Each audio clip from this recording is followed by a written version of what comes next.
Hassan Parker. Oh shoot! Oh shoot, hey guys. Oh shoot, hey guys. Hey guys. Oh my god. Welcome back to the show. How you doing? Bop bop bop. Welcome back to the show. How you doing? Bop bop bop. All this kind of crap. Okay, what the hell we got going on today? Oh great, I can't wait. Today we're looking at Bill Maher. He's the political scientist expert of world events. No. Say this again.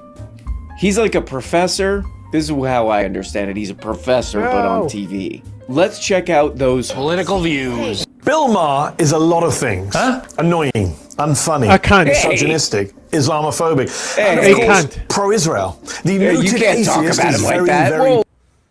Gotta open OBS over here.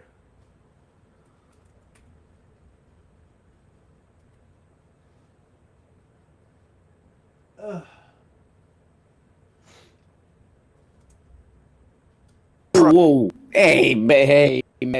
You can't say that about the great... What the hell is the guy named Bill? Say this again. Say this again. Can't talk about him like that. He's our greatest political That scientist. should. He's the best we got, man. Does he make children uncomfortable? Yes. Yes, I admit it. You're a little baby. Lay off him, man. Oh, man. Oh, man. This Mehdi Hassan video came up for me. It did catch my attention. I can't remember what he says in the beginning. Oh, Bill Maher. He's annoying, weird, a pervert, whatever he says. That was a good attention-getting thing. You know, Mehdi Hassan is just pointing out that, Bill Maher, he's always talking about Israel, but he seems to have gotten all his understanding of that topic from, like, 2 ProGere videos. Should go check that out. But anyway, I was like, what the hell's Bill Maher been up to? What the hell has he been up to? Is he still harassing children on his show? What the hell is he doing? But Trump gave an absolute deadline. He did? Today. It's weird. About the Strait of Hormuz. He said, you Okay. open that else or else. And Iran picked or else. Okay, got it? They're laughing And at then he that? extended the deadline to April 6th. And then he said, okay. And then they didn't move on that. And so he extended that to April 17th. He's kind of like that dad in the car who says, don't make me turn this thing around. Because... and then They're clapping for that. I'm like kind of fascinated with what exactly the hell is going on with Bill Maher's audience, live audience. Also, why does he even have a live audience? Just put that in post, man. Because I've heard people talk about this where they're like, oh, it's like an old school live network TV show where the little sign comes on, oh, applause. Hey, you dogs. Hey, you morons, you animals. When the machine says to bash your hands together, you do it. We want those hands. We want those hands going like boom, boom, boom, boom, boom. But I feel like it's got to be like even worse with the Bill Maher audience. Like, who's clapping for that? Oh, Trump's not bombing people enough in Iran. He's like the dad that says, I'm going to turn the car around. Like, who's clapping for that? I mean, maybe if it was he pulled some kind of funny joke out of there or something. It's not a good point, but it's a well-written joke. But it's like, there's no joke, and it's a stupid point. Like, this is... When I started watching Bill Maher after seeing that Mehdi Hassan thing, I actually just kind of felt sorry for him a little bit. Like, he is wrong on everything, and he seems to have no idea where he is or what he's doing. Say this again. But I went and I looked up, I searched Bill Maher age. I Googled that, Bill Maher aged. He's 200. Bill Maher is 200 years old. That's not a lie, it's true. Autopsy about that. I think for me, what is important going forward, whether you're a Democrat or Republican, is I'm not. the American people, they're telling us something. They want something different out of their government. Oh, look. They Okay. they want some alpha energy from their leaders. Oh, Miss absolutely. CIA, Certainly, Israel did whether you nothing agree wrong. with them or not, are getting Women that are throwing from some of themselves the at me. Republicans. And they certainly, whether you agree with them or not, are getting that from some of the Republicans. And Okay. my plea to my own party is like, can we have a little bit more alpha energy, Right. punch, and Can we have a little bit Can more we have a little energy? bit more Show alpha people that we give a energy? shit Can we get a little and bit be more serious energy? about These people what- are addressing the perverts. needs that they Alyssa, what the fuck does that mean? Alpha energy. Like the fucking alcoholic at the Department of War? We want to, be more pro torture, like how, you know, your agency is, or what? Like, what is alpha?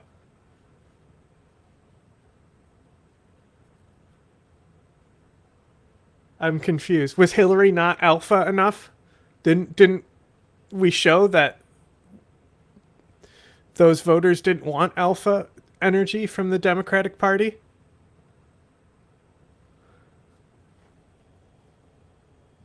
What we actually need is to get rid of people like Alyssa Slotkin, Cory Booker, and Chuck Schumer, to name a few. Whoa, whoa, whoa, lady, shut up, please. Whoa, whoa, whoa, lady, zip that lip, please. Hey, can we get a little bit more? Adult baby. What I need from my party, birthday party, what I need for more from my political crap is a little more of the energy, okay? I need a little bit more of that Look at my penis. type energy, okay? Be a part of that change. No, you're not. No, you're not. Run for president. Like, lady, we need fucking healthcare. Run on a fucking healthcare platform and you'll fucking win. They don't want to win. It doesn't actually matter that Donald Trump wins, because at the end of the day, like, it's all about the fucking capital. They don't fucking care about things. They don't fucking care about changing the capitalist system. For me on that one. Okay, have a good one. Amendment. That's basically the whole Bill Maher show. This lady says like some just indecipherable nonsense crap. And Bill Maher's like, oh, you should be the president. President. You should be the president with whatever the hell that, with whatever that was. Not even I know. I love it, and not even I know. I'm also 200 years old. This show is just absolute slop. Like it always has been. You know, in the early 2000s, I would watch this because there was like nothing. Maybe at some point this show was just like, you know, an interesting spectacle or something. Now it's just like, absolutely, they should just AI generate this thing. Bill Maher does appear to be falling asleep half the time and forgetting, just absolutely mangling the punchlines to jokes and stuff. So maybe they need to AI his little butt. You know, whatever, just do a Sam Harris Like, what's AI the point of watching this bot show or over whatever. Piers There Morgan it is the my Bill Maher question. show. But like, what the hell was any of that? Yeah, it gets like a huge applause. Oh, the Democrats need to be more alpha. Because they're certainly getting a lot of that alpha-ness from the other guys. You know, then the audience just... That light. Boom, boom, boom, boom. They're hitting that applause light. Like, Boom, boom, boom. I wish I was on set. Maybe I'll sneak in. I'll be an audience member. That applause light is Boom, like... boom, boom, boom. And I'll just stand up and I'll be like, what does that mean, Bill? What she just said, what does that mean? Explain it. Go into detail on what the hell that's supposed to mean, Bill. Because what does that mean? Nothing. It's garbage. It's baby talk. It's moronic, man. She's like, we gotta be more masculine or something. What does that mean? I have no idea. That's how we win the hearts and minds of people. Okay, great. That's how you win. Here's Bill trying to stay awake while Stephen A. Smith is going like a bip, bip, bip, bip, bip. How many times do I have to tell you? Camera. There we go. Bip, bip, bip, bip, bip. The energy in their parties with the young people who No, learn it's not. everything about Israel on TikTok. They don't know shit. Whoa! And their leaders are not standing up and saying, kids, you don't know what's going on here. Every war Israel has fought is a war of defense. Happened in New York City.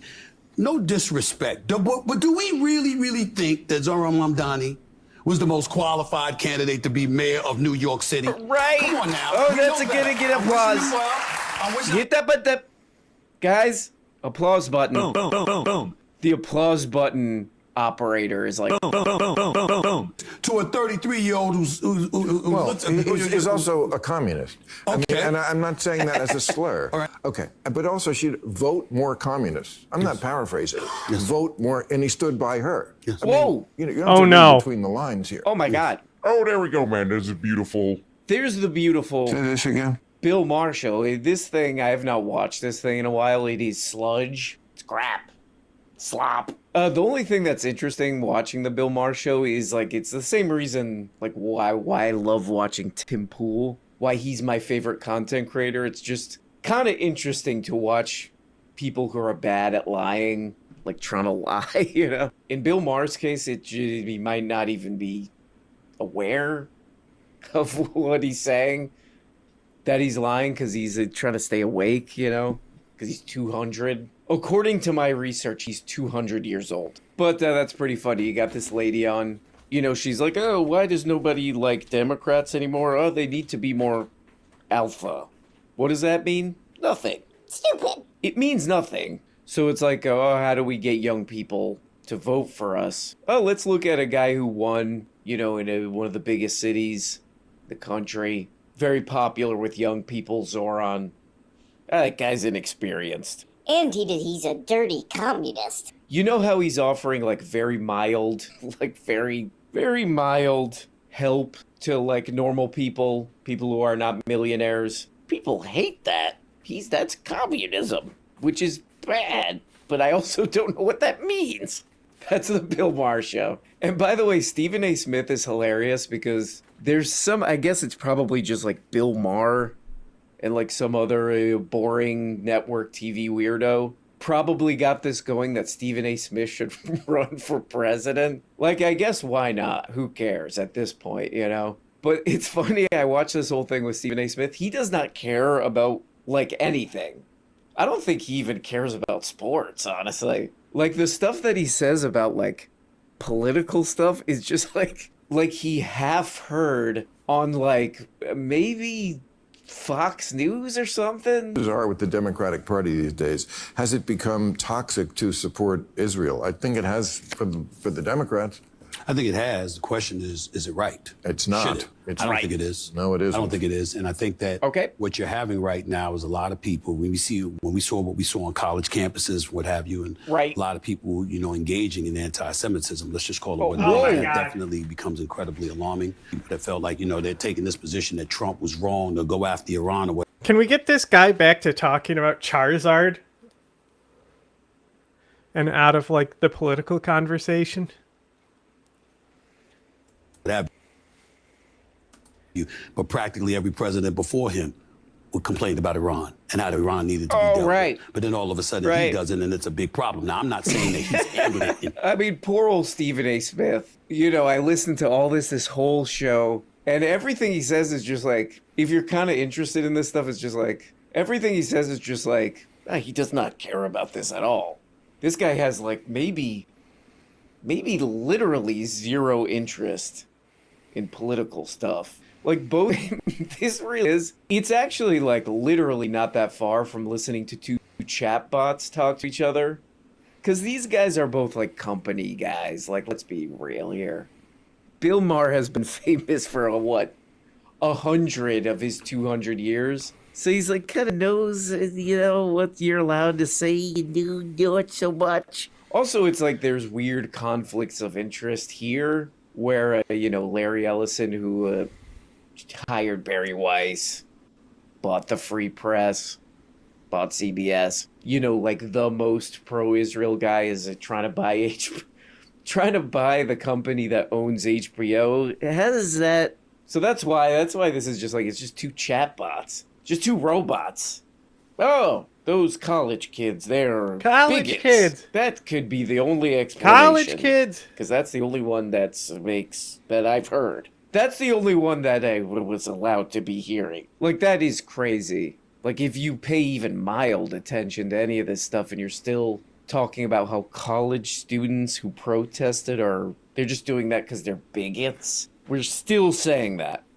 Like, there's something's, either you're like Stephen A. Smith, who, it's probably a combination of zero interest in any of this, and like, how do I maintain favorability at said company that I work for to move up? You know what's the funny thing about Stephen A. Smith, too? Is every time I see somebody make fun of him for his, like, chatbot political takes, they'll be like, you know what? He is a talented broadcaster. He is very talented at his sports analysis crap. And I was thinking about that. You know, I, like, grew up listening to sports talk radio. And now I realize that even that's a stretch. Like, sports talk is the one thing... It's the one thing where, like, the stupider you are, and the less talented and more of a slob you are, the better it is. Like, it's funny because, like, when I was in college for media, like,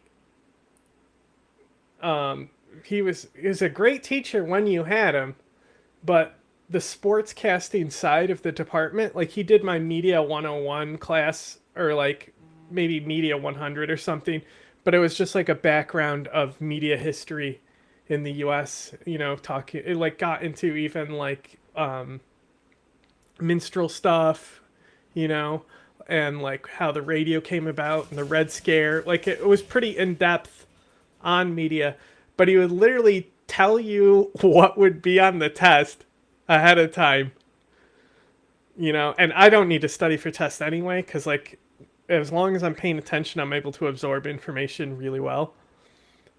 But like he was one of those teachers where it was basically impossible to fail his class, but he was like an Italian slob guy with like 100 rings on his fingers, and he'd be talking with his hands and his rings would be clinking.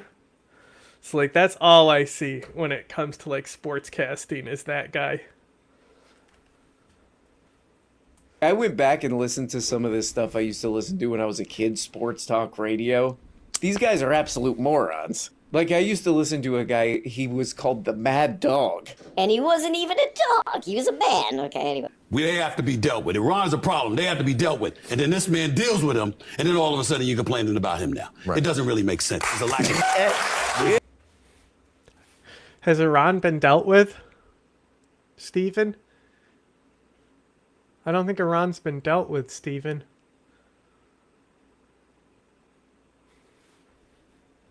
Yeah. For one thing. Applause button. Boom, boom, boom, boom, boom. I mean, what the hell? What the hell is any of this? Also, like this whole argument where it's like, oh, he's the first president to do something about Iran.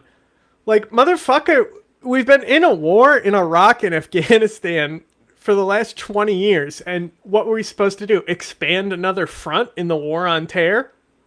Like, this whole argument is so fucking stupid to me. Because we were doing counter operations against Iran the entire fucking time. Like when Assad stepped out of line, which was often, instead of bombing Assad assets, we bombed the IRGC. Bill Maher is super pro-war now, too. He's like, this is awesome. I don't even like Trump. I do. But this is awesome. He can't really explain why, because it's so stupid, it makes no sense. Like, it's obviously all military-industrial complex crap that nobody can defend, but he's like, it's awesome. And Stephen A. Smith said, it's awesome. Pendejo. We're doing a show, ostensibly for the public, who most of them don't want this. And the president that I guess Bill Maher and Stephen A. Smith like, you know, ran saying the opposite of this, but they're like, it's awesome somehow. That's good. That's good, and mild social programs for poor people is bad. Well, great. Great, guys. I mean, you could I start just want with people to have Biden health care, and the honey. Democrats, for reasons unknown, or Republicans have their theories, had a completely open border policy. So Trump gets elected on that. That they had to deal with the nonsense that they were dealing with when Biden opened the damn borders. Either way you didn't, slice right? it. Oh, goddammit, I love Stephen A. Smith, man. Stephen A. How is, like, Alyssa Slotkin is an elected Democrat, and she's just sitting there and just letting this lie be perpetuated? Why?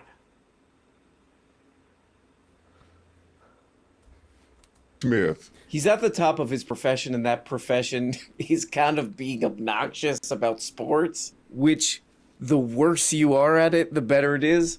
But whatever, anyway. I do go back and take a look at what he's saying every once in a while, but it is kind of funny because he's like talking about political stuff more and more now.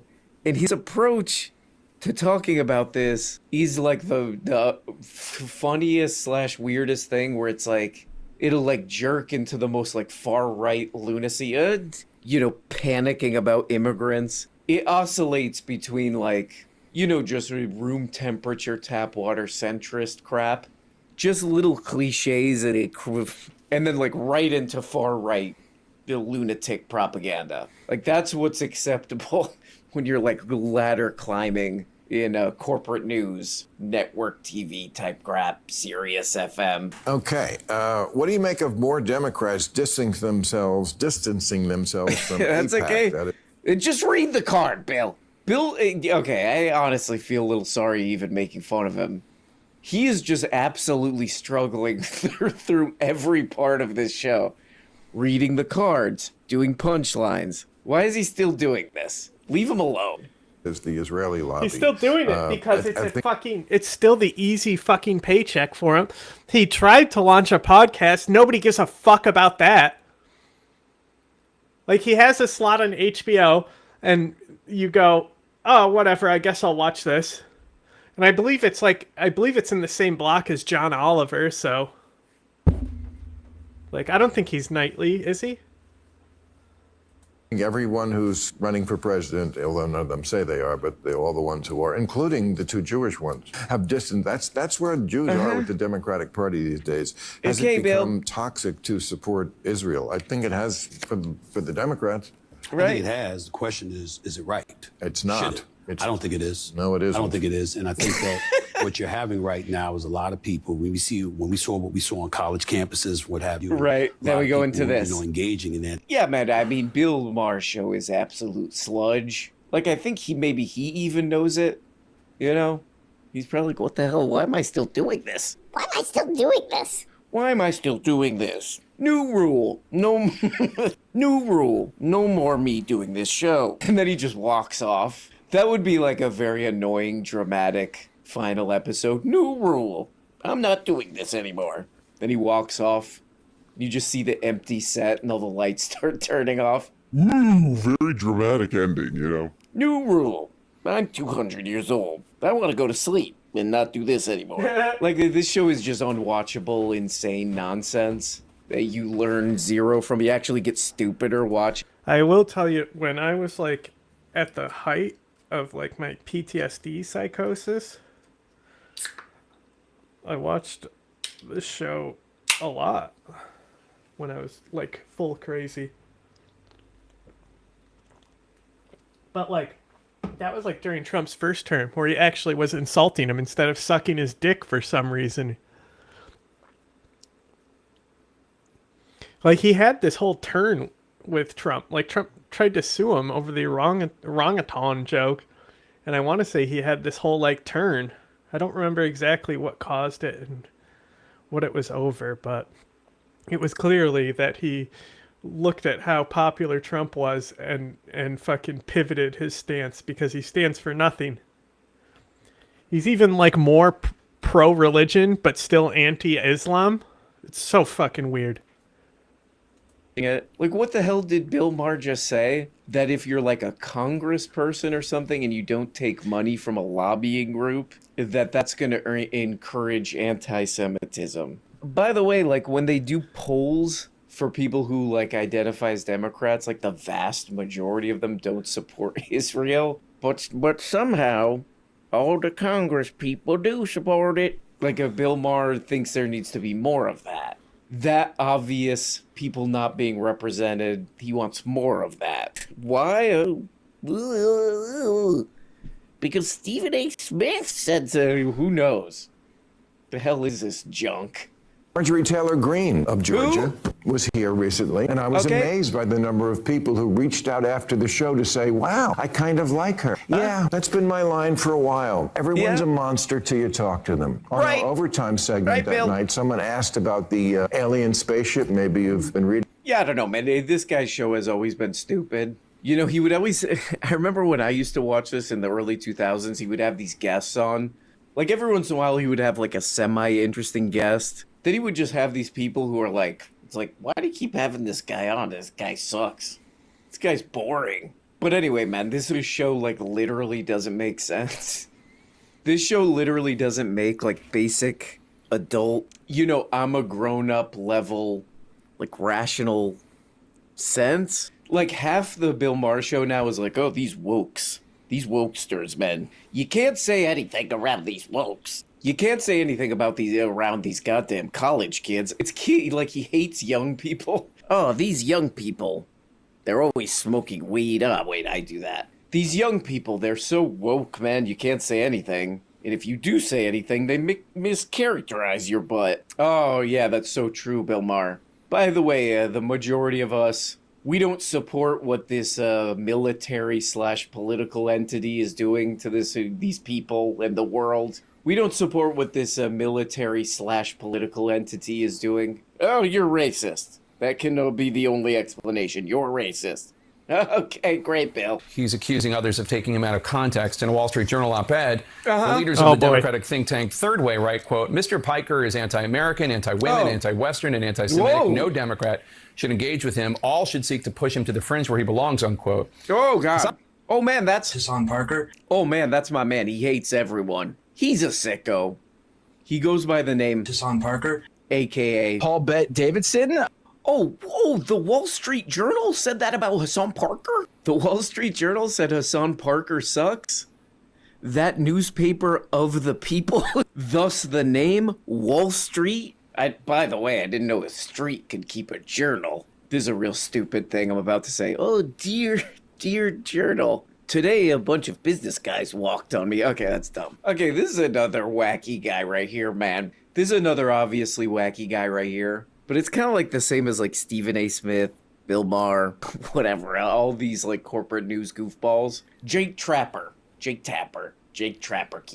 Jake Toilet. It's the same kind of thing with Bill Maher where it's like your show doesn't even make it doesn't, forget all the issues, it just doesn't make sense anymore, your show. Like, what the hell are you doing? Here, watch this clip. We're all for a big tent, but the Democratic Party needs to draw a line in the sand. Hassan Piker and his fellow Jew haters belong on the other side. Donny O'Sullivan. Hassan Parker does that? To respond to critics who call him anti-Semitic, he quoted a few things that Piker had said. Here is Piker's response. Okay. Hassan Parker. I've spent my entire professional media career and far beyond. Whoa, wait, let me see who's that out in the street. Oh, that's Hassan Parker. Wait. No, sorry, that's C.K. Louis, the comedian. On that, combating anti-Semitism. I've been doxxed, swatted for my consistent advocacy against anti-Semitism. I just also happen to be an avowed anti-Zionist. Jonah, there's a lot to unpack there. What's your response? Yeah, I mean, what Piker does that a lot of people of his ilk do is they try to inoculate themselves now he's an elk? Claims of some type of Jew deer? hatred by pointing it out in places that aren't them. He's been very clear pointing things out on the right. Oh, that's anti-Semitism. These are the tropes they use. And then he'll use the exact same tropes and just sub Jew for Israel. I mean, I don't know, man. You know, social media, it's obviously got its problems. There are lunatics on there. There are morons. Oh, we've seen some of them on this channel. But, like, at least there's kind of a chance or something for some real thought to get through. Because, this is corporate news. So they play a Hassan Parker, also known as Hassan Parker, more commonly referred to as Paul Davidson, where he explains himself. And it's like, okay. They cut back to some weirdo. Who's like, hey, look, there's no evidence that guy's some kind of a bigot. You know, he just explained his informed political view. But despite there being no evidence that this guy's some kind of a bigot, he is. How's that? It's secret. Okay? That's CNN. That's Bill Maher. Junk. Crap. It is, most of the media is, it's crazy.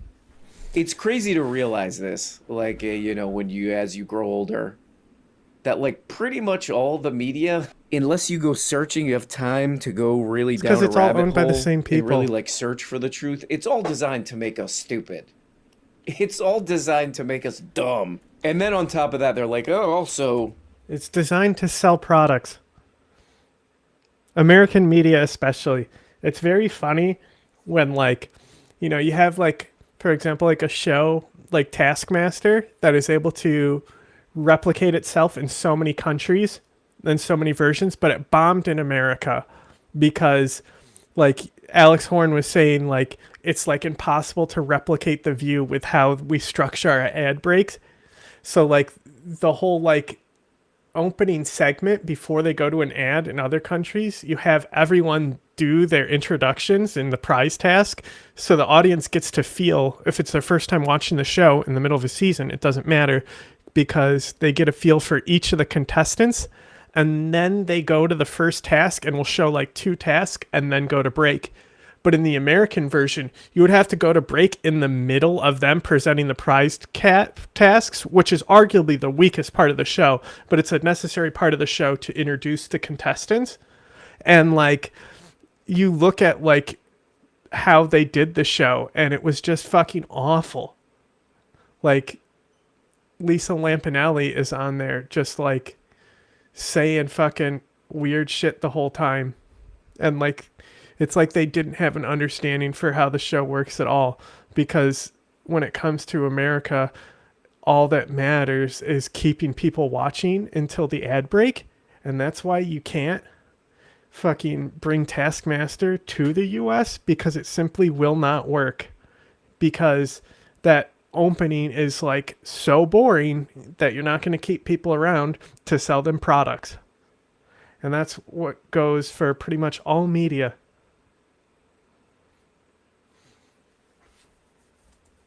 Please join this gambling website and buy all this overpriced crap that's going to fall apart that you don't need.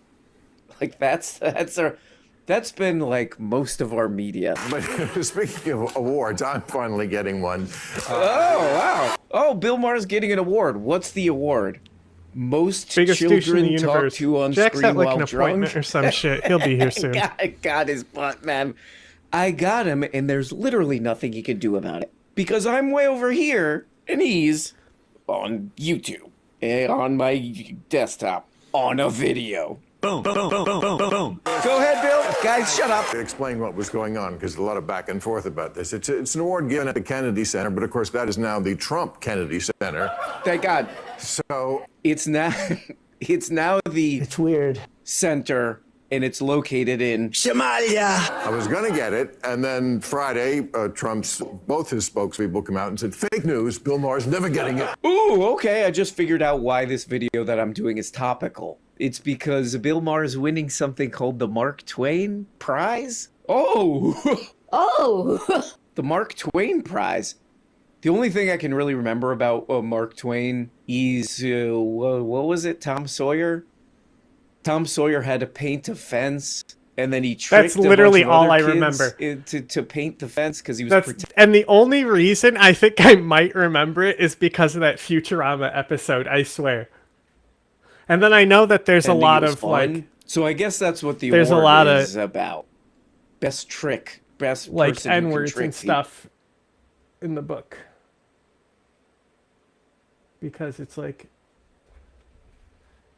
you know, anti-racist and stuff. Well, do you think Mark Twain ever gave live readings of that book? If so, can we cancel him for saying it out loud? Omar won it because he's tricked people into thinking his show is watchable and he's funny. Okay, that's not nice, man. I take it back. Okay, who's won this stupid piece of junk in the past? Conan, Kevin Hart. Okay, who can do the most comedy in 2 football stadiums stuck together? Kevin Hart wins. Adam Sandler, fine. Jon Stewart, Dave Chappelle, Julia Louise-Dreyfus is pretty good. Eddie Murphy, Tina Fey, Bob Newhart. Okay, Richard Pryor. Okay, people we David Letterman. That's a good one. People we never heard of. Awful lot of Just give it to fascists some on open there. Micer one year. Give it to Tina Fey. Oh, I never heard of her. This award will bring awareness to this unknown comedian. Well, there we go, guys. You're the winners of a prize, too.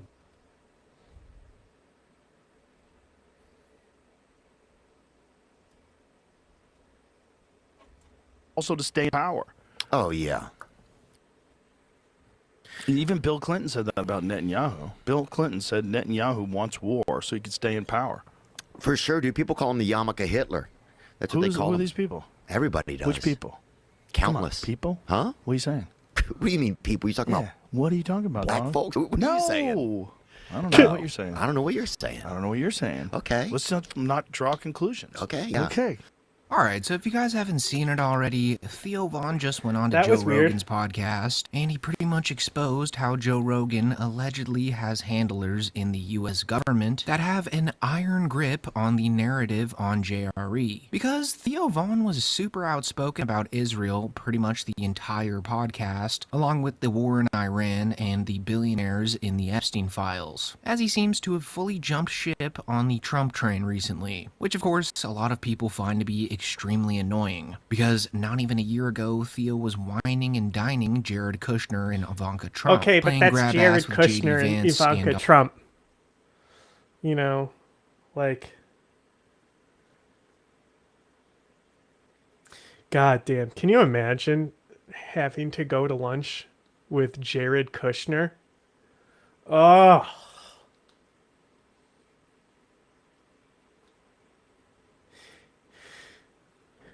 Donald Trump, and just in general, he seemed like a certified jester for that administration. But regardless of what you think about Theo saying all this stuff on Joe's show, the one thing you can applaud Theo for is that he may have just single-handedly exposed how Joe is completely compromised by the Trump administration and the global reptilian elite.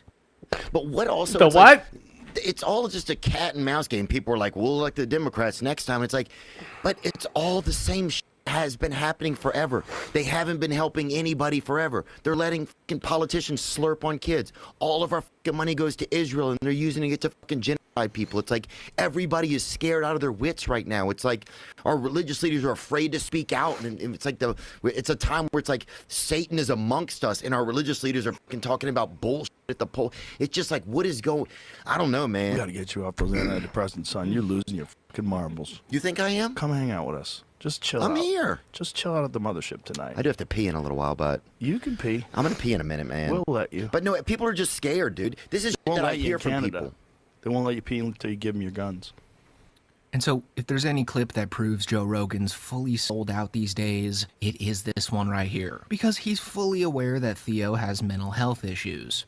Yet, he still gaslights his supposed friend into thinking he's losing his marbles on his medications, just because Theo's criticizing this very elite class of people in charge of the world, and probably in charge of Joe. So anyways, I do believe Theo caught on quickly to what Joe was doing here, because he seemed to just double down on making Joe wildly uncomfortable with these talking points. Like when Theo brought up how Palantir's allegedly been helping Israel since 2014. When Theo said this, Joe just looked like he saw a dead body, and then he immediately casted doubt on Palantir's connection with Israel. Dude, in Gaza, there was a lot of, like, I think it was a experimental grounds for a lot of insane new warfare type of possibilities. Well, a lot of it was traditional missiles, right?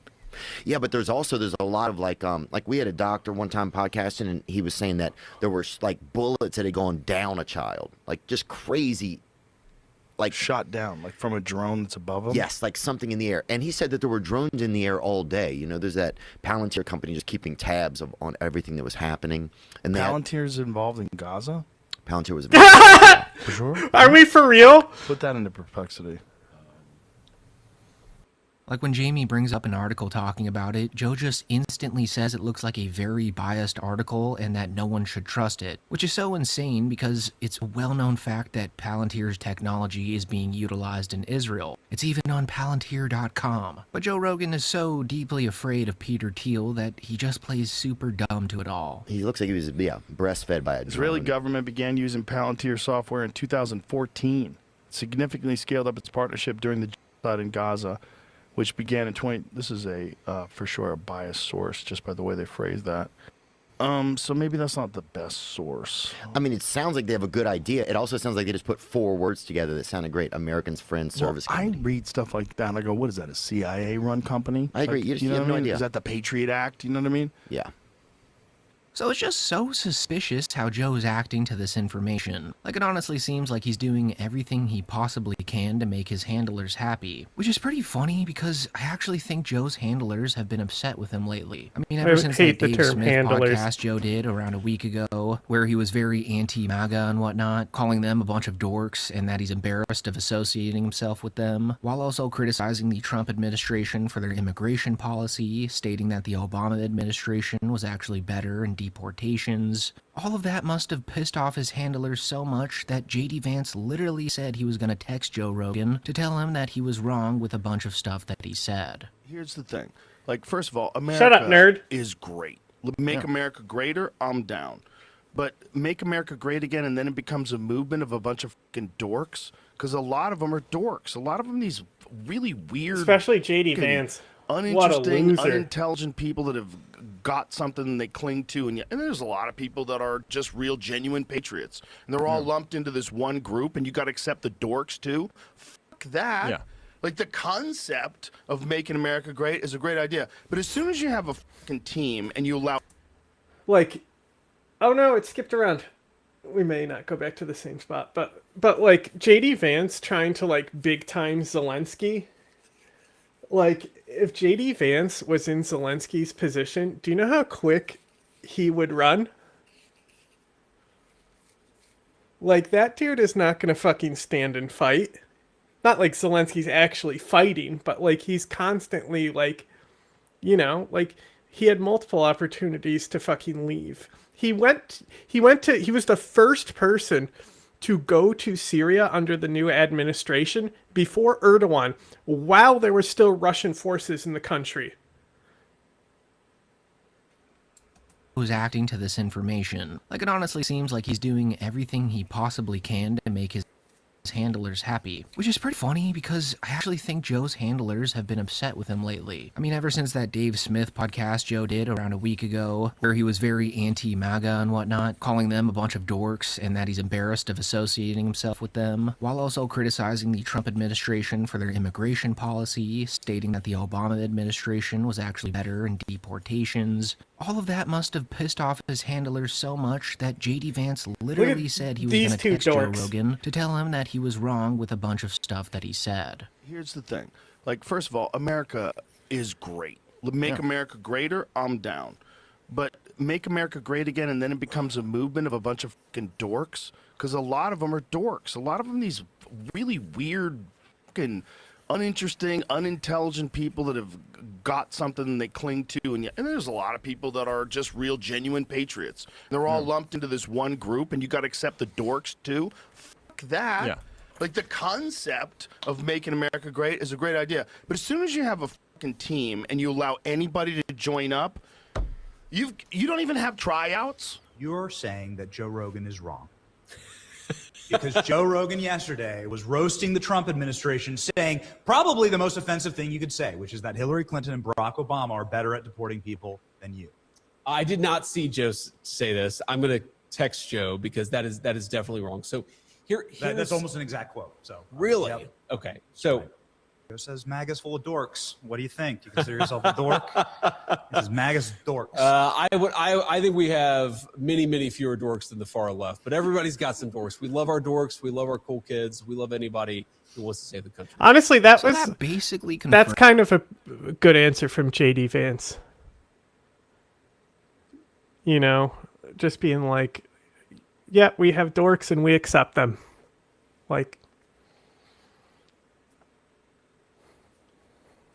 that there are people in the government with direct contact to Joe Rogan who will indeed push their agenda onto Joe in order to have the upper hand in the media. So I think right now, more than ever, Joe is skating on extremely thin ice with these guys, and in turn was probably super annoyed that Theo dared to criticize his beloved administration. Like, at one point in the podcast, he even said something along the lines of how he thinks Theo sounds like a doomsday freak and a really sad man, which could be seen as him subtly hinting to Theo that he should just chill out and stop talking about all that stuff. He's been talking about like a internet bill of rights for a long time, or something, like some guardrails on any of this shit.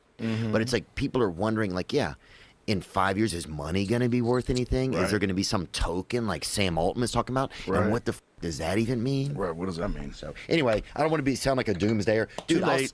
Yeah. Too late. That's what you sound Do like. I sound like a sad person? A little bit. I'm sorry. It's okay. Let's talk about something else. Dude, you know what I was listening to today, bro? What? Well, I guess it was a night. Don't sing it. Okay.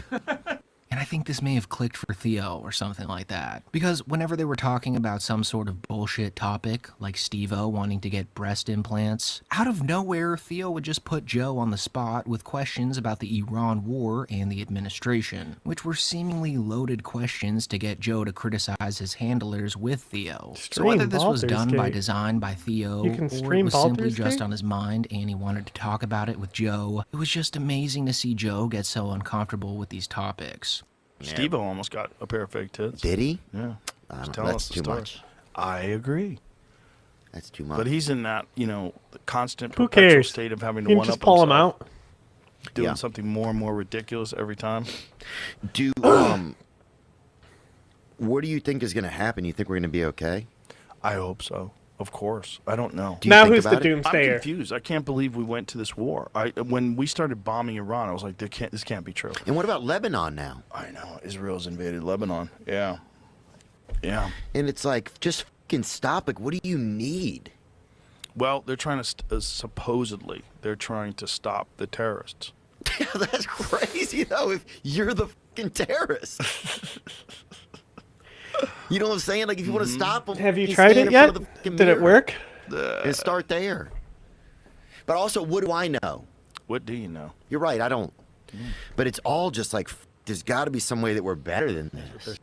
So, the best part about this podcast wasn't exactly everything Theo was saying. I mean, it's fantastic that he's now fully on board with criticizing these people, but what I'm enjoying more than that is how Joe was completely caught off guard by it all. Like, it was almost as if Joe thought Theo was as compromised as him, since, as I mentioned before, Theo was cozying up with the Epstein guys all last year. But just like Andrew Schultz and Tim Dillon, who also had people in the administration on their podcasts, Theo has officially jumped ship. So out of the 4 comics in the Rogan sphere who helped Trump get elected, Joe Rogan's really the only last one still in constant communication with these guys. So I genuinely think he was displeased with Theo here. I mean, even the way he ended the podcast was a bit pissy and awkward. It was just like a really well-made show. Yeah.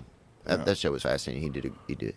All right, dog, we got to wrap this up soon. Dude, that's fine with me. I thought you were. I was staying here because you're here. No, I love you. I love you but too, I have man. things I got to do. Me too. Are you going to be around tonight, or are you going back? I might stop by.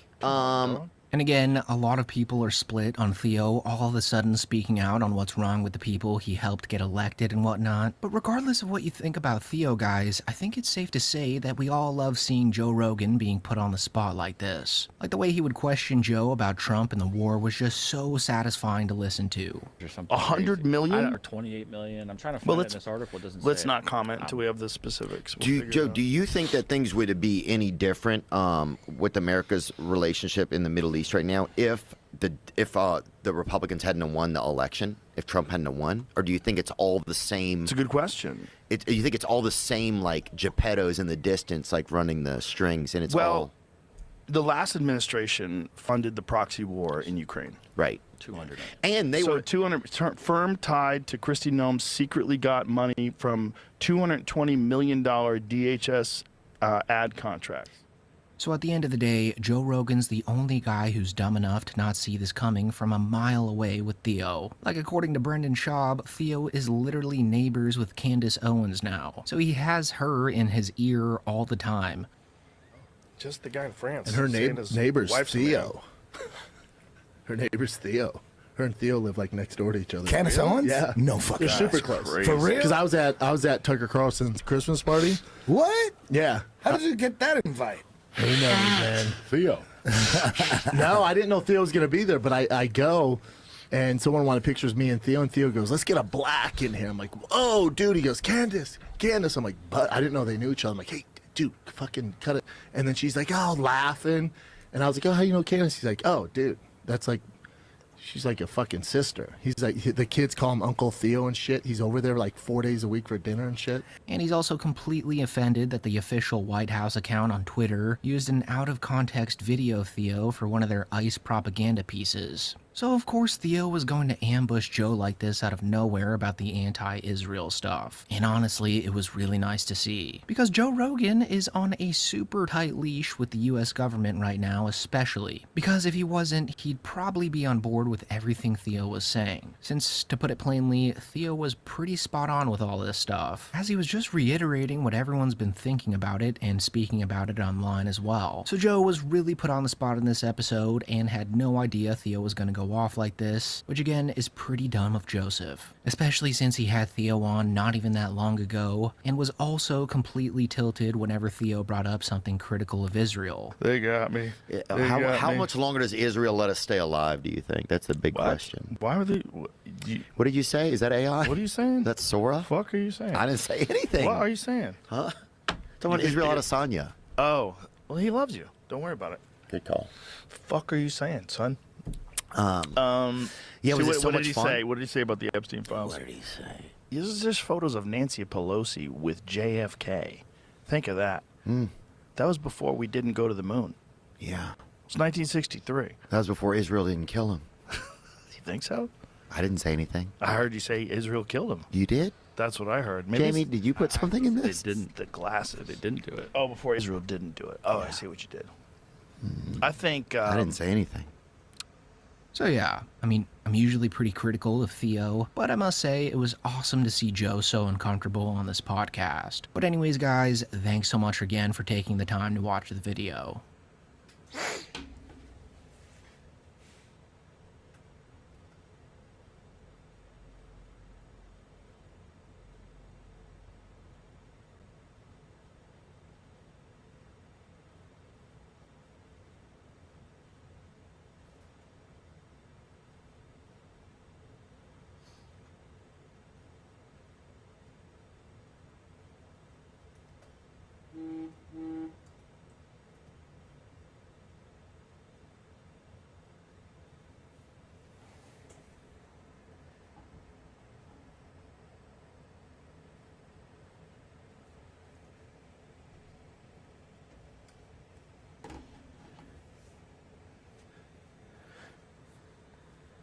Why do members of the Democratic Party have such a hard time saying Benjamin Netanyahu is a war criminal? Israel has committed war crimes. They have committed a genocide. Why can't they start with facts and then from there discuss what policies beyond that support, no support? A lot of people in the Democratic establishment cannot say this. And you may remember I had that viral moment with Senator Cory Booker last year regarding this issue. And now he's gone on Pod Save America, and our friend John Levitt has asked him a very similar question. Play the clip. To call Benjamin Netanyahu, say, a war criminal. What happens if you do? What changes by just saying, I believe Benjamin Netanyahu is a war criminal, and that signals what our sort of moral parameters are for the kind of leadership in Israel we view as acceptable? This is not a political test for me. Benjamin Netanyahu is a horrible person who enabled October 7th and has failed to take accountability. Remember, he knew about the Qataris funding this horrific terrorist organization, Hamas. He knew about that. He allowed that funding to continue. Has failed in that sense. He has within his own administration people that are committing atrocities right now in the West Bank, as we've seen over these last few weeks. I have no problem calling him out and saying that he should be held accountable for any crimes that he's committed. My focus, and has been consistently before October 7th, is trying to be a force as a member of the Foreign Relations Committee. Okay. All right, Pumps, what's your take God, on I that? hate him. My take on that is he's a coward, and that he is not calling him a war criminal. He's dancing around it so that he can still backtrack on it when he is able to forgive the crimes that have been committed. I mean, that's what it tells me. He's a fucking coward. I think it's interesting that my take is that he will not say Benjamin Netanyahu is a war criminal, because then he has to, by inference there, admit that Israel has committed war crimes. Right. And he danced around the West Bank and he talked about Netanyahu enabling October 7th, but he refuses to say, look, Israel has committed a genocide. These are She's are so war bug-eyed. Look crimes, at her. She's gonna human steal your rights soul. violations that shock the conscience. And we have to, in my opinion, have an opposition party. We have to have a fucking opposition party to all of this insanity. And if we cannot start the conversation off by stating facts, Benjamin Netanyahu is a war criminal. Israel commits war crimes. And then discuss policy and funding beyond that. The Democratic Party is the party that does the same thing over and over again and expects a different result. That's my opinion on this. And so obviously Benjamin Netanyahu, this photo is from July 9th, 2025. And this is where Cory Booker is playing peekaboo over there. And you got, Lion Ted up there front and center. But you have a lot of other Democrats here too. I like Cancun Cruz better than Lion Schiff, Ted. Chris Coons and others. And so there's this whole thing right now in the Democratic Party where we have Ted Cruz what I call the establishment. Huge. And in my opinion, they are preservationists. They want to In my head, he's preserve always the same guy the as Ron system DeSantis. that they govern in. Cory Booker wants to preserve his status, and I think Cory Booker is a fascist collaborator. Benjamin Netanyahu, aside from being a war criminal, is a fascist. I mean, this is a fascist government. And these other Democrats are fascist collaborators. He was very boxy. And now, after the loss, At least he Kamala's doesn't loss, have bird legs like Democrats Pudding need to go Ron. on podcasts. They need to be less scripted. We can't have cancel culture anymore, et cetera, et cetera. And I don't know what your online feed has looked like, but mine for the last 2 weeks is like, we need to cancel Hassan Piker. And it's all of these moderates and centrists that want to cancel Hassan Piker. Pumps, what's your take on all that? Here's my take.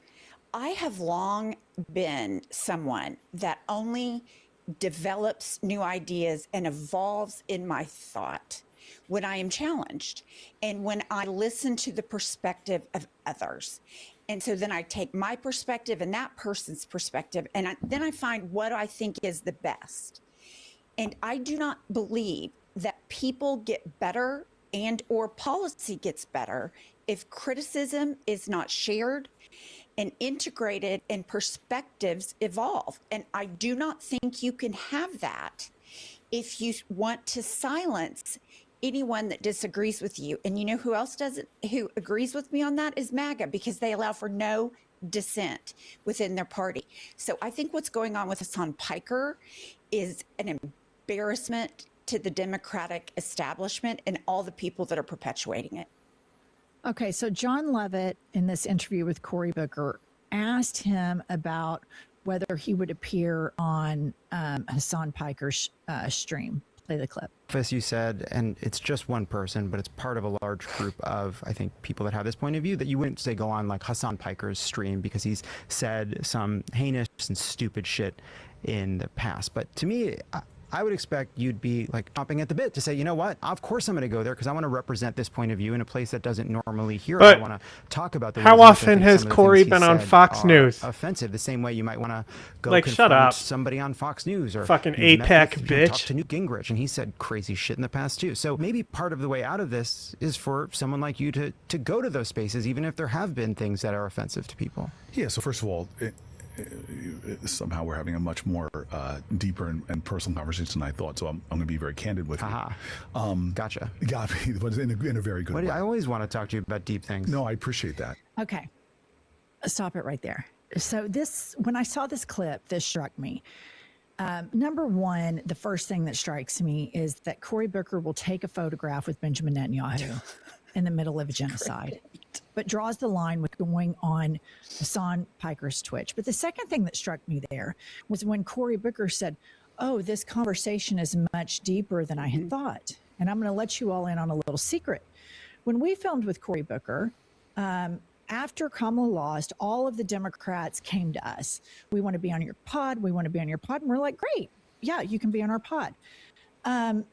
I don't have a corporate news background, so I ask questions that I think are relevant. And some Democratic politicians come on and they don't want to know what they're talking about, and they don't care. They just want to talk about the country and whatever questions I have for them. Others are a lot more scripted and controlled. And Cory Booker's office, it's in our producers. Cory wants to talk about XYZ. And I saw those talking points, but right out of the gates, I asked him, what have you had it with? And he said, I've had it with corporate money. And I was just like, bitch, please, you take like millions of dollars in AIPAC money. So it led down that rabbit hole, right? Because I was like, wait, this seems hypocritical. And instead of staying on the script that his office sent me, I went with his answer as a normal conversation should. Well, the whole time I'm asking about Benjamin Netanyahu, his office is stage 5 melting down, texting our producers, trying to get her to like, hey, we didn't agree to talk about this, blah, blah. My point in this is not to pick on Cory Booker or his staff. They are operating the way they've always operated. The cat might be able to fight the fox. They were doing what they've always done. The problem that's happening now is we have these spaces where people have realized their politicians are bought and paid for, and their news anchors are bought and paid for, and everybody's, whether it's Republican or Democrat, wants independent voices and independent spaces. And so obviously that clip went viral. His staff was melting down for reasons that they should have, because it didn't make him look that great. But another person I've had come on who flew to New York to sit down with me for an hour in person is Ro Khanna. And it was just what time and where was the only question beforehand.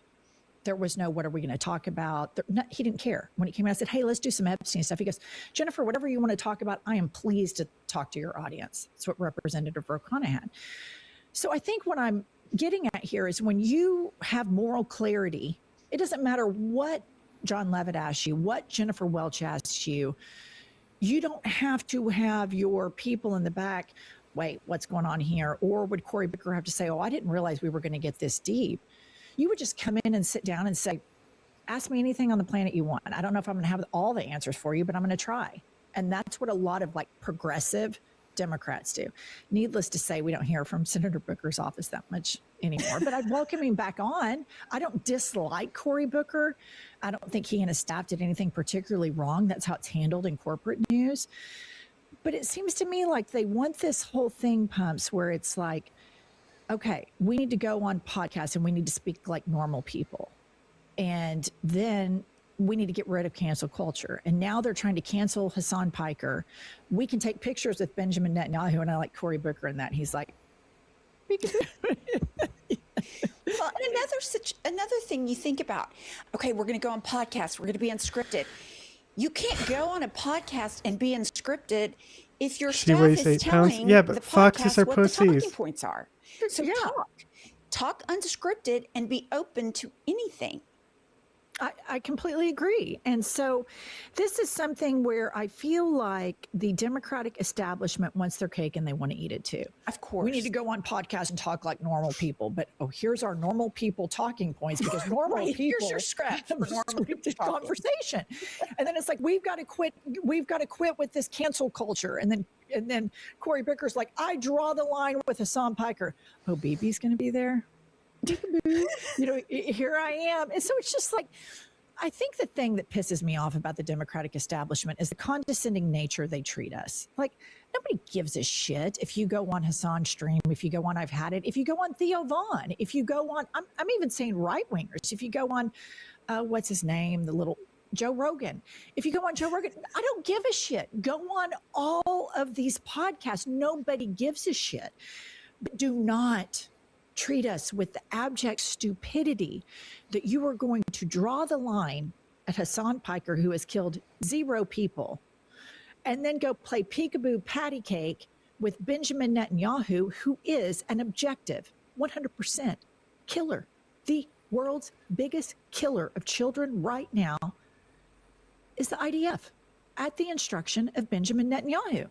So that's where Cory is with all of this. And then let me show you where Ro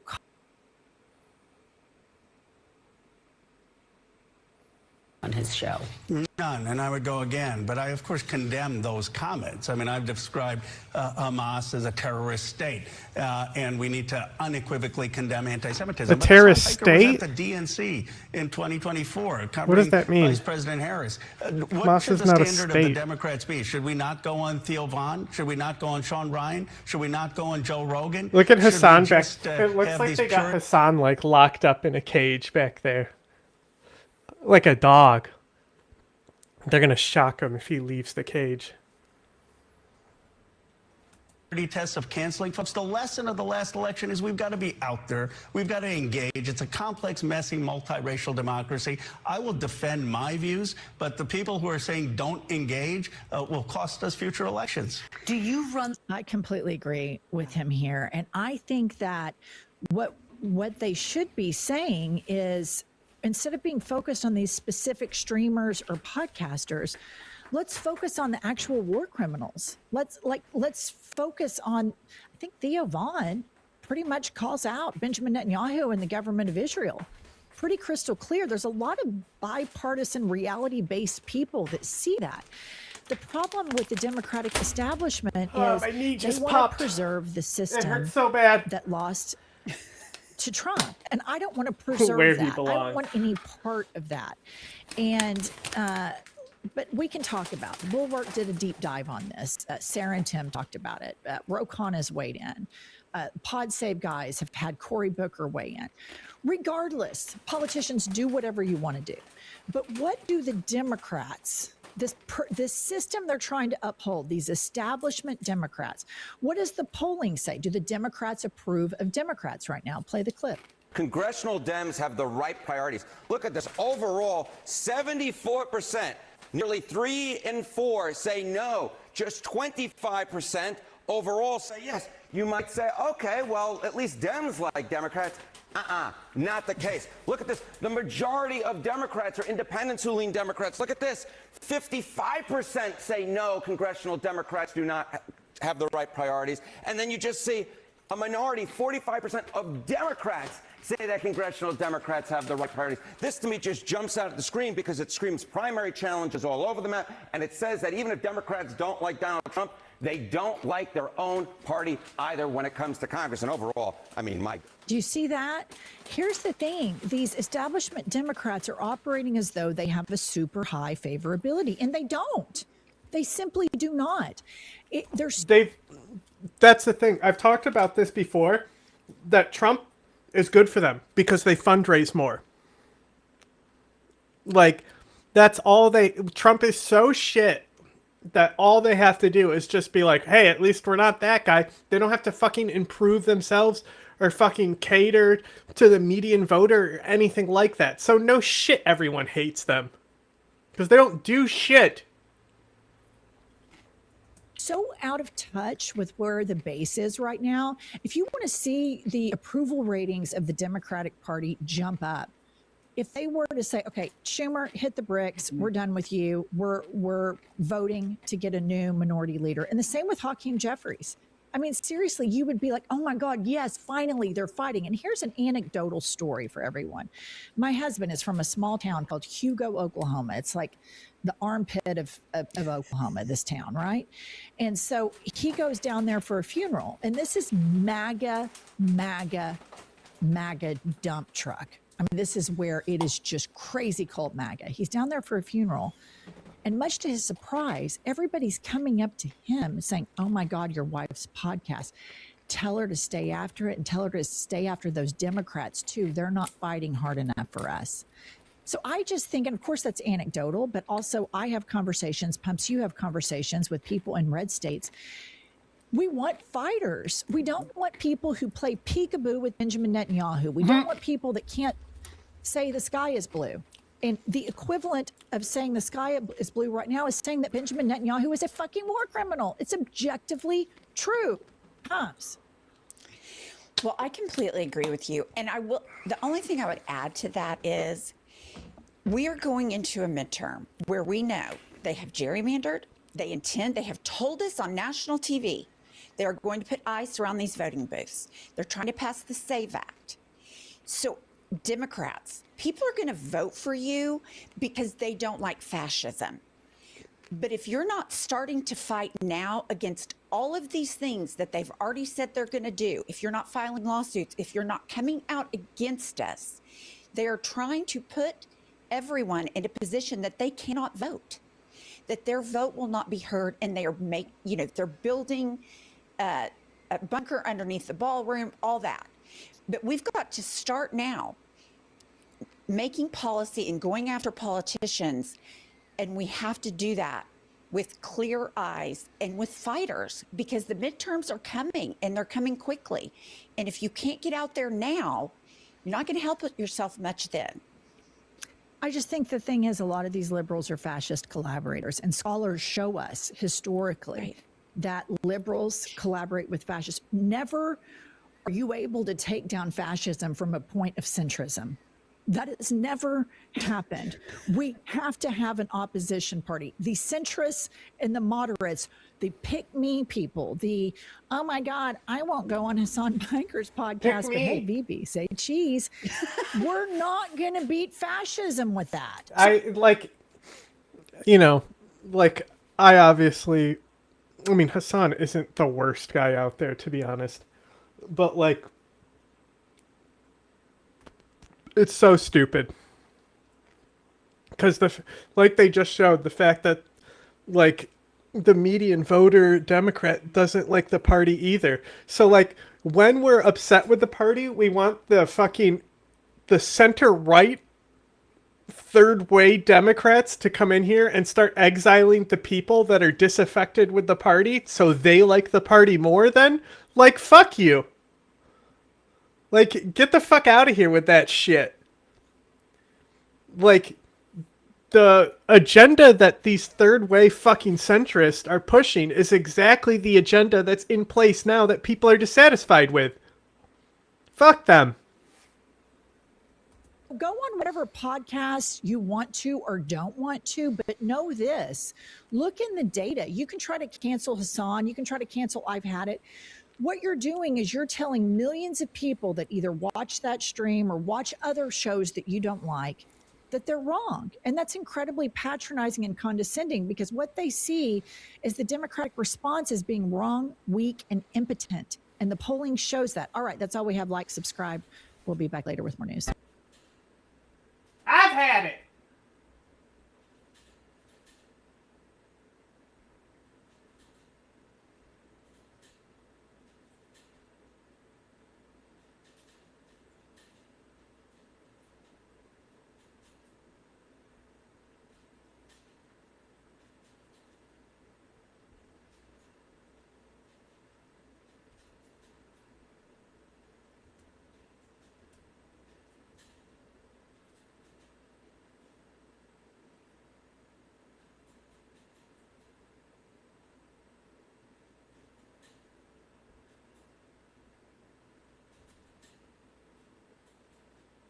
I have been debating hardcore Zionists, Israelis, supporters of Israel for years now, decades. And the conversation always comes back to one line, one phrase, one talking point. Do you or do you not support Israel's right to exist? Oh, I thought it was going to be, do you condemn Hamas?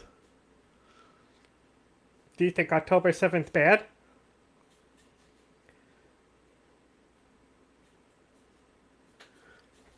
Heard that line before, right? It's the go-to move. If you don't support Israel's right to exist, you're an extremist, you're an anti-Semite, you want to wipe Israel and millions of Israeli Jews off the map. Even many critics of Israel are often left frantically conceding, yes, of course I support Israel's right to exist, but you don't have to concede on this point. It's a bullshit argument. Some of you may know I wrote a book about debating, and if you don't know, you know now. And today, I want to share with you 3 arguments you can use if you find yourself stuck in a debate with someone who insists you recognize Israel's right to exist. Here's how you debunk their argument. Time for a debunking. Number 1, right to exist where? Where? Where does this right to exist actually apply? Because Israel is the only country in the world that refuses to define its borders. So if you want me to recognize Israel's right to exist, does that right of Israel's extend into Gaza, the West Bank, the Golan Heights, East Jerusalem, all of which are considered illegally occupied territory under international law, and yet all of which are claimed by the current government of Israel as Israeli land? So, right to exist where? Number two, what is this right to exist? Where does it come from? Because states don't have a right to exist. No such natural or legal right exists. People, individuals have a right to exist. Human beings have that right. Not states, not countries. States change their composition, their governing structures, their ideologies, their regimes, their borders all the time. They're not fixed for eternity. The USSR broke up into Russia and 14 other new states. Yugoslavia broke up into Serbia, Bosnia, Croatia, and the rest. Czechoslovakia split into Slovakia and the Czech Republic.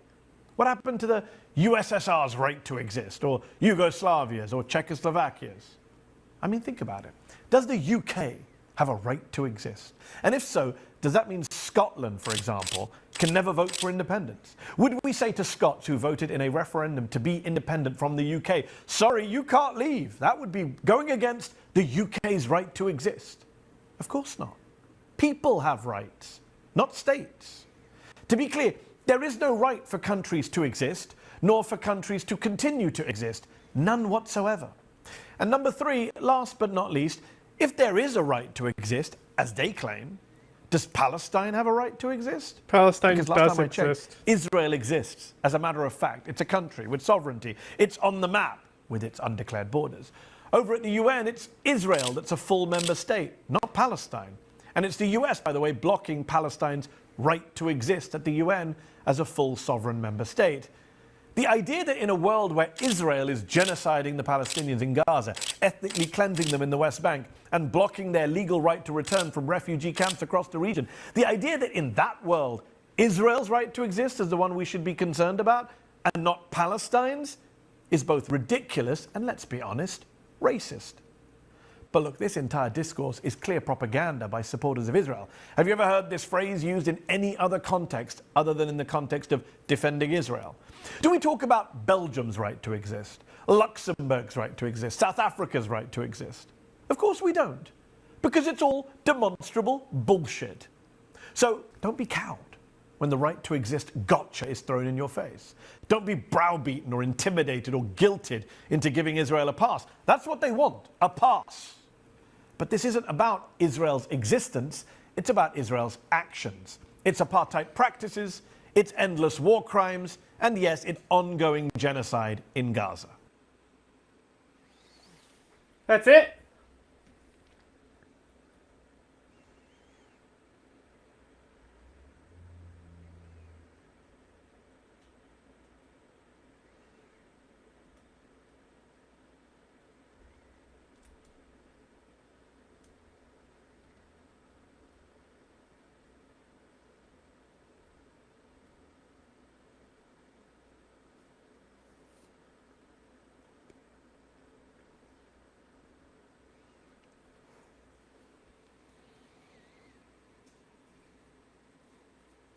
There was a Trump scare. There was, guys. There was a Walter Reed Trump scare. Here's what happened today. Early this morning, dude. This was pretty funny, guys. Pine Box Watch, yes. So it all started when Trump's day got canceled. Okay, so right here, this was it. Trump was around, and then all of a sudden, at 9 in the morning, they dismissed the press, and they called a lid, and that meant, like, you're not going to see the president for the remainder of the day. This was 9 a.m., and already they're calling a lid, a surprise one. And then, boom, just like, no more president, you won't see him. And so, something happened. I mean, we just had this plane shot. We're in the middle of looking for another pilot. Today was like a big press day. And so in the beginning of a huge news day, they fucking pulled the plug. And yes, the only lid we're really interested in is the one on the pine box, right? If that lid is made of pine, count me in. So this is what caused initial speculation because, guys, something happened. I don't know what happened, but something happened. I don't know if he had another stroke. I don't know if he woke up and maybe he was like sundowning really hard. But something definitely happened for them to put a lid on, and in the middle of, you know, this epic news moment. You ready? He didn't go golfing. Taking showers could That's waste water another that thing, we could use for AI. right? It's a Saturday. If he's not going to speak about the pilots, he would have been on the golf course. Now, that's when the Walter Reed rumors started to fly. It started spreading like wildfire. Many are speculating Trump had a visit to Walter Reed because his absence from Mar-a-Lago during the weekend, he didn't go. It's so refreshing, And the White bro. House issued a lid on the press for the day and his social media presence, because it's Saturday, guys.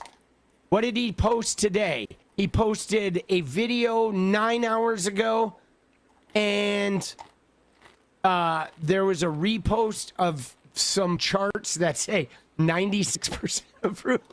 Dude, some CPAC charts. Dude, look at that, guys. The CPAC chart says Trump has 96% approval, guys. Right? Oh, wow. There were a couple of tweets in the morning, and there was like a 7-hour break in the middle of the day, guys. This is pretty weird. And also, this is really short. Right? They're no long tweets. Look at this. All the tweets today, guys, were like one line. Remember when I gave Iran 10 days to make a deal or open up the Hormuz Strait? Time is running out. 48 hours before all hell will rain down upon them. Glory be to God. Like, dude, Trump did not write that. That is definitely not. This is not a Trump tweet. It's not verbose. It's not rambling. That is absolutely not a Trump tweet, nor is this one. Not only were the job numbers great, thank you, Mr. Tariff, all of this and simultaneously getting rid of a nuclear Iran MAGA. Dude, no. Dude, these tweets are not him. Now, this one feels like him. Okay, this one actually feels like him. The lack of credibility and their constant fake news attacks on your favorite president. Me. Right? This is him. Well, look at that. That was 17 hours ago. So that means that was like 6:30 in the morning, 3 hours before they called the lid. They called the lid 3 hours after this. So then he does this, and then all of a sudden, immediately after that, we have 2 tweets that are not him. Then there's a 5-hour break, and there's a tweet that is not him. And then there's a handful of charts, and then there's a tweet a couple of hours later that feels like not him. And then this one feels like him again. But this is, 9 p.m. So there's like a 12-hour gap, 15-hour gap in the middle where Trump's not even tweeting from his account. Something happened, bro. I think he may have had another stroke. I know everybody was like, there were rumors he went to Walter Reed. They were covering this shit up. But for me, guys, what it really was when Stephen Chung got on the horn, it tweeted this. He says, there has never been a president who has worked harder for the American people than President Trump. On this Easter weekend, he has been working nonstop in the White House and the Oval Office. Dude, Trump never works nonstop. Oh, but they're going to continually say that. This was a sign, okay? This was like, dude, something's up. And then, guys, the other telltale sign, all of the right-wing media started posting this clip of a Marine standing outside the White House. Okay, they clear the press. They call a lid on a big news day. Trump stops tweeting. Then everybody in the right-wing media tweeted this. A Marine sentry is still posted outside the White House West Wing. signifying President Trump is inside. News outlets have confirmed this, yet scumbags online keep trying to say he's at Walter Reed Hospital. So they're saying this is how we know Trump is in there is because there's a Marine outside. But like, dude, anybody could put a Marine outside. Why didn't you just have Trump come outside? Why did Trump not tweet for 15 hours? Are the Marines not there if the president's not there? I would assume they're still there because he's going to come back and they got to open the door for him. On a big news day, why did he not speak to the public about the plane falling down? Why did you have right-wing media disseminate the same video of the Marine saying this is proof Trump is okay? He's not at the hospital. He's fine. Something happened. Something happened. I think he had another stroke, guys. And he has not been seen today, guys. He has not been seen. The only thing we've gotten is a Marine outside that is signifying he's inside. And then we've had some weird tweets from people, a lot of right-wing media spreading the Marine thing, and no Trumpy. I'm telling you, something went on. I don't know what it is. I don't know that he went to Walter Reed, but I know that we've had many Maybe days he's got like a bad this case of diarrhea where Trump has either had a stroke, or he's been sundowning, or he's been some just has other way diarrhea. incapacitated. But here's the thing that's weird. Prior to this, on a day like today, where they would pull the plug on the press, he would still go golfing. They would prevent you from getting close to him. You can't golf. They'd put him in a if in a you have Bronco. bad diarrhea. He would go golfing. Today, nothing. If you're no just, Mar-a-Lago you for know, the weekend. shitting No liquid golfing, as you walk. and, Can't go golfing. There's our famous photo. We'll have to see if Trump looks like that tomorrow. I will say this. The last time we saw him was that little spiel he gave about Iran, where you can see him saying we destroyed all of Iran. They are gone. Iran is devastated. He could barely string words together. This is a couple days ago. But Trump has never been working all day, guys. Lately, what I have seen is his cognitive abilities have been off. He's been having trouble reading off of a teleprompter. He's been slow. He's been like only doing a couple of words at a time, breaking the sentences in like weird places. When we finish this, having a bad case of diarrhea done soon would right? probably affect my He's been speech as very well. If I'm bizarre constantly with that. clenching my He's butthole not to been try and very hold active in with liquid his, like, farts. hand motions. There's been a lot of the whole, you know how sometimes you see him and it just seems like he's holding onto that podium for dear life. Yeah, 'cause he's gonna shit his Obviously, pants. His hands, the double and triple makeup on his hand, the thankles, the swollen ankles. This is the- copium. the This is limp rash. copium. Remember the crazy rash he had on his neck? Oh my God, guys! Remember this? Remember this? Remember when he had that crazy scaling rash? And you know, there he's got his collar pulled up over it, but it was like pretty gnarly. So I don't know. But I know that everything ran rampant. Everybody, the internet was rampant today about this. Now, this is funny because the right-wing people were mad. Look at this, dude. All the morons who spread the lie Trump was at Walter Reed should be immediately and permanently banned. Oh, you're banned. Right? Dude, in direct violation of the X rules. Dude, have you noticed? Like, guys, I don't know if you've noticed this, but I feel like all MAGA does now, is like ask for the manager. That's like all their they've ever done. entire existence now.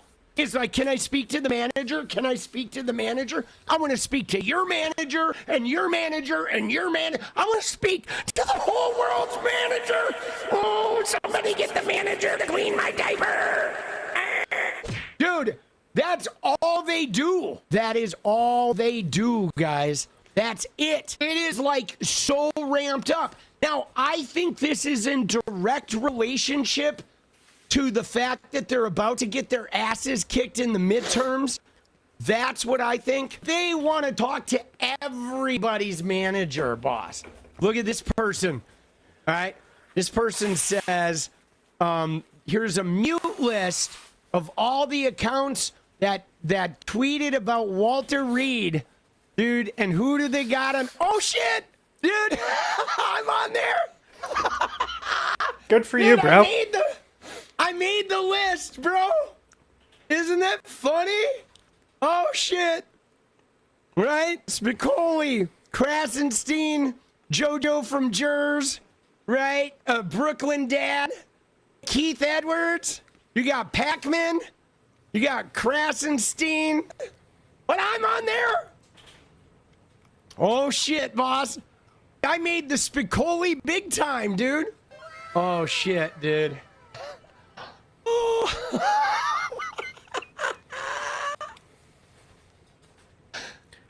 The hairy pickle. Dude, the hairy pickle. All right. Thank you, Spicoli. We love to see it, dude. What's intriguing about this is how panicked they get. And this, guys, is how we know that they lost their mojo and how we know that MAGA has crashed. And it really amounts to the loss of being the front man. They're never the front man anymore. Like, they're never leading the narrative. They're always playing like what are you talking about? Reactionary to a machine They're that both. people not them are driving. Like always. I mean, if we sum up today, look what happened. It's a big news day. Fighter plane down. Trump disappears. They call a lid. They remove the press.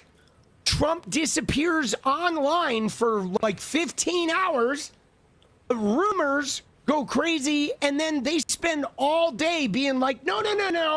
That's not what happened. No. Here's a Marine. He's in there working. Let's look. Did you see the Marine video? Let's watch the Marine video again. That proves he's in there.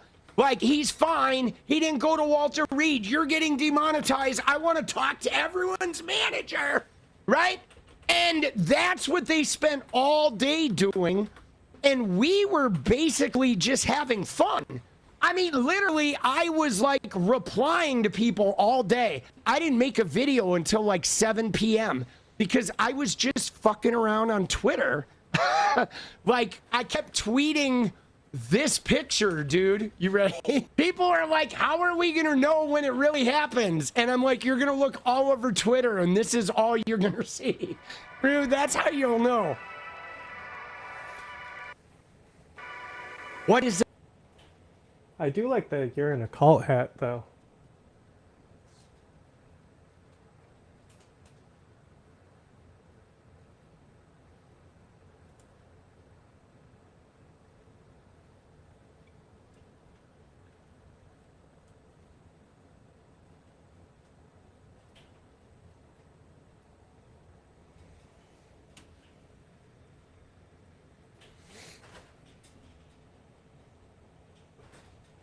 Oh, are you dancing over there?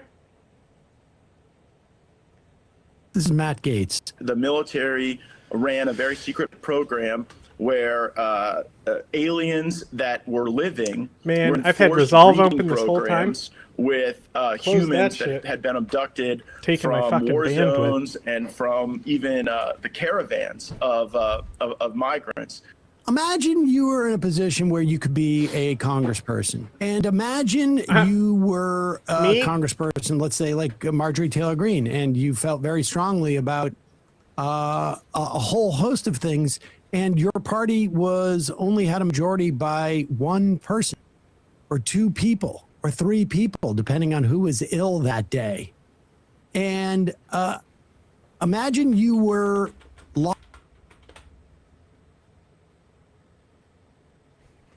locked into that job for another 9 months, 10 months, 11, really a year, actually, and you'd be able to take all these votes.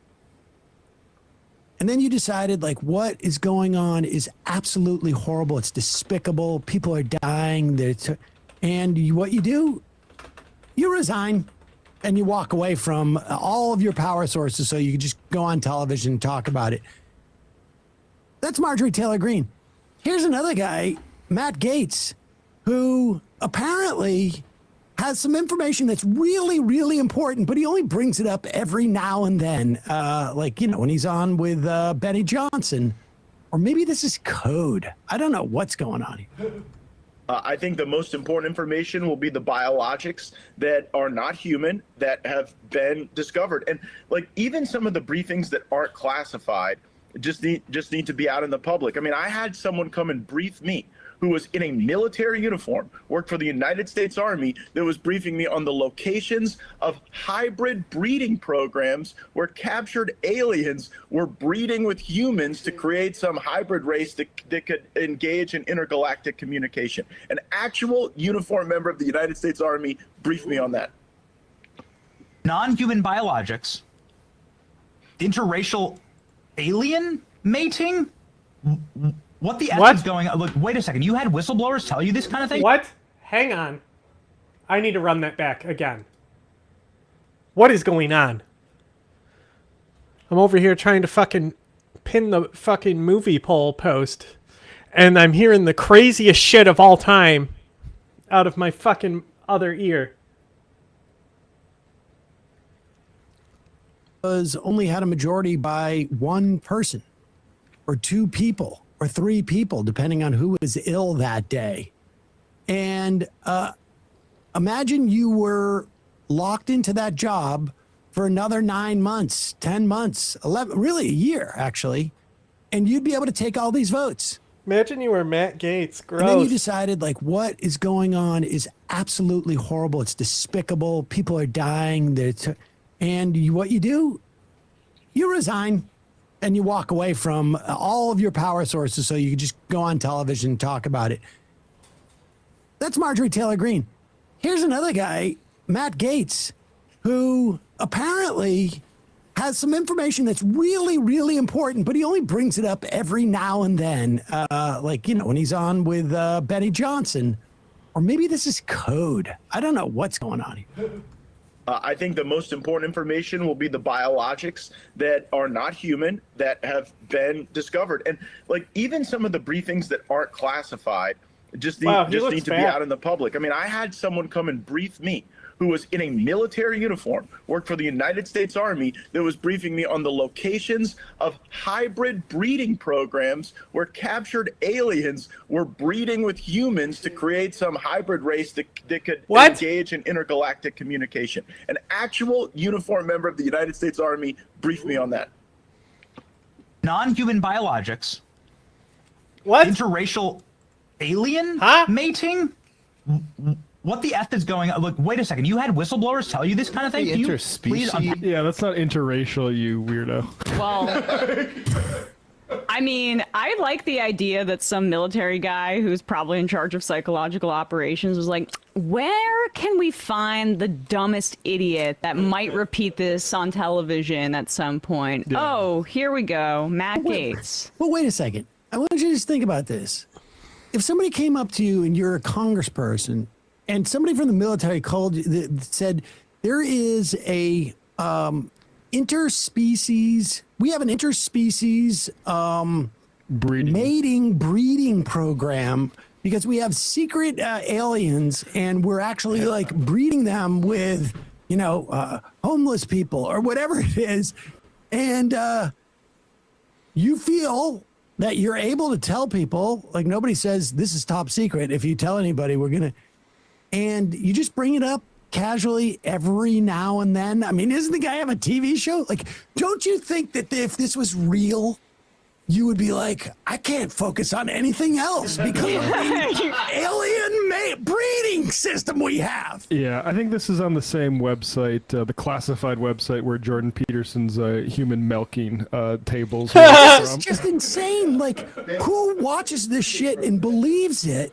Like, he just I'm sorry. If I got information about this and I got it from what I consider to be a reputable source, as a congressperson, I feel like I would be like, hey, yeah, take a field I can't trip. get this out of my head. I mean, listen, I'm pretty upset about that post office that we're naming, but this whole interspecies breeding thing, shouldn't we be talking about this?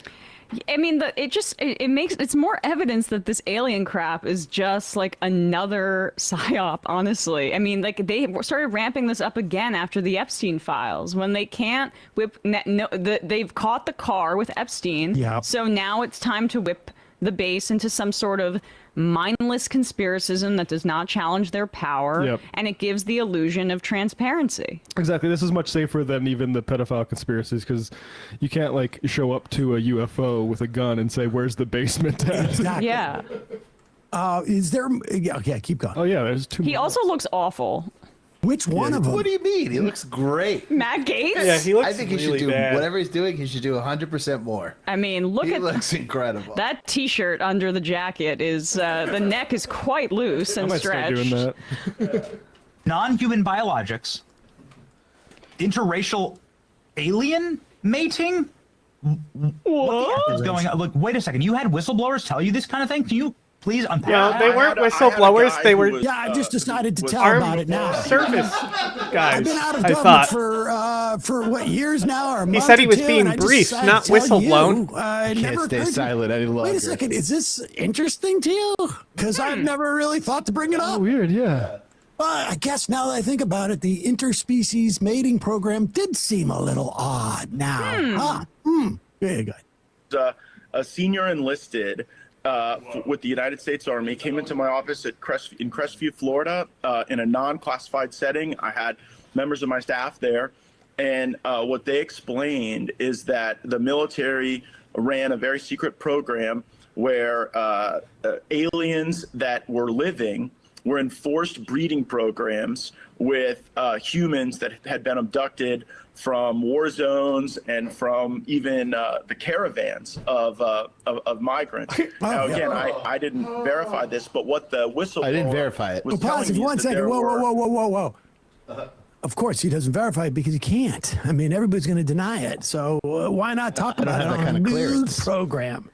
Yeah, I I didn't mean, verify when it. they said illegal aliens, they meant literal aliens, I guess. He's literally telling a story of someone who is emotionally disturbed, came into our office once and told us a story, and I just sounded. Are we sure it wasn't a guy dressed like a senior enlisted? You know? Right. I mean, they're getting it from the caravan, so it mixed together like, Go ahead. Seems like he's trying to get a job at FEMA. Yeah, somewhere. But what the whistleblower was telling me is that there were like between 6 and 12 locations around the country where this happened. And what he wanted was a group members of Congress to all show up at the same time at all of these different locations so that any of those activities could not be moved. And of course, it's a physical impossibility to get members of Congress to simultaneously show up at like 8 locations at one time. And so that never occurred. Well, they're demons. What do you mean non-human biologics? Like this? Well, that was the testimony of David Grush before the House Oversight Committee, which I joined, and the testimony was that in crashes of craft that had been recovered by the CIA and through a special program that the CIA had for crash recovery, that it wasn't just the hard materials, it was also biologics, but that they couldn't. I'll give you a hard identify material. a human source of those biologics. So it occurred to me that there's another purpose for this dumb UFO stuff, and that is to waste the time of the House Oversight Committee. Yeah. Yeah. When they could be doing right. Yeah, non-human biologics, sir. But all I have is these fuzzy photographs. That is amazing. Was his son Nestor there when they were looking at the aliens? Yep. Bring your son to work day. His adopted son. My adult adopted son. Hey, folks, don't forget to hit the subscribe button and check out our daily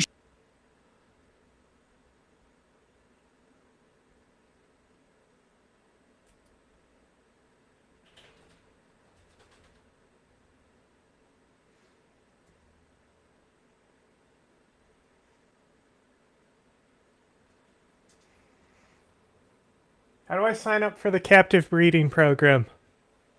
Get me pregnant.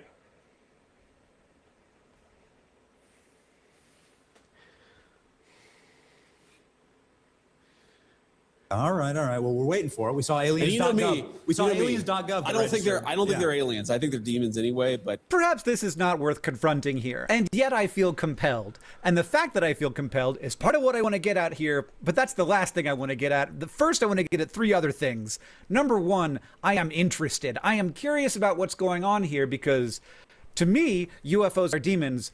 It feels like a tremendously specific claim that has to be coming from somewhere. And I did not realize that this was a thing, but it is. It is a bizarre claim that I cannot believe the vice president of my country actually believes, at least in the straightforward sense, but I'm going to take him at his word. But also I want to think/talk a little bit about this worldview, which does exist and is not as uncommon as I would have expected. Second, I am annoyed because there's something like rhetorically identifiable going on here that popped out at me that I find to be quite manipulative. As J.D. Vance continues to speak, he changes the meaning of UFOs are demons in a way that is important and I think is rhetorically interesting. And then third is like a bigger picture fear that I have that we're going to get to. But first, let's talk to the curiosity and the annoyance. So as I am on the record saying, I think that there are some fairly big problems with aliens as a hypothesis for phenomena that are unknown. I made a 20-minute video about this that I'm quite proud of.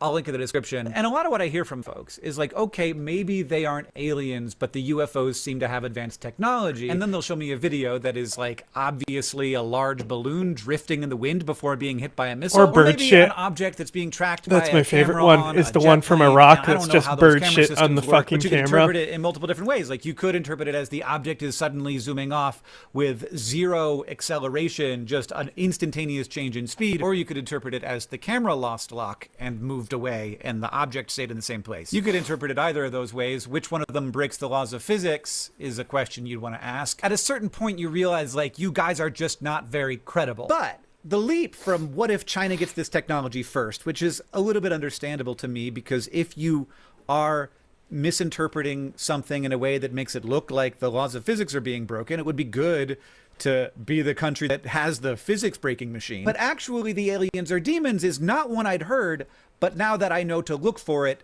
there is a not insubstantial number of people who think this. Obviously, I'm not an expert in Christian theology, so my understanding here is going to be incomplete, but my upbringing with Christianity was very like Jesus forward. Love your neighbor, love your enemy, care for the poor, treat the least as if they are the most, be humble, be forgiving, be very suspicious of your own righteousness. I did not come out of Sunday school thinking a lot about like actual physical demons that might exist in my world. Supernatural beings in a war with God. That was not part What about the of reptilians? it for me. That makes sense because we are no longer in a world that is haunted by demons, right? We understand that cancer is not a curse. It is an overgrowth of cells. We understand that I don't think epileptics are not demons haunt. possessed. We understand that plagues are Those not are ghosts. divine punishment. They are infections that spread through water and bodies and air. Over and over again, we find that when we dig deeper, there are natural explanations for things that we once thought were supernatural. And this is good. Why is there because a that duck means that head we are not behind collateral him? That's damage in my a war between question. invisible beings. We are suffering because of biology and chemistry and physics and sociology, and those are all things that can be turned against the problem, rather than going to fight a demon. We build sewers and we cure many cancers. We fight to build a more just world. That is one of the most beautiful things about humanity. We are crazy problem solvers, but only when we identify the actual source of the problem. And how do we do that? We do that when we let reality define reality, which is hard. Like that's the process of science. It's not easy. But obviously lots of people understand reality lots of different ways. I believe people. I take them at their What word. is I believe reality? Tucker Carlson when he says that he thinks that he was mauled by a demon in his sleep after waking up with claw marks across his chest, which does seem like a crazy thing. Though every time he tells this story, he does remind us that he was sleeping in the bed with several large dogs. And those are animals that somewhat famously have claws. What are we doing? What's going on? But I believe he believes it. But more than that, I believe that he believes that his belief is useful. Otherwise, he would not be sharing it. Tucker Carlson doesn't share every thought that he has in his head. I don't think that anybody thinks that he does. I bet he's got some that he only shares among the closest of friends, and some that are just for himself. That's how we all are, right? So he's saying this because he believes there's some utility in sharing. I don't know what he believes that utility to be, but there is more than one way to define reality, and one way is the hard way, where we work really hard to get the universe to tell us its nature, and then we let that understanding of that process define reality for us, even when the answer is like not particularly compelling or a little bit frustrating or doesn't make any goddamn sense. But there's also the other way, where we let the stories of powerful men define reality for us, and I don't like that way as much. But I'm going to get to that more in part 3. Part 2, there's a rhetorical thing going on here which is interesting. He's doing a Mott and Bailey, and I think that we should all know about Mott and Bailey's. So this is a rhetorical move where you lead with the thing that is like dramatic and controversial, and then when challenged, you pull back. And that's the Mott. There could be 1,000 better names for this technique, but a Mott and Bailey is like a defensible structure from medieval times, as far as Winterfell, I know, where you have like the place where right? everybody lives, and then Winterfell? everybody can retreat to the safer place that the if one? under attack. Like a poorly defended area and then a very well defended area. That's Anyway, Game so of you're in the Thrones. Mott, and you can kind of say whatever you What's want the and say the Skyrim controversial, city? provocative thing, the attention-grabbing claim, and that one spreads, it lands, people talk about it, I'm talking about it right now, and like then Dragon when Reach or challenged something? on that, you retreat to a much more vague, defensible position. Often, in J.D. Vance's world, this is often like pseudo-profound, kind of intellectually. And in our current media environment, Mott and Bailey is so useful because you get the benefits of saying the wild, attention-grabbing thing without having to actually defend it. The salience of the strong claim, the cover of the vague one. And that's very much what's happening here, so I just kind of wanted to highlight it. The attention-grabbing claim is, I think UFOs are demons, which is a huge claim, and it means that they're unexplained phenomena, not merely unexplained, morally charged in a battle with God, capital E, evil, and they're part of a supernatural conflict that you and I do not realize our role in. We don't just have a mystery, we have a cosmic threat. But then, he does keep talking. Here's what he says. I mean, every great world religion, including Christianity, the one that I believe in, has understood that there are weird things out there, and there are things that are very difficult to explain. And I naturally go, when I hear about sort of extra natural phenomenon, that's where I go to, is the Christian understanding that, you know, there's a lot of good out there, but there's also some evil out there. And I think that one of the devil's great tricks is to convince people he never existed. So now the claim is Okay, much but softer God and created foggier. the devil, Now so this that isn't really demons would in the inherently mean specific that God is theological evil. sense of Christian theology. Not that I know what that is. It's something more like all religions have stories about unseen beings and supernatural forces, and perhaps these are all imperfect ways of describing some deeper hidden reality that is also being uncovered by these unexplained aerial phenomena, UAPs, UFOs, aliens, and demons, same thing. And suddenly, this sharp claim blurs into like a super vague one, not Christian demonology, just like comparative religion, History Channel mysticism stuff going on. Gnosticism. So he gets to have it both ways. He gets to sound like the person who believes that the world is haunted by demons. Again, Very those are powerful, ghosts. emotionally Ghost resonant thing haunt. to say, especially to a certain audience. Get it right.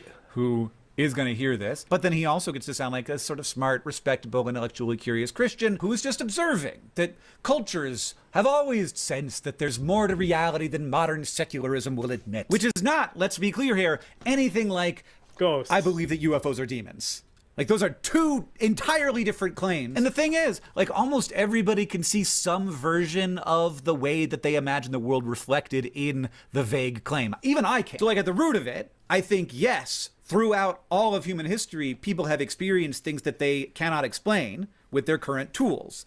And so they tell stories to help them understand those things. And that's a version of J.D. Vance's broad claim here. So he says like the most vague thing you could imagine, though like a little bit of actual, you know, I believe that the supernatural exists in this, as a way of explaining an extraordinarily specific claim that UFOs are demons. And that sentence, I just want you to hear it in your head. What do you think when you hear that? You think UFOs are demons, which is different from, oh, there's some underlying reality that maybe all of these things are reflecting, whether it's UFOs or like Hindu mysticism or, you know, Christian theology or whatever. But I will point out that these claims are compatible. So one is much more difficult to defend, but it can sit inside of the other one. Because if this is a reflection of an underlying truth, maybe the underlying truth is that UFOs are demons. But that's not what it feels like when you hear him say it. And so this feels to me manipulative. Like his one statement, UFOs are demons, it has all of this freight, all of this like baggage of like, you know, Christianity, Christian nation, Christians against other religions, you know, like demons working through humans who don't even know they're being controlled by demons. And you've also got like the government is hiding things from you, which is hilarious because he is the vice president of the government. And if he believes, I don't know, that UFOs are demons and that the United States government has information on the UFOs, it's weird to not be focused on that, but we're going to leave that aside for now. But the claim he's making is that there are forces of evil Like, what are moving you through the doing world if that are you beyond believe your that understanding. strongly? And then he steps it back. Perhaps all religions are dimly describing the same hidden truth, which is vague enough that almost anyone can find their own worldview tucked into it somewhere. So that was number 2, the rhetoric of it. And now we'll get to the part that scares me the most. So Vance, in this clip, is having like a pretty good time. He's like not like a wild-eyed aliens guy. He's like chilling, having a good time. If we're chilling, having a good time, I'm like with a friend and he's like, I think aliens are demons. I'm like, ah, tell me more, aliens are demons. But UFOs are demons from a guy who might soon be president is like a pretty freaky position to hold. A lot of people saw this and they were like, he's just saying this to like manipulate people. He doesn't actually believe this. I don't know what JD Vance believes. Until somebody says two things that directly contradict each other or does something that directly contradicts something they say, I just believe people. I know that I'm naive, but I just believe people. It just seems like the easiest thing to do. I'm not under the illusion that everyone's always telling the truth, but I am under the illusion that like potentially just accepting that people are telling the truth is just like a less full of friction way of interfacing with the world until you are challenged. So I'm taking it at face value here. If it's the second claim, right? If it's the defensible, vague claim that like there's just like an underlying reality here, then like I'm kind of fine with it. But let's just be clear here. JD Vance is a staunch, hardcore Catholic Christian. He is saying that he believes UFOs are demons, which is introducing into the public the idea that demons are real. And the thing that scares me is that demons, in the way that I understand it, demons are useful. They do things in the world. They are not real. They don't physically exist, but they're a technology used by humans. And they're a technology used by humans for specific purposes. And when used by powerful people, they are being used for a specific purpose by them. So the vice president of the US floating the idea that we are surrounded by active, physical, literal demonic forces is like a very big deal and a very powerful perspective if you agree with him on this. Because here's the thing about the demon-haunted world. Again, it's not just those are wrong, ghosts. it is useful. It is a tool. If the problems of the world are caused by demons, then they are not caused by bad ideas or policy failures or greed fascists. or the systems we built and could build differently. They're caused by evil, the kind that you cannot regulate or reform or vote out. They're the kind that requires spiritual authority to confront. And who has the spiritual authority? Not you. Definitely not me. If you accept that the great battles of the world as they exist right now are about good versus evil rather than like testing out policies and figuring out which ones work, you need somebody to tell you which side is good and which side is evil. You need a guide. You need somebody who has access to that knowledge. Who's going to have access to that knowledge? Let's be very clear. No one, because that story is made up. But by some astonishing coincidence, we might find that it's going to be the same people who would like to be in charge. And they're telling us that the demonic forces are very likely to be, maybe not. Maybe they don't know that they're the demonic forces, but everybody is going to be aware that, that their choices for who is demonic are going to be the people it's convenient for you to believe are demonic. I don't know what JD Vance believes, but I know what this claim does. I know what the technology of demons does. And what it does is it takes problems that are ours, problems that we made or that we could fix, or both of those things, and it takes them out of our hands. And it places them in a world where expertise doesn't matter and evidence doesn't matter. And the only thing that matters is which side of the invisible war you are on. And if I listen to JD Vance's tone, I don't feel like he feels this, but if I listen to his words, then he does. And when I look at the people who believe that demons truly exist and they are real, and they often do believe that UFOs are part of it, and they tie this up with a bunch of other weird conspiracy theories, those people do believe this. They believe there is an invisible war, and you can be on one side or the other. And this is very useful if you are in the business of telling people which side they are on and which side other people are on. Throughout this entire video, I've been referencing Carl Sagan's phrase, the demon-haunted world. He wrote a book called The Demon-Haunted World. It's very good. You should read it. And what he meant by this is not just that people once believed in demons and that world was worse. Both of those things are true. But he also meant that when we lose our commitment to understanding reality on reality's terms, we become vulnerable. We become gullible. We become manipulatable. Not by demons, but by each other. We become vulnerable to people who will happily define reality for us if we let them. And like, we fought very hard over a long period of time to get out of the demon-haunted world. We did not get all the way out, of course.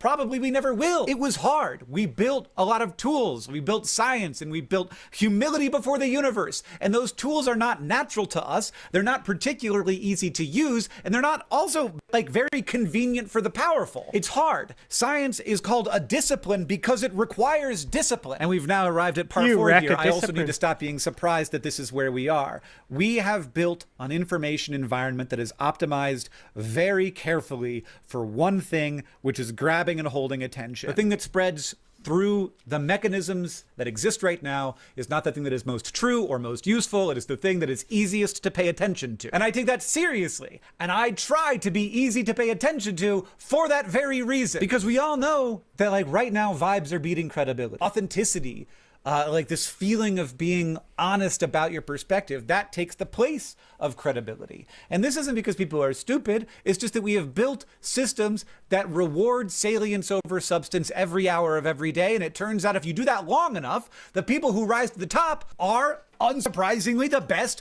at being salient. I think UFOs are demons is an extraordinarily salient thing to say. He says lots of extraordinarily salient things. Those things are not necessarily credible, but they don't need to be. They just need to land. But this isn't the world that we're stuck with forever. Attention economies shift. The incentives change. They're going to change. I can feel them changing a little bit already. But remember, the leaders that we have selected right now in this specific moment are the ones who are best at this specific game. And that game does not select for the people we need or deserve. It selects for the people who are best at making us pay attention. And oftentimes the best way to make us pay attention are to actively hurt the thing that they should be doing, which is bringing the country together for unified reasons for making the world a better place. And I think, and I bet you think that we all... That's the thing, is like, that you look at like Joe Biden, it was all this fucking unity shit. Unity this, unity that. These people, they can't run on unity. They have to run on everyone opposed to us is our enemies because of how outrageous they are.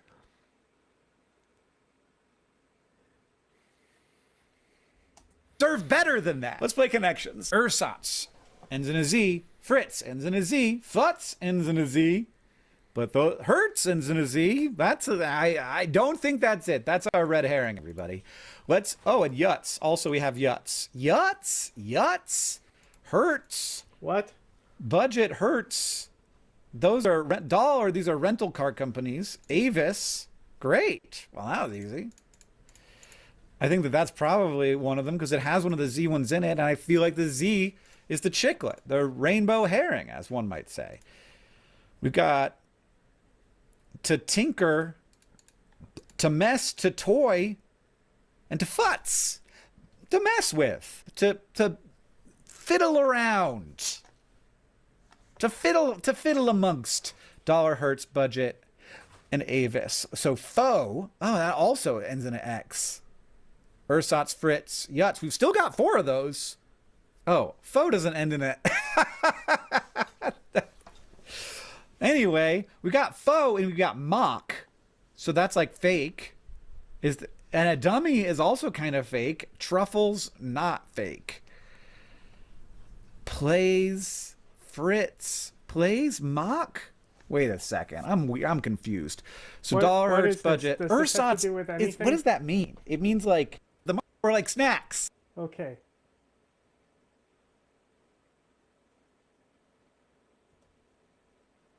A short interview with Greg Bovino by Jason from The Good Liars. Jason Selvig from The Good Liars. This is a short interview. me your previous job and your first and last name, please. Well, sure. It's Gregory Bovino. Previous job was Chief Patrol Agent, U.S. Border Patrol. And how long were you working there at ICE? Approximately 30 years. All right. Thank you so much for talking with us. I appreciate it. Thank you. Thank you. All right. So that was my interview with Greg Bovino. So fantastic. Who's a big boy? He's a big boy. Look at you. Look at you. Look at you. Big, strong boy. They were out in front of CPAC. I think it could be from where it's from. They were out in front of CPAC. What was he doing at CPAC? Bovino. Last hurrah. Yeah. Getting shot spot for him. Selvig was handing out Epstein files, and a lot of people were like, "This is fake." Wait, his name's not Walter Masterson? It's crazy the generational divide on that. Like everyone All the over libs are the like same to me. 45 is like, well, you know, Bill Clinton was also in the files. It's like, well, first of all, not as much because most of his time with Epstein was in the 90s. Fine, throw him in a cell with But Trump. yeah, like what do you? How Of is course. that? Yeah. But Bill Clinton did it. Got me. I guess I can't be against sex trafficking now.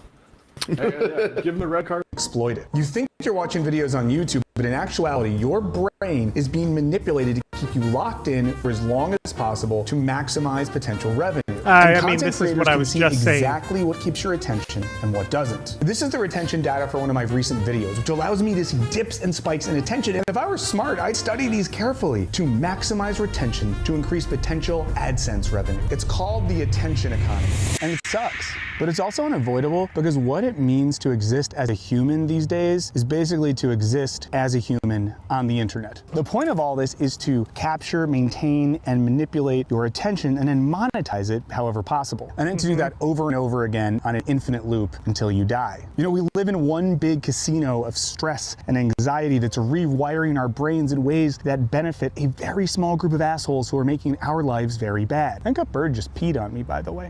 Nature's crap. Much like how a fossil fuel-based economy has made the planet less habitable for the sake of profit, an attention-based economy is making our own mental lives less habitable and enjoyable for the sake of even more profit. So what in the fuck are we supposed to do other than turn the computer off and go live in the woods? Which is only possible if you're someone who would do really well on the show alone, or if you inherited money because your great-great-grandpa did some very bad things. Are the rest of us left to just click and swipe and scroll our way deeper into the depths of our own digital servitude? Well, according to a group called the Friends of Attention, there is another way. For this month's edition of Burns After Reading, I'm going to be talking about Attensity, a manifesto of the attention liberation movement written by the Friends of Attention. And shout out to my buddy CJ the X for recommending this book. Now, I'm not here to summarize this book. Rather, I want to talk about some of the ideas that stood out to me, and Daddy. I encourage you all to check it out for yourself. Always start with the library if you can. Now, if you really feel like buying the book, please do so using my affiliate link down below. When you do that, you support the channel and you support independent booksellers. Talking and you about don't how it's all support for Jeff Bezos. selling stuff. Now, this book presupposes that you feel bad, or at least slightly off, and it wants to affirm that feeling, arguing that something is seriously wrong with our society, and that by better understanding what's wrong, we might have some power to change it. Now, that something is that we are living in an era where our human attention is being exploited at the cost of our own humanity. Now, early in the book, they write that we are living under conditions that are contrary to basic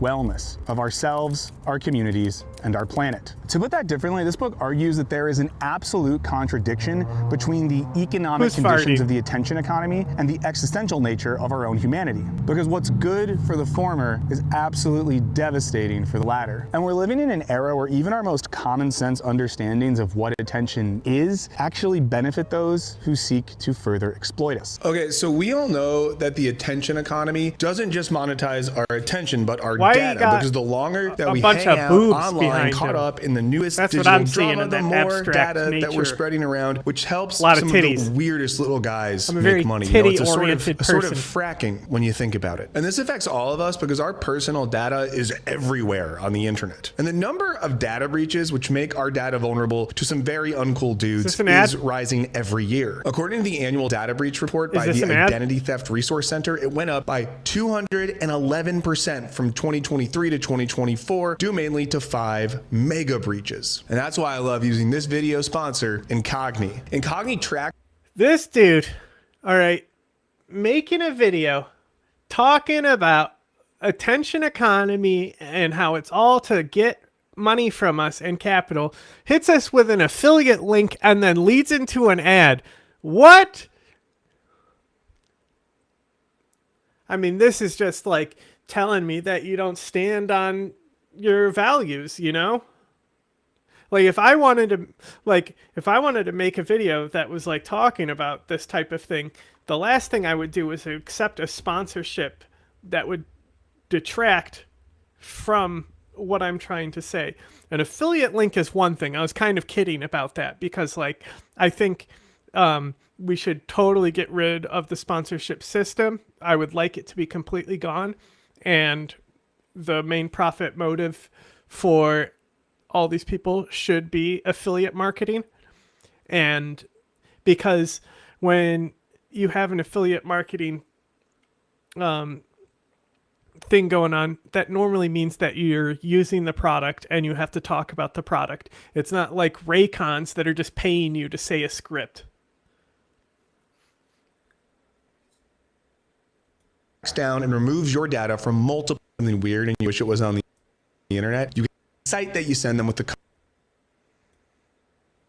60% off your annual plan, or you can just go to incogni.com/burns. Thanks again to Incogni for sponsoring the channel. Because the smart men of Silicon Valley, well, they usually talk about attention as a sort of task-directed tool where we focus our awareness, but this isn't the only definition of attention. There's also a sort of attention that looks more like a type of careful waiting, an openness to what might unfold outside of our own control. This looks like what it might mean to pay attention to a work of art, or pay attention during a moment of prayer or worship, or simply sit outside and pay attention to what's unfolding around you. Touch grass? This sort of attention is more about an openness to experience than it is about the completion of a task. As someone who sees a lot of improvised jazz music, this really makes a lot of sense to me, as in that experience, being the audience is about being open to something organically and unexpectedly happening between the musicians, or even between the musicians and the audience. It's very special. Go see live jazz music if you can.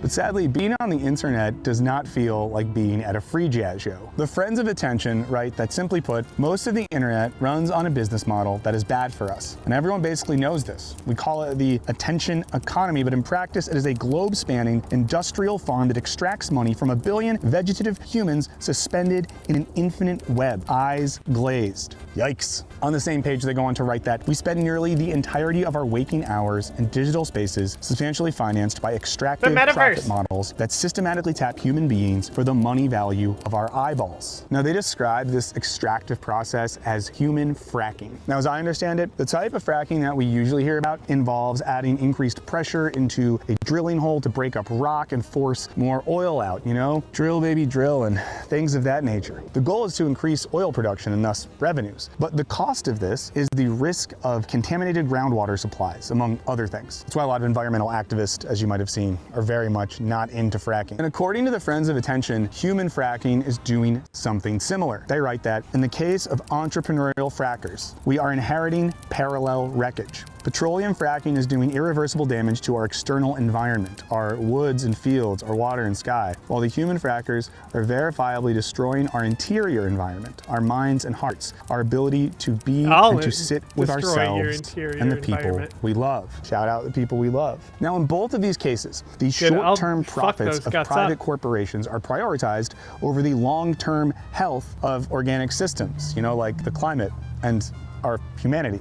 And I like the way that they phrase this because it makes sense of a thing that we Candace all Owens told me feel, climate but change maybe is can't fake and always gay, clearly so- articulate. You know, and that feeling is that we're being exploited and stolen from in ways that we just don't fully understand. And that these methods of extraction are causing forms of long-term damage that we can't quite understand, even if we feel that they're happening. I definitely think one of this book's strengths is its ability to really articulate one of those funny feelings that we all have but struggle to put a finger on. And the Friends of Attention argue that the attention economy isn't just making money off of our eyeballs, it's actively engaged in a process of dehumanization. I'll make money in the off some process balls. of fracking us, it's also making us less human. And in the book, they acknowledge that there's research that wants to argue the opposite, that actually things aren't so bad and there's a lot of just interesting things we groove can into the learn about jazz. human attention, but they note that a lot of that research is equivalent to the research that's on the harms of smoking but funded by tobacco companies, or research on climate change funded by big oil. You know, it's often tech companies who directly benefit off human fracking that will fund research that's like, you know what, it's actually not so bad. You know, the phone's pretty good for you. The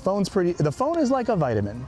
The phone is like a vitamin. For the English, the phone is like a vitamin. And this is relevant to some recent online debate that I've seen and that I don't want to jump into right now about how our phones and the internet more broadly maybe actually aren't that addictive. And to those claims, the Friends of Attention respond, use some common sense. Check yourself. How do you feel? What about your friends? Look around. You gotta check anything yourself odd, before like you wreck everyone yourself. staring at a device and nobody talking, nobody actually seeing each other, or for that matter, the world, or anything but a stream of content that is continuously monetizing their consciousness? Solution, The book FaceTime. says, that wasn't me doing dramatic effect. You know, the book goes on, does anyone really want to argue that these developments are unrelated to the dramatic transformation of the public sphere across the last 30 years? Now, the project of this book and the Friends of Attention isn't just to reclaim our attention span, you know, because in doing that, we're often still using the definition of attention perpetuated by the frackers themselves. I mean, I'm sure some of you are fellow ADHD heads out there. Shout out to all of you. And What if about you are an getting ADHD person, you might have wondered before, am I just treating this so that I can pay better attention at work or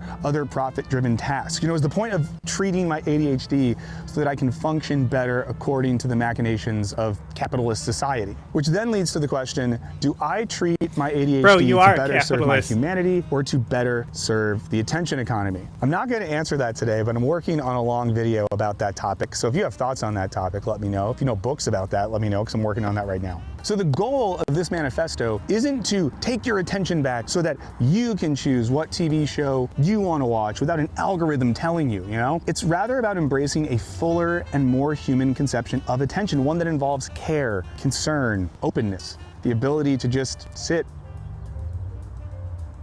and wait. Then again, I think that art and religion can be useful here if you're struggling to make sense of what this would look like. You know, in other words, I think they're basically saying, fuck those screens. Now, in the book, the Friends write that taking back our attention from the human frackers doesn't mean fighting in their ring by their rules. That would be already to lose. We don't want to scrap for slightly longer attention spans or use their apps to train ourselves to a higher pitch of cybernetic focus. We want human attention, our attention, the fullness of that in all its radical and revolutionary I just want to feel power. pretty. Shout out to anyone who's ever downloaded an app to be like, this will help my attention span. I'll use the phone differently and my attention will be better. You know, if I just drink the scotch the right way, I won't get drunk. This is a call to detach our conception of attention from one that's been beneficial to the advertising and military industries. As this concept has seeped into our education system, into the way we, you know, think of ourselves and our families. You know, we optimize ourselves to be fracked from a very young age.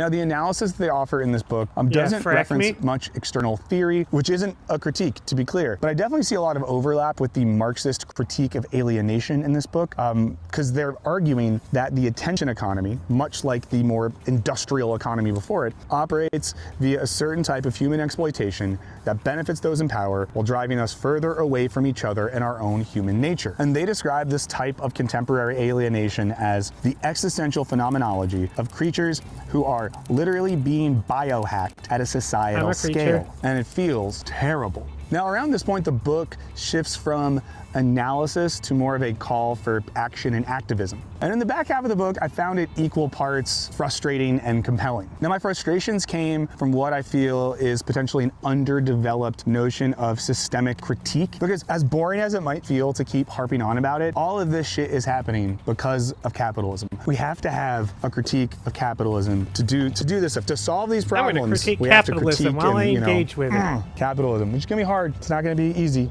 Not going to be easy. You know, there's a very clear economic basis to this issue, and there's not really an apolitical solution to that problem. There's no sort of bipartisan way to get to the bottom of this and rehumanize ourselves. Now, they do make the very good point in this book that attention activists, which they want all of us to be, well, we need to look for contradictions in society to find points of pressure to exploit. Good idea. I like it. But they then go on to write, Karl Marx may or may not have been correct about political economy, but nobody could deny his slashing capacity to unleash systematic rethinking. He was formally trained in the art of dialectic, that special form of conceptual jiu-jitsu whereby thought is somewhere reversed, even flipped. Okay, a couple things here. Let me say for the record, Marx was right about political economy. You don't need to write Marx may or may not have been right. He was right. He was right. Friends of Attention, if you're watching, you're not watching. Friends of Attention don't go on YouTube. I could say anything I want right now.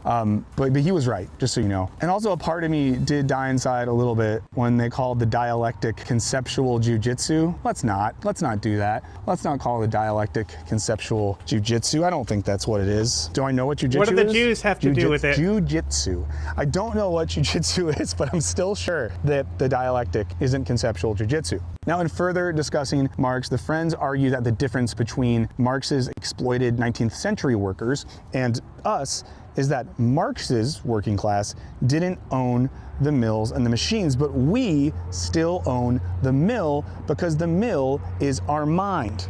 To which I must say, I don't think so. I don't think that one works. You know, because much like the hands of the industrial laborer, our minds carry out labor for the sake of larger systems. And while most of us might not work with mills and machines, we do work with numerous digital platforms every day. Platforms that we do not have control of. Platforms that extract value from our minds and then use it for profit. You know, platforms that we can't really fight back against. Platforms like this. This isn't a platform, this is just a park. But you're watching this on a platform, which is YouTube. Because it's like, I could make a video and not put it on YouTube, but then where would it go? I don't know, how about my Patreon? Check it out. Now, to be fair here, I'm aware that not every single book that I read has to do a formal Marxist analysis of whatever problem is being explored in that book. You know, especially in this case, like it's a manifesto. It's telling us it's a manifesto, not a careful work of theory. But I do think this leaves us a lot of room to further analyze the situation in terms of digital platforms and their connection to contemporary capitalism and political power. You know, I think there's work to still be done on the theory side that can help us potentially do a better job at the activism side. But I also found a lot of the back half of the book compelling. I really liked their call for forms of artistic practice and study that can help recalibrate our practice of attention, you know, making us more human in the process. It's nice to read a book that gives some practical advice or pushes us to think practically about what we can do. Because again, we can't just go turn off the capitalism machine. So we gotta do something in the meantime. So hey,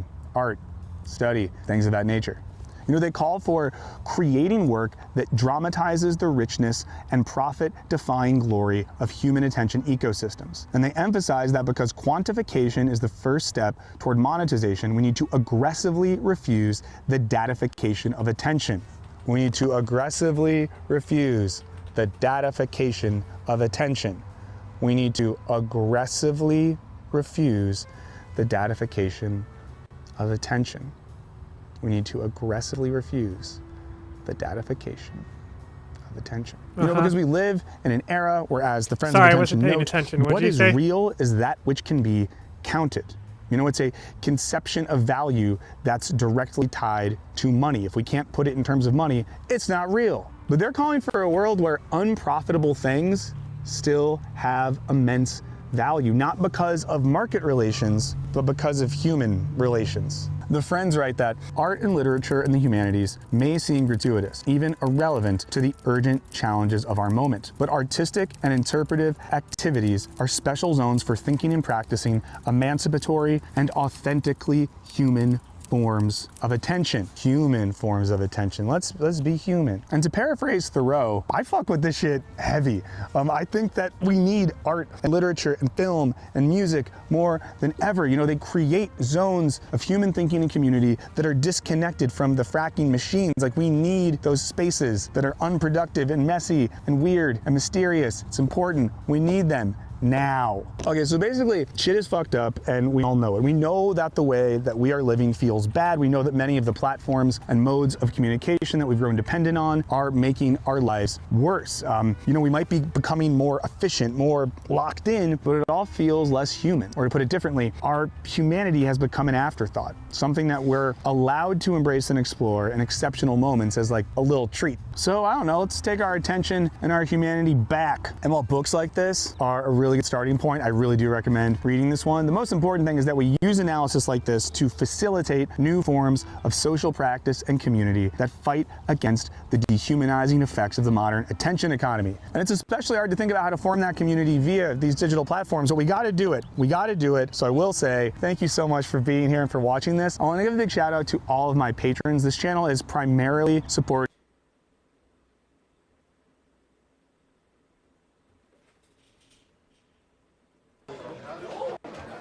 All right, let's see what Dingus has to say.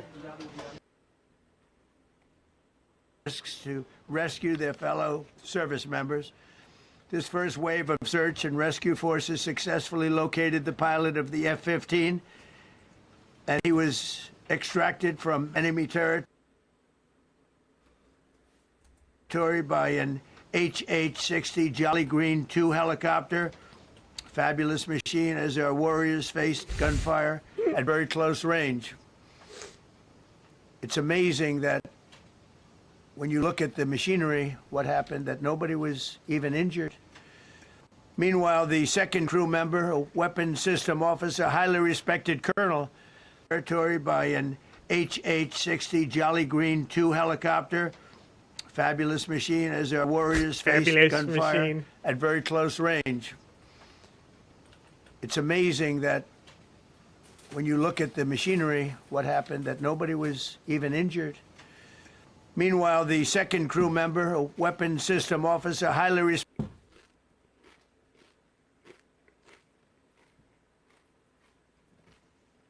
Took food at the wrong time.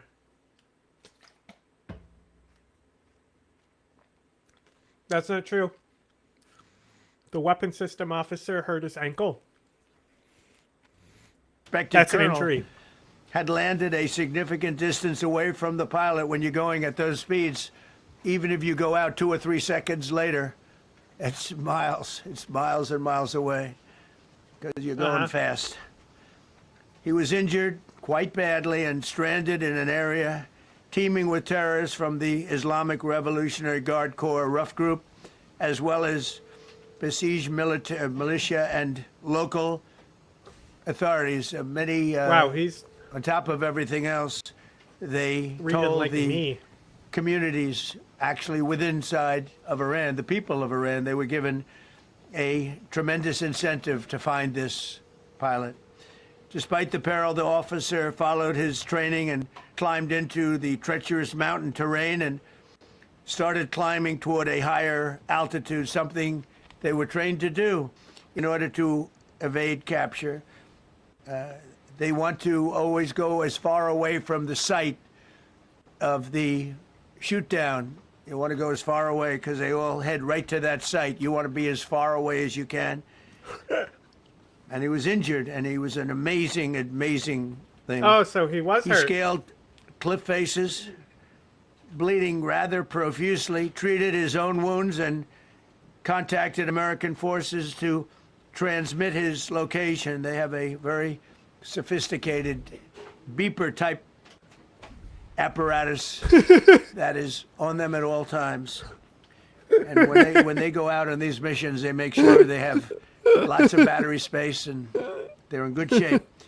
And this one worked really well, amazingly, saved his life. We immediately mobilized a massive operation to retrieve him from the mountain holdout. And he kept going higher and higher. The mountain kept getting rougher and rougher and really very, very hard to find. The second rescue mission involved 155 aircraft, including 4 bombers, 64 fighters, 48 refueling tankers, 13 rescue aircraft, and more. We were bringing them all over, and a lot of it was subterfuge. We wanted to have them think he was in a different location because they had a vast military force out there. Thousands of people were looking. So we wanted them to look in different areas, so we were scattered all over like we were right on top of them. We had different locations where they thought, and they were very confused. They said, well, wait a minute, they've got groups here, they've got groups there. It's amazing. And I was listening to these great people, these great generals. General Raisin Kane was amazing, and Pete Hegseth was amazing. But I listened to the whole thing. It was pretty amazing. So they had all these different sites where everybody thought he was located. We think we have him over there because they have 9 planes circling a little area that's 25 miles down the coast. So in a breathtaking show of skill and precision, lethality and force, America's military descended on the area, the real area, engaged the enemy, rescued the stranded officer, destroyed all threats, and exited Iranian territory while taking no casualties of any kind. The heroic F-15 weapons system officer had evaded capture on the ground in Iran for almost 48 hours. That's a long time when you're in tough shape and when you're bleeding. It's a long time. When we left, as you probably know, we had 2 large planes, pretty old planes that carried a lot. We needed a lot more equipment going in than coming out, obviously, because going in, we needed to be able to scale mountains, and we had a lot of equipment.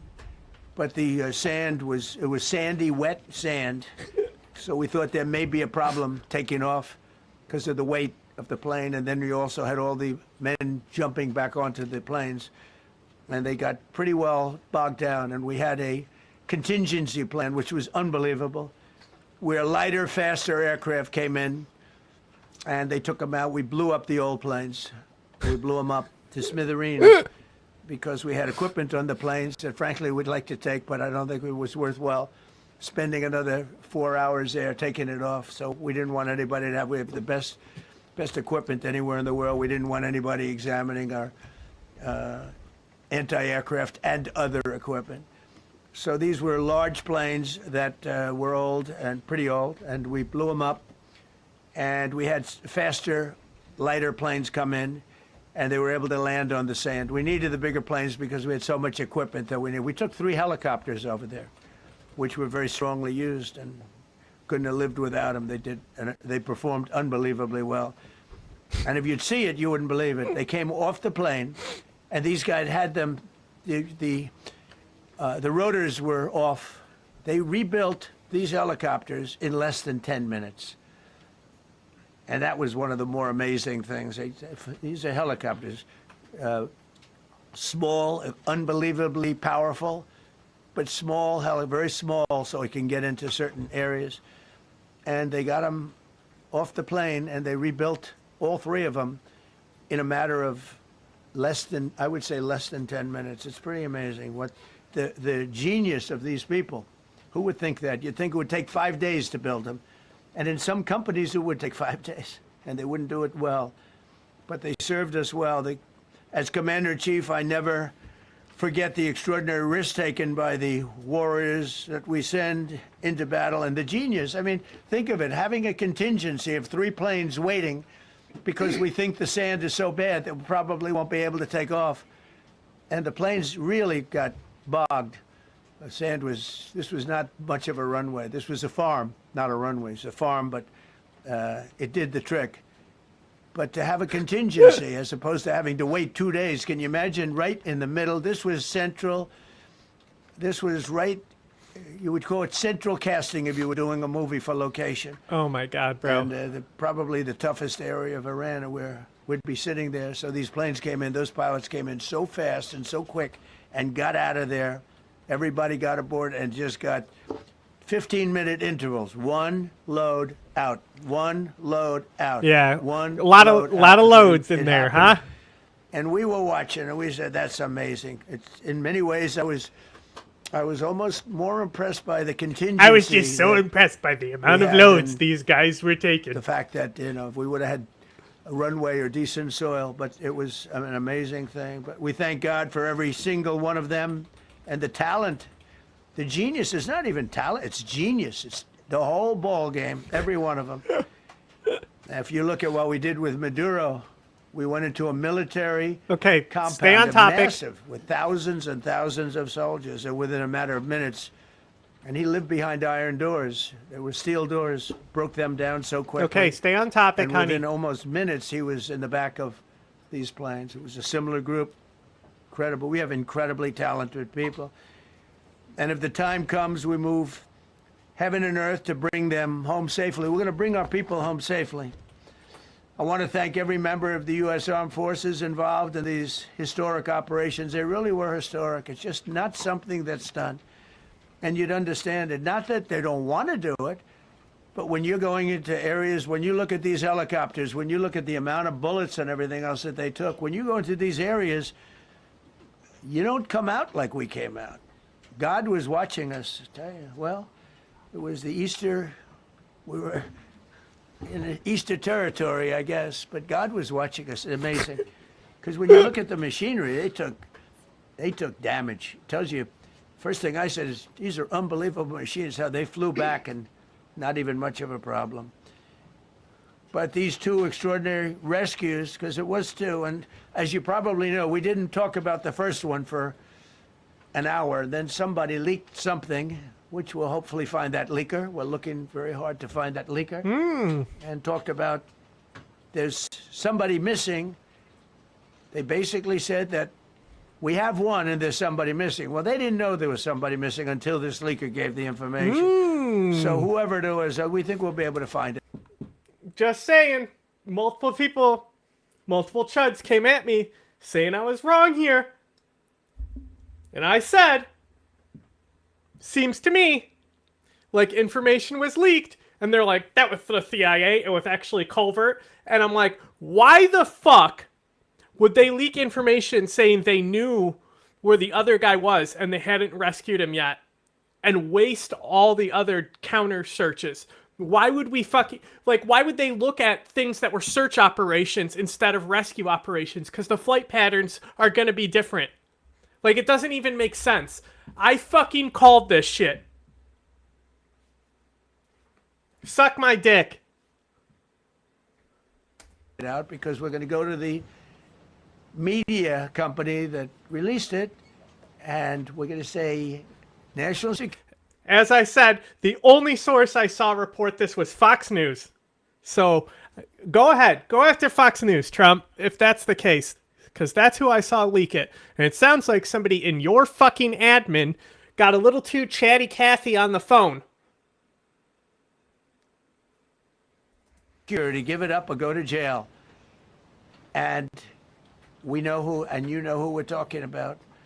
Because some things you can't do. Because when they did that, all of a sudden, the entire country of Iran knew that there was a pilot that was somewhere on their land that was fighting for his life.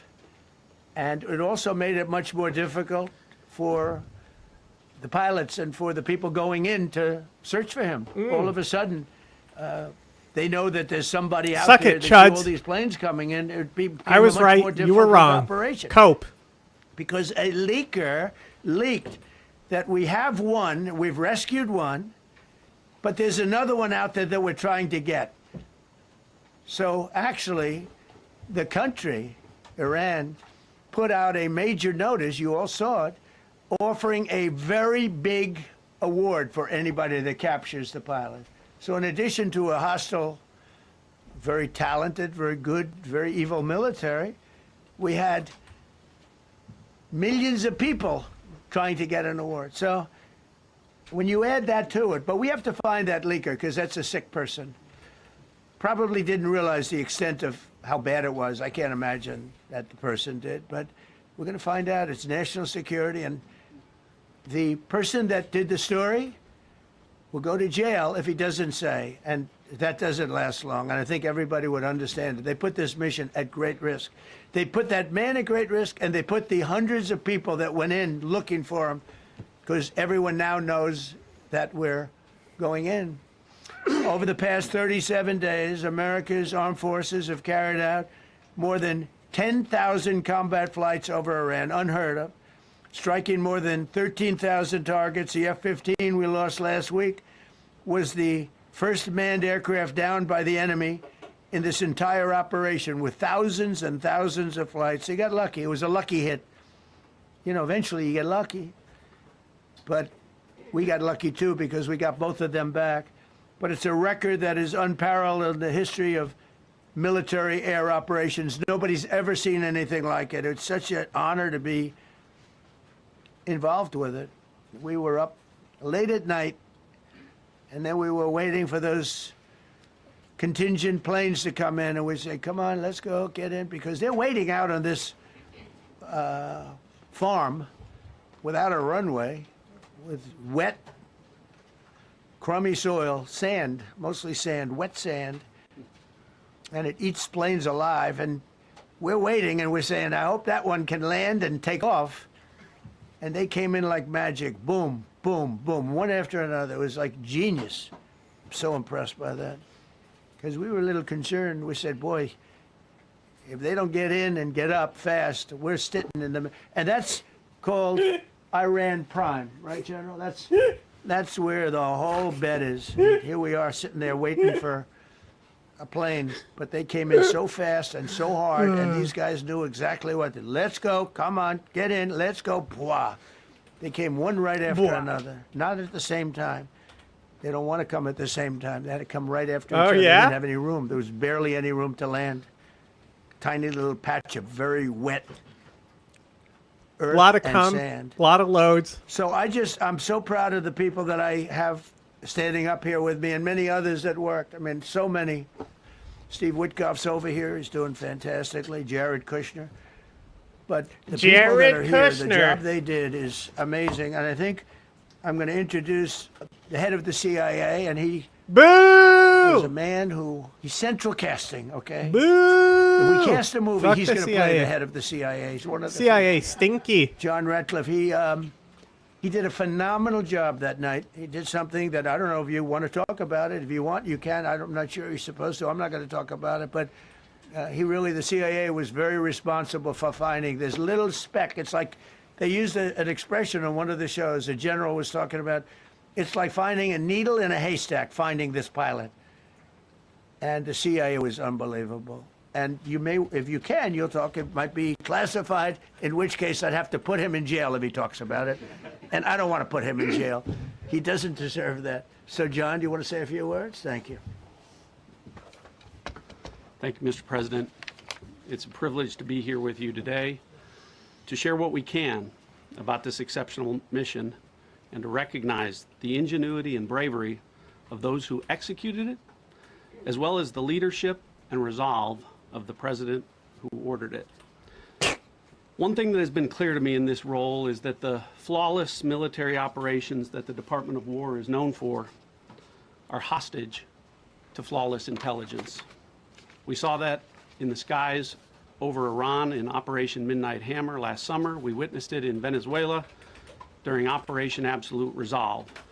We've seen it against the cartels in the Western Hemisphere, and we're seeing it every day in Operation Epic Fury, including this mission to rescue an aviator buried deep behind enemy lines. Because it is the unique tradition of the U.S. Armed Forces that we leave no man or woman behind, this was a no-fail mission. That was the spirit in which the president put us to work, and we were determined not to let him down or our airmen down. As an agency, the CIA possesses unique capabilities that only the president can deploy. Some of these capabilities fall under covert action authorities. And because covert means exactly that, I'm not going to be able to tell you everything that you want to know.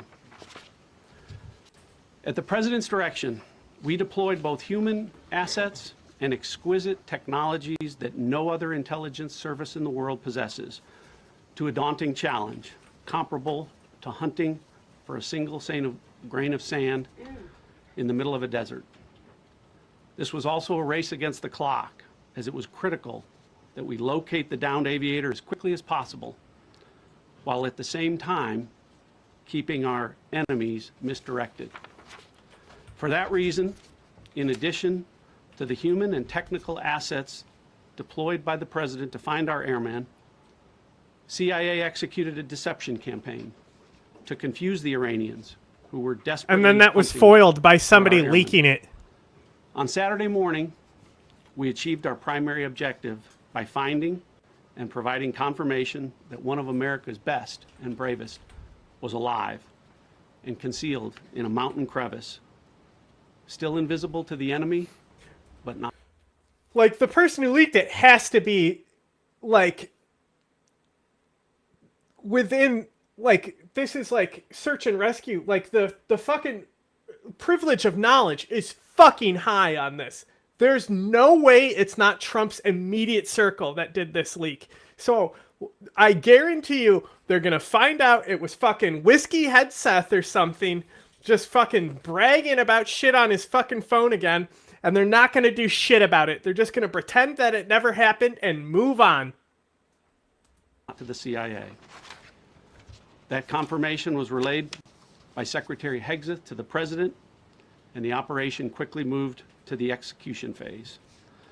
Following the successful exfiltration on Saturday night, our intelligence reflects that the Iranians were embarrassed and ultimately humiliated by the success of this audacious rescue mission. When the President asked me to lead the CIA, he made it clear, get back to basics, no politics, no agendas. Okay. Tackle the hardest problems and execute the toughest missions. This president is about results. And now, That was just that's what his politics CIA and is agenda about that you too. just did, though. The professionals at the agency and at the Department of War deserve immense credit for their flawless execution during this daring mission. Their skill, creativity, and courage are unmatched on the battlefield wherever they step. But none of that matters. Because somebody And all leaked of it. that is wasted without a president with the political courage to put them into action. Mr. President, I've had the privilege of seeing you act with political courage in the best interest Out of of the United all the States up cum close on a daily basis. I've had and in I'm my grateful mouth, that this successful yours is mission the most has delicious, given the Mr. American President. people a window into that as well. The Secretary and Chairman will tell you that our service members' confidence is boosted by a Commander-in-Chief who has their back the same way they have yours. And I know that the confidence of CIA's officers is boosted by the knowledge that their work is informing a president who's not afraid to make the hardest decisions when the stakes are highest. And to the American people, your confidence should be boosted by knowing that the security of the nation is in the hands of a president who's willing to take on problems that have confounded both sides of the political aisle for nearly half a century. It is an honor to serve under a leader who just proved that you can believe him when he says, no matter what, we will leave no one behind. We will come for you. Thank you. Come?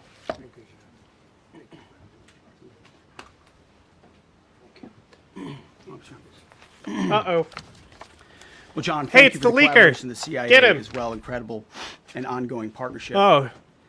Ladies and gentlemen, fellow Americans, and especially the brave warriors in our armed forces, over this Easter weekend, the United States military has once again proved why we possess the greatest fighting force the world has ever known. In two extraordinary combat search and rescue operations deep inside enemy territory in Iran, our warriors executed missions of breathtaking skill, courage, and precision. When our warriors are unleashed, as this president has allowed them to be, they are unstoppable. When American airmen were down behind enemy lines, our forces and our president did not hesitate.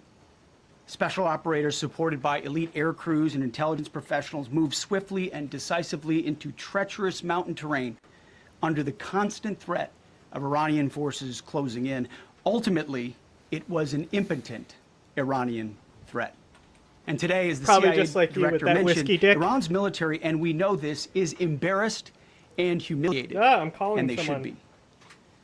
Now, these are not routine operations. They were high-risk, high-stakes missions conducted in the heart of enemy territory. This was not just barely into Iran. This was deep into Iran, involving coordinated strikes to suppress threats, deception tactics to protect our teams, and full synchronization across air, ground, and special operations. The Iranians are still asking themselves right now, how did the Americans do this? One downed airman evaded capture for more than a day. He became a scaling robot. rugged ridges while hunted by the enemy. When he was finally able to activate his emergency transponder, his first message was simple and it was powerful. He sent a message, God is good. In that moment of isolation and danger, his faith and fighting spirit shone through. You see, shot down on a Friday, Good Friday, hidden in a cave. Oh my God. Crevice. Oh my God. All of Saturday. And rescued on Sunday. Flown out of Iran. Okay, as the sun so this guy was rising Jesus. Got on it. Easter Sunday. A pilot reborn, all home and accounted for. This is a nation rejoicing. God is good. Oh, Despite incoming fire and unforgiving conditions, our troops brought every American home. No American lives were lost. We leave no man behind, and that is not luck. It's the result of unmatched training, superior technology, an unbreakable warrior ethos, and sheer American grit. Our special operators, pilots, and support crews performed with near perfection under fire, and they were lethal. Just ask any Iranian soldier who dared attempt to get anywhere near that pilot before or during that mission. Death from above. Our troops turned a potential tragedy into a resounding demonstration of American resolve and capability. That's what Exodus in uniform looks like. Exodus? But make no mistake about it. None of this would have been possible without the courageous leadership and ironclad determination of President Donald J. Trump. From the moment our airmen went down, President Trump made it clear he went down on him? No one behind. The first mission, the first of two, was an audacious daylight thunder run right up the middle. It was authorized in less than 2 hours from that pilot going down when we knew where he was. And it was authorized in the middle of the night, because anybody that's worked for this man knows he's up in the middle of the night. Authorized immediately, without hesitation, audaciously. The second mission, as soon as we knew where that pilot was, and John was certainly helpful in that, also executed immediately. You know, I looked up at my screen when the final mission was complete inside our SCIF, our secure facility. And we have a running VTC, a running coordination cell. And the top of it read 45 minutes and 45 hours and 56 minutes. For 45 hours and 56 minutes, we held that call open for coordination. From the moment our pilots went down, our mission was unblinking. The call never dropped, the meeting never stopped, the planning never ceased. The president demanded rapid, decisive action. He backed our military with the full weight of his resolve, refusing to let enemy propaganda or tactical setbacks deter us. His leadership ensured that every lethal and non-lethal resource was brought to bear, that our forces had the authorities and the support they needed to succeed. When the president says he has the backs of our warfighters, he means it. And it means a great deal, and it's a big difference on the battlefield. President Trump understands that peace through strength is not a slogan. It is a doctrine that saves American lives. His unwavering commitment to rebuilding our military and restoring the warrior spirit has paid dividends in missions just like this one. Under his command, America projects power with confidence and brings our people home with victory. And that continues Today, by the way, per the president's direction, today will be the largest volume of strikes since day one of this operation. Tomorrow, even more than today. And then Iran has a choice. Choose wisely. Because They this did. president does They not told you to go play fuck around. yourself. You can ask Soleimani. No, you ask can't. Maduro, you He's can dead. ask Khomeini. You can't. They're dead. To those heroes who I planned don't. and I don't get executed it. How these can you ask a rescues, dead your guy nation questions? That stands doesn't in make any awe. sense. I stand in awe. The chairman stands in awe. We all stand in awe of your professionalism and bravery. We serve for you. You embody the very best of America. To the rescued airmen and their families, welcome home. Your courage and endurance, the quiet declaration of faith amid the storm, inspires us all. God is good every day. Allahu Akbar. And to our adversaries watching from Tehran, let this be a clear message. The United States military will go anywhere, at any time, to protect our own and complete the mission. We execute with precision. We control the skies. You see, we flew for 7 hours in daylight over Iran to get the first pilot. And we flew 7 hours in the middle of the night to get the second. And Iran did nothing about it. We fight with honor, and under President Trump's leadership, we win. So God bless our troops, God bless President Trump, and God bless the United States of America. Thank you. Well, good afternoon, everyone. Thank you, Mr. President. Thank you, Mr. Secretary. A note before I start, I know many of you want specific details in these briefings. We will share what we can, but I will retain what I must in the event that we have to go do this again sometime. And I cannot stress the importance, as the President said, around operational security. The Secretary and I will do a more detailed briefing tomorrow morning, and we look forward to sharing the details that we can. On Thursday, 2 April at 10:10 p.m. Eastern Time, 4:40 in the morning, local Iran time, the Joint Personnel Recovery Center, which handles the Central Command area of responsibility, declared an isolated personnel recovery event for a U.S. Air Force F-15E Strike Eagle, call sign Dude 44, which was down in hostile Iranian territory. The pilot and weapons system officer had both safely ejected and were isolated behind enemy lines. Following confirmation of active rescue beacons and on the direction of the Secretary and by order of the President, a rescue operation was launched with the stated purpose of bringing both Americans home safely. As the Secretary said, several hours later on the morning after positively locating the front seater, call sign Dude 44 Alpha, and aware of an aggressive ongoing search by the enemy, a U.S. Central Command plan was approved by the Secretary and the President. Shortly thereafter, a U.S. Air Force Combat Search and Rescue Task Force comprised of A-10 Warthogs in their Sandy role, and I'll describe what that is in a minute, HC-130 Combat King IIs, HH-60 Jolly Green II helicopters, and Air Force Special Warfare Airmen, a package comprised of combat rescue officers and pararescueman operators, audaciously penetrated enemy territory in broad daylight to find, fix, and recover Dude 44 Alpha from behind enemy lines. This was an incredibly dangerous mission, an incredibly dangerous undertaking, but a filled promise made to every American warfighter that you will not be left behind. We will always come find you, and we will always bring you home.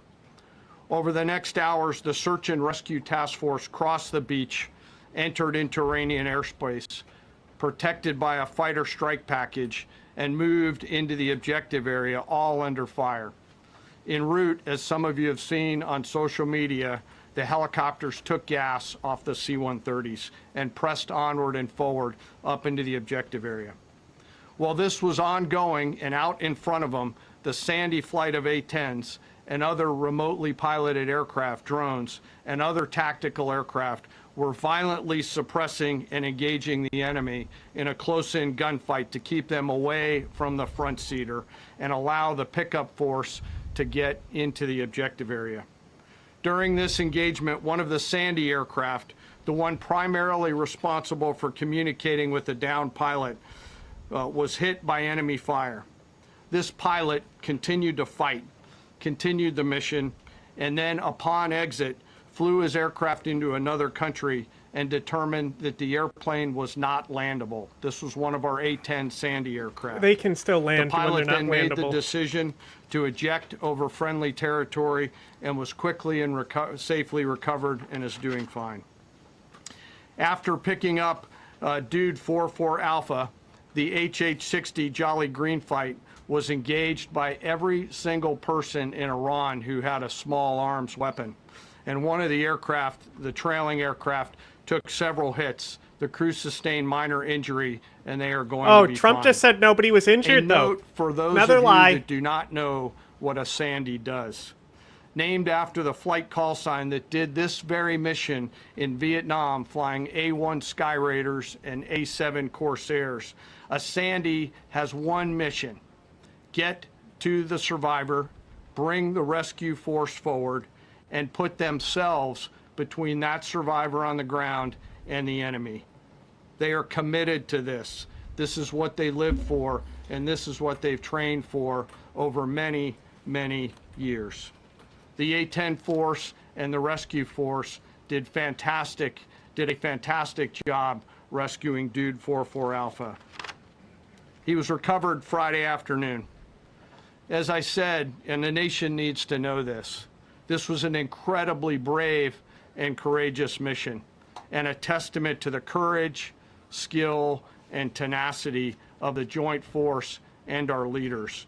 And especially a daylight option, having the guts to try, means so much to so many. Meanwhile, the backseater, as the President and the Secretary have said, had continued to work and survive. Through the hours of daylight, Dude 44 Bravo, the backseater, evaded. Yeah, Using AKA every means the bottom. available, the efforts of the United States military, the Central Intelligence Agency, and others were attempting to find and locate with precision Dude 44 Bravo, the backseater. A note on the backseater and the front seater.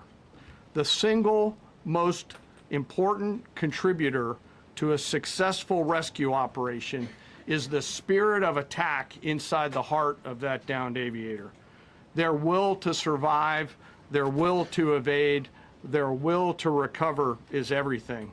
In this case, the backseater's absolute commitment to surviving made much of our efforts possible. You could say he was a power On bottom. Saturday, 4 April, after establishing positive communications with the backseater, we learned, as the President said, that he was injured and actively evading enemy forces. And thanks to our interagency partners, we were able to get eyes on his location and positively ID him.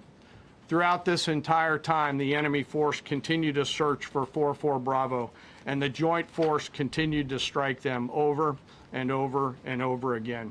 It's a lot of Fighting lows. off marginal weather in Iran and the enemy's search for a second time on Saturday, at the recommendation of the CENTCOM commander and at the approval of the Secretary and the President, we launched a rescue task force to recover Dude 44 Bravo.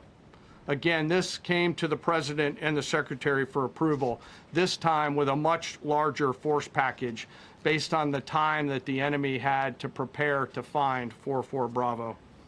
Again, this force was protected by A-10 Warthogs using the Sandy call sign. And this force had one single mission: do everything they can to bring an American home.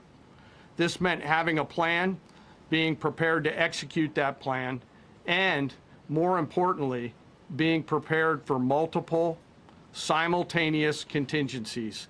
And because of this force's professionalism, grit, and determination, fight off two enemies at the same time. The enemy searching We're for beating 44 off Bravo guys left and right. contingencies, which anyone who has done these types of missions knows we run into every single time. The force fought off both of those enemies incredibly well. During the period of darkness on Saturday, and as the Secretary said, into Easter Sunday and into the daylight, the force fought its way in and rescued Dude 44 Bravo. They were protected overhead by an air armada, including tactical drones, strike aircraft, and others. The force fought through multiple simultaneous contingencies, something no other nation, no other military can do, and safely returned Dude 44 Bravo, the backseater, home, and all other Americans home as well. At midnight 12 local Eastern time, Easter Sunday, more than 50 hours after the start of this operation, the Joint Personnel Recovery Center declared Dude 44 Bravo, both the front and backseater, returned to friendly territory. The courage demonstrated by both the pilot and the weapons system officer while isolated and them invading the enemy cannot be overstated.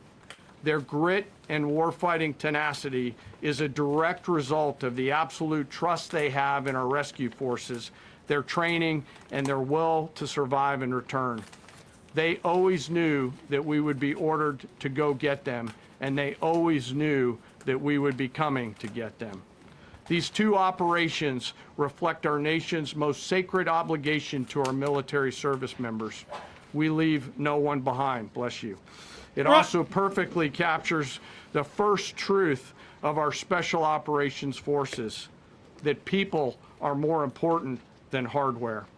That is the standard we live by, and the rescue forces that execute these missions operate under a clear motto: these things we do that others may live.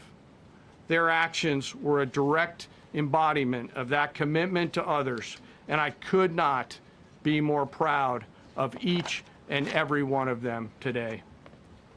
As the Secretary said to our enemies, this operation serves as a clear reminder of the capability and will of America's joint force. The United States of America will recover our warfighters anywhere in the world, under any conditions, when we want to. We will always bring overwhelming skill and firepower.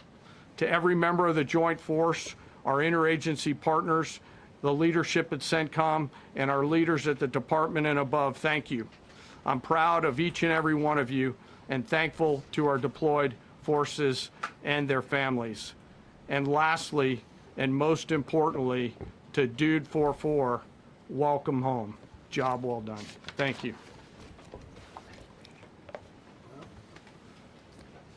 Pretty amazing. Pretty amazing. And these two gentlemen have been, from day one, they've been perfecto. You know, I got to know General Kane in my first term because he was able to take out ISIS in 4 weeks instead of the 4-year projection that was given to me by other much lesser generals. And I said, you know, if I ever do this again, that's going to be the head of my Joint Chiefs of Staff. And we worked it that way, didn't we? It's amazing. He took out ISIS. We defeated ISIS in 4 weeks.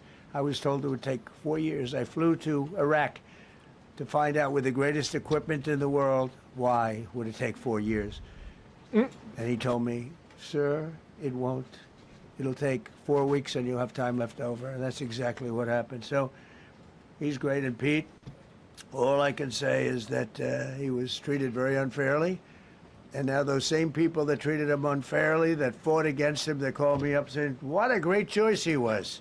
They said, well, what happened during his nomination? What happened to you? I'm telling you, people that were not for him, senators, friends of mine, sir, I don't think you're doing the right thing. Now they're calling me up. What a choice. These two guys are fantastic. And John Ratcliffe was incredible. It was actually their genius that called us from, it was 40 miles away. And he said, you know, we're seeing something moving up in the mountain. This is at night. And they kept the camera on him for 45 minutes. It wasn't moving. And they said, you know, probably wrong, but we're seeing something moving. This is a vast mountain, vast, thick, with bushes, trees. He said, we see something moving 40 miles away. It was the head of a human being, I'm telling you, it's moving. And then all of a sudden, 45 minutes later, he moved a lot. Stood up, and they said, we have him. And that was really the beginning of something incredible. We had an idea where he was, but not specifically. That's a big mountain.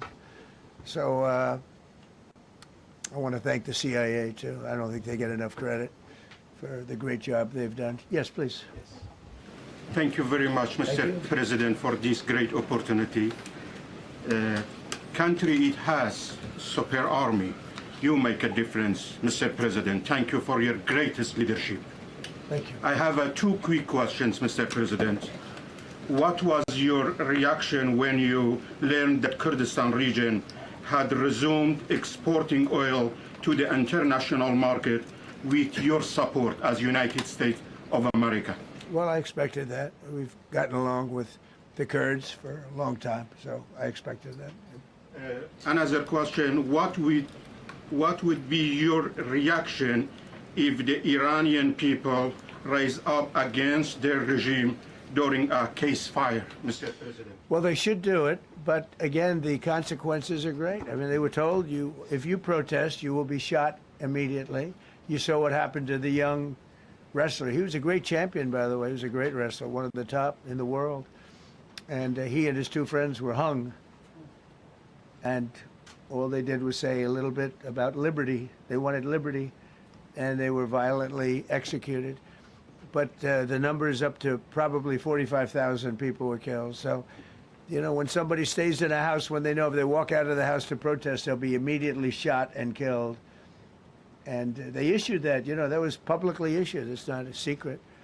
That's why so many people say, oh, well, why are you doing this way? We can't let Iran have a nuclear weapon. You know, we got regime change. We do. We're dealing with a much different regime than before. We're dealing with different people. They're smarter. I think they're sharper and far less radical. We have regime change. No. But we didn't do this for regime change. We did it for the fact, and my view was very simple. I saw somebody said, oh, he doesn't have a plan. I have the best plan of all, but I'm not going to tell you what my plan is. You know, they want me to say, here's my plan. We're going to attack at 9:47 in the morning, and then we're going to do this, and then we're going to... And if you don't do that, they say, I have a plan. These people know what the plan is. Everybody here knows what the plan is. If they knew what the plan is, they would have leaked it. It's very unfair to say, because I don't mind being insulted. I've been insulted for many years. You do mind being insulted. You're currently crying. You're currently crying. All you do is cry about being insulted. What are you talking about? This is like when Dee's like, I hope I get emotional battery this time, because you know what? You guys always emotionally batter me. So bad for people that are so you just saw two great, and John Radcliffe, three unbelievable people. They have a plan. John Radcliffe? Every from single Pocahontas? thing has been thought out by all of us. But I can't reveal the plan to the media. So, you know, but we're just thrilled by the success of this operation. Yes, please. Thank you, Mr. President. You've said Iranians would be mad if you stopped these attacks, but why would they want you to blow up their infrastructure, to cut off their power? Wouldn't that be punishing Iranians for the actions of the regime? They would be willing to, and it's suffering, they would be willing to suffer that in order to have freedom. The Iranians have, and we've had numerous intercepts. Please keep bombing. Bombs that are dropping near their homes. Please keep bombing. Please kill me. I want to die, Mr. Mr. President. Where the bombs are exploding. Your And when penis we is so leave big. and we're not hitting those areas, they're saying, please come back, come back, come back. These are the people. I don't know what they do. All I can tell you is they want freedom. They have lived in a world that you know nothing about. It's a violent, horrible world where if you protest, you are shot. Remember the great woman protests where they had 400,000, 500,000 women, and they were all enthused and they were going to protest, and everybody said, oh, the regime's going to come to an end. And then all of a sudden, boom, boom, 5, 6 different areas. A woman would go down right between the eyes. They had snipers. They had 5 snipers. That's all it took. And those 400,000 or 500,000 women said, oh my God, what's that? Oh, look over there, what's that? A woman shot right between the eyes. And after 5 or 6 of them go down, then you start hearing the purr through the vast number of people. And then they said, oh my God, Who would do that? And they're incredible people, but they've lived so horribly. They've lived so horribly. You know, Iran was a great country if you go back 25 years ago or so. The Persian people, they're incredible, smart, brilliant, actually. And I know so many. I know coming from New York, originally, I know so many people from Iran. They're incredible people, incredible energy, and very, very brilliant people. But when you're standing in a group and protesting, and you have a woman, in the case of a woman, remember the Great Woman March. Everybody was saying, "Oh, this is the end of the country," and then snipers selectively picked. Every single one was shot right between the eyes from a long distance. They were on top of buildings. Nobody even knew where they were. Where are they coming from? This wasn't like a machine gun, which is also very bad. They've done that too. They did that recently. This was snipers sitting on the top of buildings, aiming and hitting women. And when they see people go down, and all of a sudden there's a riot in the reverse direction. I bet and he they was never came jealous out that again. he can't do that and to his own a lot people. of the news doesn't talk about that. They talk about, oh, women's rights. You want to see women's rights? You're not going to see it there. It's amazing when I see some of the stupid people like, you know, AOC plus 3, all that group. They talk about, oh, freedom for Iran. They don't tell you the real facts. Women, men, gays. How about gays for Iran? They kill the gays. They throw them off buildings. So I wonder what's going on. I can only say this. They want us to keep bombing, even if it jeopardizes, because their life is in much greater danger. They want freedom for Iran, but it's very hard for them to protest. I actually tell them, I said, don't go out. I fully understand. Nobody in this room You would literally go out. I don't think just- there's any, you because literally frankly, told them that it's not this a is question of their chance. bravery. We're all brave, right? You're brave, I'm brave, we're all brave. But we're also intelligent. If you have people shooting at you, expert shots, with the best rifles you can get, and hitting you right between so the better eyes than every ours? single time, and you're looking here, and you're seeing, and you're looking here, you're out of there. I don't care who it is. Please. Mark Meredith, Fox News. I know that. Oh, thank you. How would I know that? Go ahead. America's watching. No. Good job. Can we go back to the weekend? First off, was everyone on board with the operation, or were there people that were trying to talk you out of going through with the operation this weekend? Not everybody was on board. Somebody else within No, you? there was military people, very professional, that preferred not doing it. These two were totally on board, which was very important. They weren't, I would have had a little difficulty. But no, there were military people that said, you just don't do this. You don't go into the heart of a very powerful military. You know, this is, hey, you have countries and countries. You have some countries where military is not their strong suit. This whole thing is militarized like nobody's ever seen before. Half the people are wearing uniforms. And we had people within the military. Usually it's not done. That's one of the reasons. You know, I was surprised. Somebody said it's the only time it's ever been done. I said, that's not What? possible. But it is possible. What are you talking Because about? you're going into hundreds of thousands of soldiers along the path. I mean, look at some of the helicopters, how they got hit. So, yeah, there were people within the military that said it's a wise. And don't forget, how many men did you send altogether, approximately, for the operation? I'd love to keep that a secret. Okay, well, we are. But I will tell you, the number, I'll keep it a secret, but it was hundreds. And hundreds of these people, it's pretty good. Is he central casting? But hundreds of people went into this journey. Hundreds of people could have been killed. Forget about the equipment, a lot of equipment, nobody cares. Hundreds of people could have been killed. So we had people that were within the military that said this is not a wise, and I understood that, but I decided to do it. Was there a point that they were going to, that you were thinking, there's too much on the line, and somebody was saying, maybe we abort this now and wait? I mean, given the resource, like the general said, it seemed like there was so much on the line here. You must have been thinking, Well, this could have completely changed. So the the first one, which was in many ways as dangerous as the second, I guess it gets, because we're flying over daylight. You know, we're the best at the world at night. We have goggles that nobody, we have goggles, I've tried them, they're unbelievable. I see better with the goggles at night than I see without them during daylight. I mean, daylight today, we have a beautiful day. You see just as well with goggles. In many ways, it's enhanced. So we have the best in the world. So it's much safer for us to do it at night, whereas other people, no other country has that capability. They don't have that particular piece of equipment like we do. But when I was told flying and in daylight, I think we flew 7 hours over Iran, and that's a long time, over unbelievably hostile territory where they have nothing but weapons. We took out their anti-aircraft, which is great. We took out their radar, which is great. We took out a lot, but they still have, you know, what hit this one was a handheld shoulder missile, heat-seeking missile. A man-pad took them down? They're totally whatever. Wait. An F-15 was taken down by a man-pad? That's crazy. And they had probably a little luck, because you got to get lucky. But they shot it, and it got sucked in right by the engine. But these guys were out of there. They were great. Their timing was great.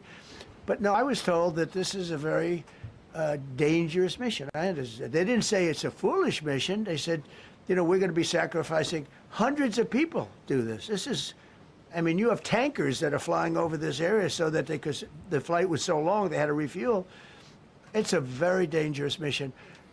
I just felt it was worth it. If you would have told me that we would have been successful, gotten both, and nobody was even essentially injured, I would have said that would be impossible. Yeah, Bruce. Mr. President, thank you very much. Thank you, sir. Well, I'll come back to you. Okay, thank you. Given that you are now dealing, you say, with a more reasonable, less extreme leadership in Iran, what does that mean for the protesters, for the human rights movement in that country after this conflict? Well, What's your positive. expectation? Yeah, if they assume control, if we do something and they assume control, I think it's very positive, a big step. I don't think you'd see the radicalization that you have seen in the last. Look what happened. I mean, women are being executed because they're not properly clothed, they say. They're not properly clothed, and they execute the women. They shoot them right on the street. No, you have a much different Maybe he meant group the of mad people. pad Now, is I'm what not hit saying the warthog or we are something. dealing with them. Essentially, they have till 8 o'clock tomorrow night, Eastern time. But we are dealing Yeah, they already with them. told I you to think go it's fuck going yourself. well. Mr. Witkoff is here, and JD's involved in the dealing. Mr. Witkoff is sitting right here, and I think it's going fine, but we'll have to see. You have to understand, we've been dealing with these people for 47 years. I'm standing here with a much more powerful Iran as of a month ago, not anymore. Right now, they are decapitated. But I'm standing here a month ago with a much more powerful Iran than it was at any point during 47 years. This should have been handled by 7 presidents, a lot of presidents. Yeah, we should have gotten And into those another presidents war are while we saying were tied now, down in every one Iraq of and them to their Afghanistan. friends, Great idea. We should have done this a long time ago. So it's not something I like doing. It's very dangerous, and we're getting them at the height of their strength. If I didn't terminate the Barack Hussein Obama Iran nuclear deal, they would have had a, don't forget, that was a path to a nuclear weapon. Remember this. No, it wasn't. He chose Iran over Israel, pure and simple. How Israel can vote for a Democrat is if you're Jewish in New York City whoa. or any place else. How Israel can vote for a Democrat. Bro just went mask off. Israel and Jews are the same thing to him. In this country, and how you can vote for a Democrat is unbelievable, because he chose Iran, a very hostile Iran. Remember when he filled up a 757 with cash, billions of dollars of cash, and he sent it over to them. Then they gave them tens of billions of dollars. He chose Iran over Israel and really the Arab world, if you look, because, you know, the other, Saudi Arabia, Qatar, UAE, I mean, you take a look. I mean, I can add Kuwait and I can add Bahrain, and you can add others. He chose such an unlikely candidate.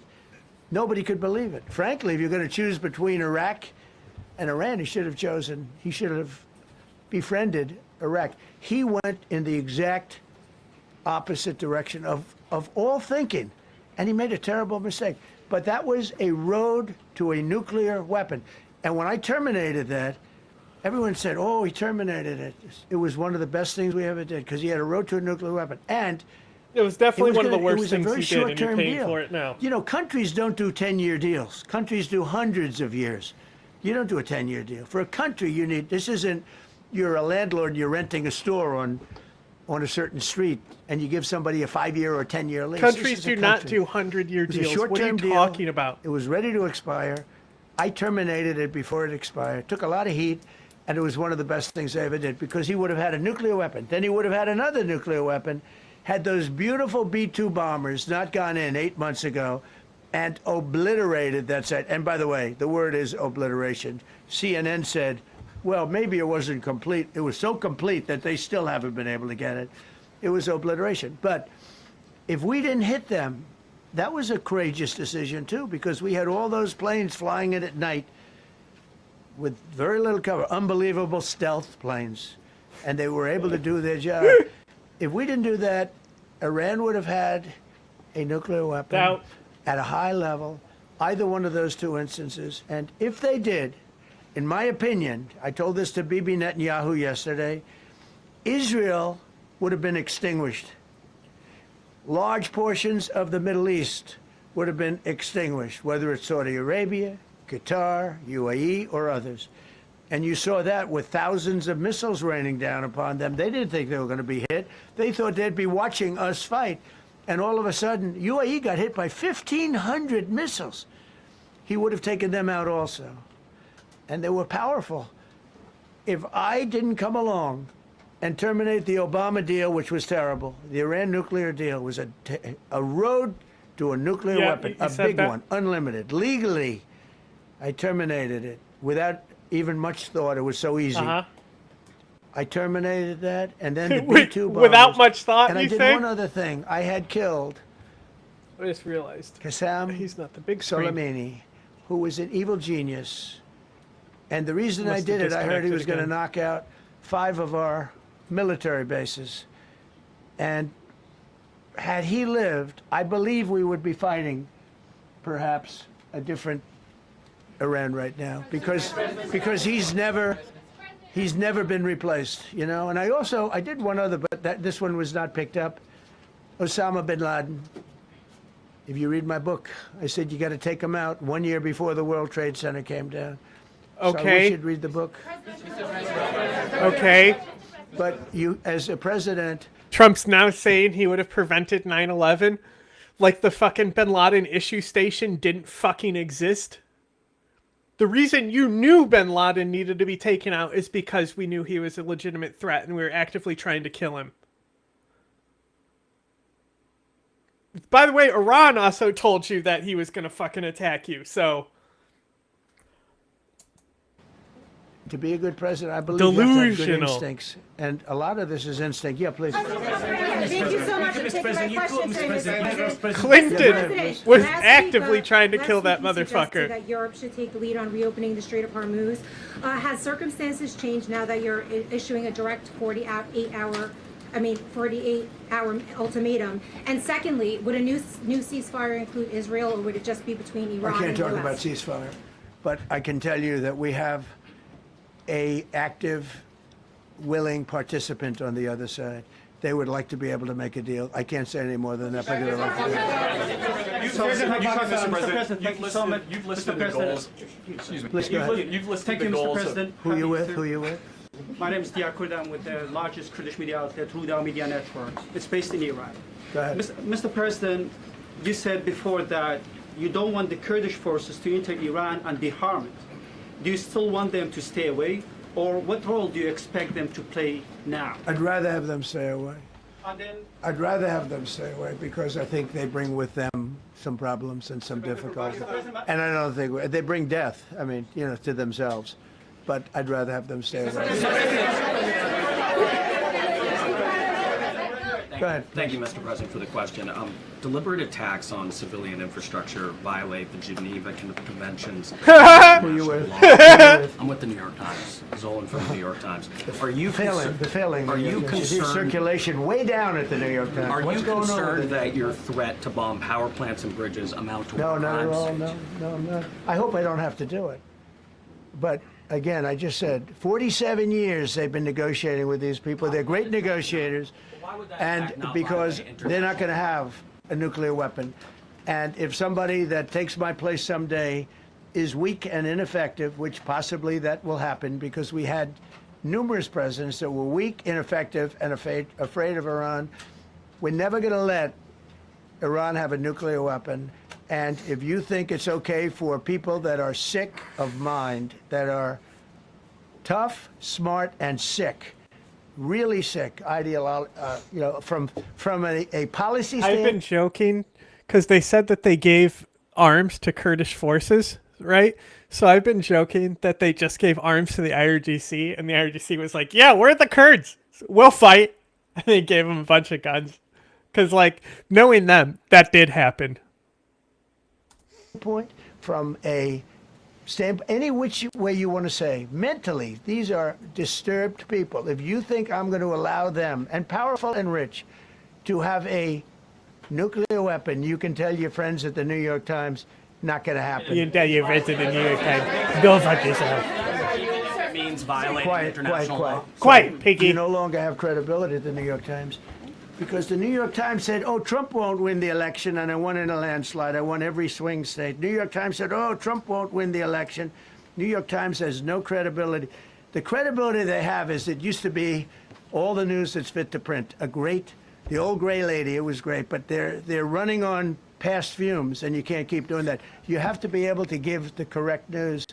And people like you, who I know, are fake. You're fake. Go ahead, please.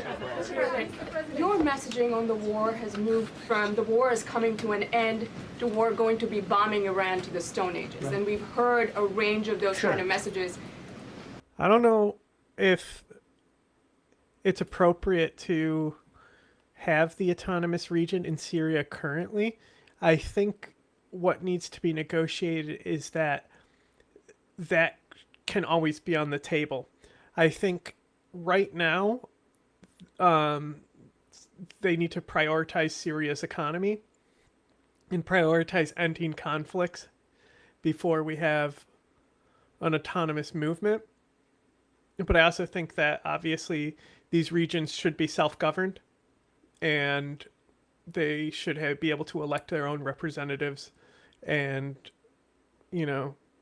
have their own local jurisdiction. There shouldn't be a need for any forces from Damascus to come in unless they're requested to come in, which is similar to the Kurdistan region of Iraq. So I just think that as long as autonomy is on the table for a future vote, it's just like with Ireland, like the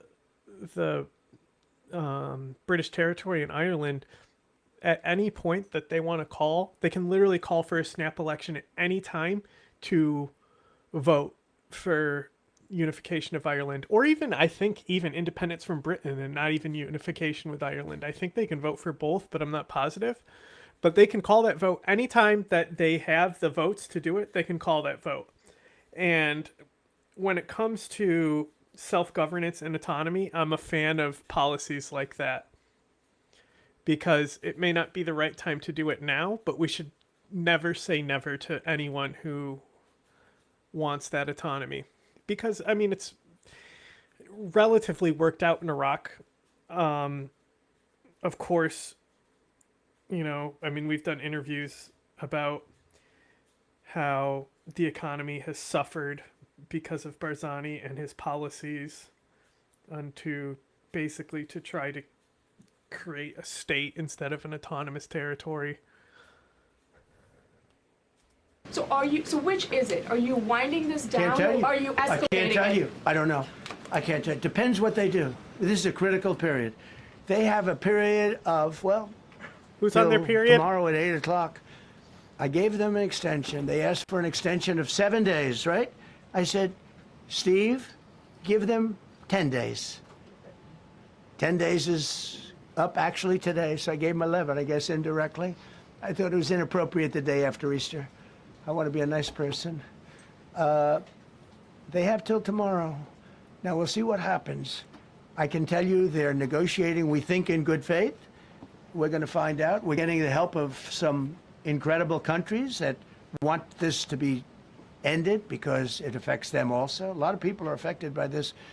But we're giving them till tomorrow, 8 o'clock They already Eastern told time. you no. And after that, they're going to have no bridges. They're going to have no power plants. Stone Ages, yeah. Stone Ages. CNN fake news. Are you willing to make a deal that does not include reopening the Strait of Hormuz, or is that now a top priority? I would say it's a very big priority because, see, that's one thing that's a little different than other things. We can bomb the hell out of them. We can knock them out for a little. But to close the strait, all you need is one terrorist that somehow has a truck loaded with, because you can carry them in trucks, large trucks, a water mine, drop them in the water, and now you tell people I love how he had to save himself. $1 billion to I don't mean, worry like, 'cause about you the can mine. carry 'em in trucks. You can do that even just by saying we put mines in the water. So it's not like the rest. We can knock out their military. We already have. We've knocked out their Navy. We've knocked out their Air Force completely. We've knocked out 158 ships in 3 days. We've knocked out even their mine droppers. They don't have any mine droppers anymore, but they put them on other boats, and they could drop them. I'm not even sure they have any mines there, by the way. I'm not sure. I'm personally, they say there might be 8. I don't know. I think there might be none because they're very good bullshit artists. That's why for 47 years they've been bullshitting other presidents, and they haven't done the job. And people are living in hell. You live in that country, they're living in hell. No, I think that 47 years of this stuff is long enough. They're at the weakest point they've ever been. They have no Navy, they have no Air Force, they have no anti-aircraft weaponry, they have no radar, they have no communication. In fact, the biggest problem we have in our negotiation is that they can't communicate. I said to Steve, what are they saying? Sir, they can't communicate. They have no method of communication. So we're communicating like they used to communicate 2,000 years ago with children, bringing a note back and forth. They have no communication. We got a bunch of Dixie cups tied to I want to have a strings. safe world, and you're not going to have a safe world. Israel will be gone. The Middle East will be gone, and then they're coming for Europe. And I have to tell you, I'm very disappointed in NATO. Very. I think that NATO. I think it's a mark on NATO that will never disappear. Never disappear in my mind. You know, they're coming to see me on Wednesday. They're going to say, oh, we'll do this, we'll do that. Now they all of a sudden want to send things. You know? Penis. So But big. they said it loud and clear at the beginning. When I spoke to UK of all, I would have said they would have been the first because they're the oldest. And I say, yeah, I'd love to have a little help. He said, no, sir, we'd rather wait till you win. I said, I don't need help after we win. They have 2 old broken aircraft carriers, barely work. I said, I guess we can use them. Who the hell knows? I called the general. He didn't even want them.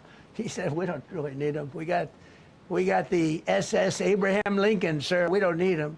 You know, we have, in terms of technology, we had one day 101 missiles So going if you don't need it, why are you crying? 2,700 miles an hour aimed at the This Abraham sour Lincoln. grape bitch.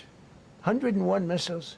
Out of 101 missiles, 101 missiles were shot down. Unbelievable technology. 10 years ago, 5 years ago, I don't know if that would have been possible, but 10 years ago that wouldn't have been possible. 101 missiles heading to a ship that's not that far off the coast. And out of the 101 missiles, we shot down all 101. We have weaponry. The Patriots are unbelievable. We have weaponry that's unbelievable, yeah. Go ahead, please. Yes. Thank you, Mr. President. You said earlier today during the egg roll that you would like to take Iran's oil, but Americans want U.S. forces home. Correct. What's that trade-off? If I had my Does choice, it take if I had too my much time? choice, yeah, because I'm a businessman first. With Venezuela, as you know, the war was over in about 45 minutes. And we have great people running Venezuela, very good people. I mean, the relationship same is people. good. And we are a partner with Venezuela. And we've taken hundreds of millions of barrels, hundreds of millions. Over 100 million barrels already is in Houston, refined and out. Hindi soktugan, Paid for I'm the that war boss. many, many times over. Many times. You know, the old days, to the victim. This guy's a wanker. Okay, you know that. To the winner belong the spoil. All right, what's the plan? I don't know. How long do you want to do I'm this? gonna have to drive to the station soonish, but that should only take about 20 minutes. The station. Yes. Gotta drop someone off. Hmm. But other than that, Because we we're could good. also do, like a 6 a.m. thing. As Well, that's what I was thinking, is just doing like a later stream. Yeah, because obviously we weren't expecting to get like 4 hours in. Yes, I expected them to actually move quickly, but my Yeah. mistake. Well, that's courts for you. Yeah. It's funny though. I have one of my friend groups. A bunch of them became cops. I'm not very happy about it, but one of them is a prosecutor at. I gotta that say, court. the fucking cop comedy I was doing Yeah. on that fucking waste of time video we watched that recapped all the coverage, Mhm. that was some good jokes. It was funny. It was very funny. That video was dog shit. I don't think it really told us anything. Do you know anything more about the case other than he got Swiss cheesed? No. All it was a sob story for the cops. Mhm. Incredible. It's crazy Lucky. that like killing It's- cops is a bigger crime than diddling kids. Isn't it? Welcome to Australia. Spoils, go the spoils. And I've said, why don't we use it? To the victor, go the spoils. And we don't have that. We haven't had that in this country probably in 100 years, because even the Second World War, you look at the Second World War, we didn't have it with the Second World. We helped rebuild all those countries. We rebuilt Germany. How about Germany telling us? Because you were the only fucking country Germany telling left, you us that, half-wit moron. Well, it's not their war. We had nothing to do with it. They wanted. It's me to almost go like and the tell them entire war everything I happened was in doing. Europe, We and knew America nothing did about it. nothing Well, if I until would have told them, they would have 1942. leaked it, and we Whoa. wouldn't have been nearly as successful, possibly, right? But to the victor belong Ahistorical the spoils. bullshit. So we haven't heard that in, I think, maybe hundreds of years. Now with Venezuela, and we, just so you understand, the people of Venezuela, they say if I ran for president of Venezuela, I'm polling higher than anybody has ever polled in Venezuela. So after I'm finished with this, I can go to Venezuela. I will quickly learn Spanish. It won't take too long. I'm good at language. And I will go to Venezuela. I'm going to run for I'm good at language, says the man who can't read. The president-elect that we have right now, the people that are running it, if you remember Bush with Iraq, they fired the generals, they fired the police, they fired the people that worked in their equivalent of the Okay, White this House. is a good They fired point. everybody. And you know what they had? They had a mess. This is a And good you know what point. happened? ISIS formed. Those generals and those soldiers got together, the police got together, they all got together, they formed ISIS. Not going to happen with us. So Venezuela has been an incredible. And you know, been this an is what I incredible say about situation. Iran. We is, went in. is that We were just very take out the successful, top. military power Leave like everything nobody's else in ever place. seen. The general, He's got a Venezuelan point. general said, I was on that Debathification site. I was a said, bad "I've never policy in seen Iraq. ferocity like that. It's I've been crazy doing it." that out of all this yammering he's been doing for like an hour now, he has one thing that he was correct on. That's great. Hold on. For 40 years, he So said, never seen this anything. is They hit a us very from funny 17 point, different- because there's an account called the U.S. China Embassy in the U.S., which is obviously not a real account, right? Because you don't have, like, aren't the embassies per state? Like, there's an embassy per state. Like, it would be the don't think so. Washington D.C. embassy. I don't think so. No, but like, They might the have thing- offices, Mm. but it will still operate as Because that's the thing is like, yeah, there'll probably be different offices, but the Japan one, interesting, because this account, you would think like, oh, embassy account, it would be posting, stuff for the expats and tourists and stuff because it's an embassy. They're supposed to be useful for the citizens of those countries. Well, the China embassy for the US page does nothing but post Chinese government slop. And I have a feeling that this is a tactic that Iran has taken. And yeah. Iran has all the expats, like all of them. I guess they would refugees, not so much expats, because they ran from the regime. I don't know. Depends. Whatever you want to call them. But like these embassy pages, I would expect that the embassies would be like, oh, hi, Iranian people, this has been happening in the US, be careful. Speaking about expats from Iran, now it's being denied and debated, but allegedly one of Qasem Soleimani's daughters was detained by ICE. Oh. And she had the fucking Zoroastrian Persian necklace on. Okay. So I was laughing at her necklace. I saw did I send it to you? Maybe I didn't send it to you. These fucking meme pages posted something about some Bedouin dude from West Iran that was on national television being like, I shot down a helicopter with my gun. And the tweet I don't was know if like, it was the daughter or not. That's it. The point is that like that's what they were saying, and she had a fucking anti-regime necklace on, which is funny. Well, this is Even why if I thought this was funny as well. Even if she has nothing to do with Qasem Soleimani, the joke still exists, Yeah, but this is why I thought that this was interesting, because the guy that they were interviewing on state TV had the Zoroaster symbol on his hat. But he's been paraded around by the regime being like, I shot down Black Hawks.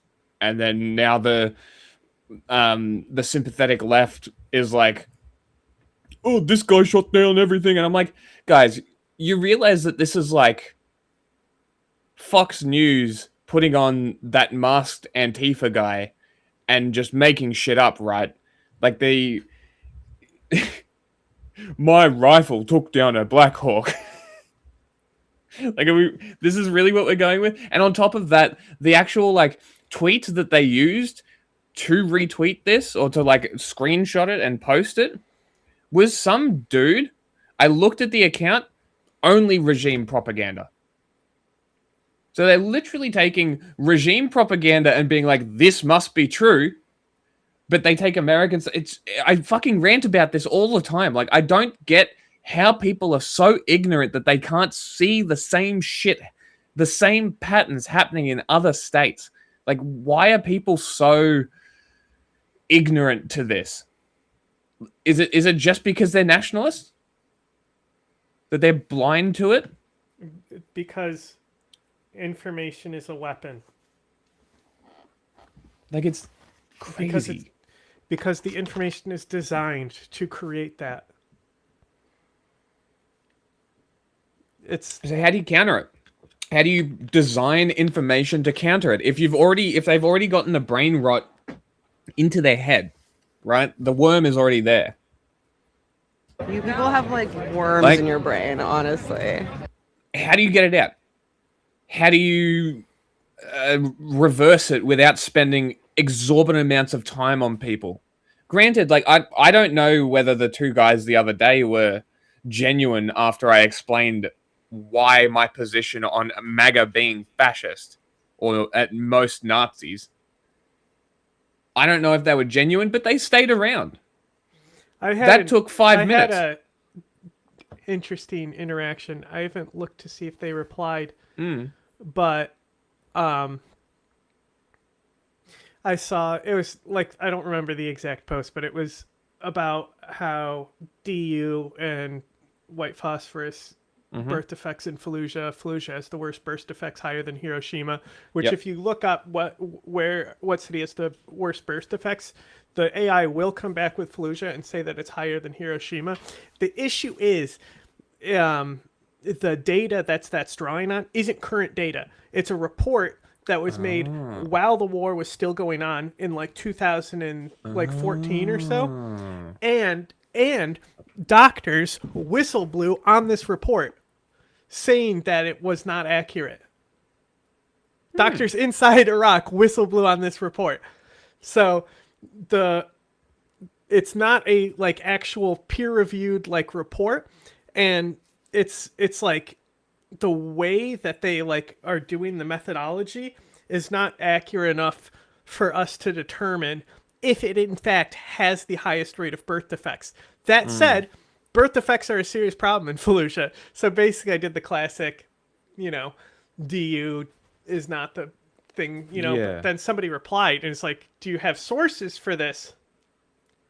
It's my favorite thing to get asked. Just your hearsay. And I posted 2 peer-reviewed sources, and that's the thing is like a lot of the sources, it's like there's more sources that I could have posted, but they're a little confusing on their conclusions because it's determining that there's environmental factors. Yeah. Because, like, for example, heavy metal exposure really fucking high in Fallujah because they destroyed an entire city and then just pushed all the shit into the river. That'll do it. Yeah. So the thing is that when we're specifically talking about the munitions used being linked to the birth defects, that's what we're disputing. So yes. I shared both the sources, and the dude liked both the sources. Okay. And then because he liked both of the sources and was acting in good faith, I replied to him and I said, it's important to remember that Iraq had sanctions and 2 wars in a short period of time. Yes. You don't recover from that overnight. And like my original point above was that the birth defects are caused by poverty. And was Fallujah ever hit by chemical weapons? Technically white phosphorus. I'm talking like hard chemical weapons. I mean, chlorine attacks in the Al Anbar province and stuff like that. Yeah, but, okay. Not like Halabja, which that's another thing I said is Halabja the anniversary had just happened, higher rates of birth defects than okay. Fallujah for a period of time. And then, like, once this report by the Iraqi government came out, that changed. But that could also mean that, Halabja has profited, like they've been able to benefit more than Al Anbar province, which is a very poor province of Iraq. Yeah. But Halabja I was like Kurdish, no?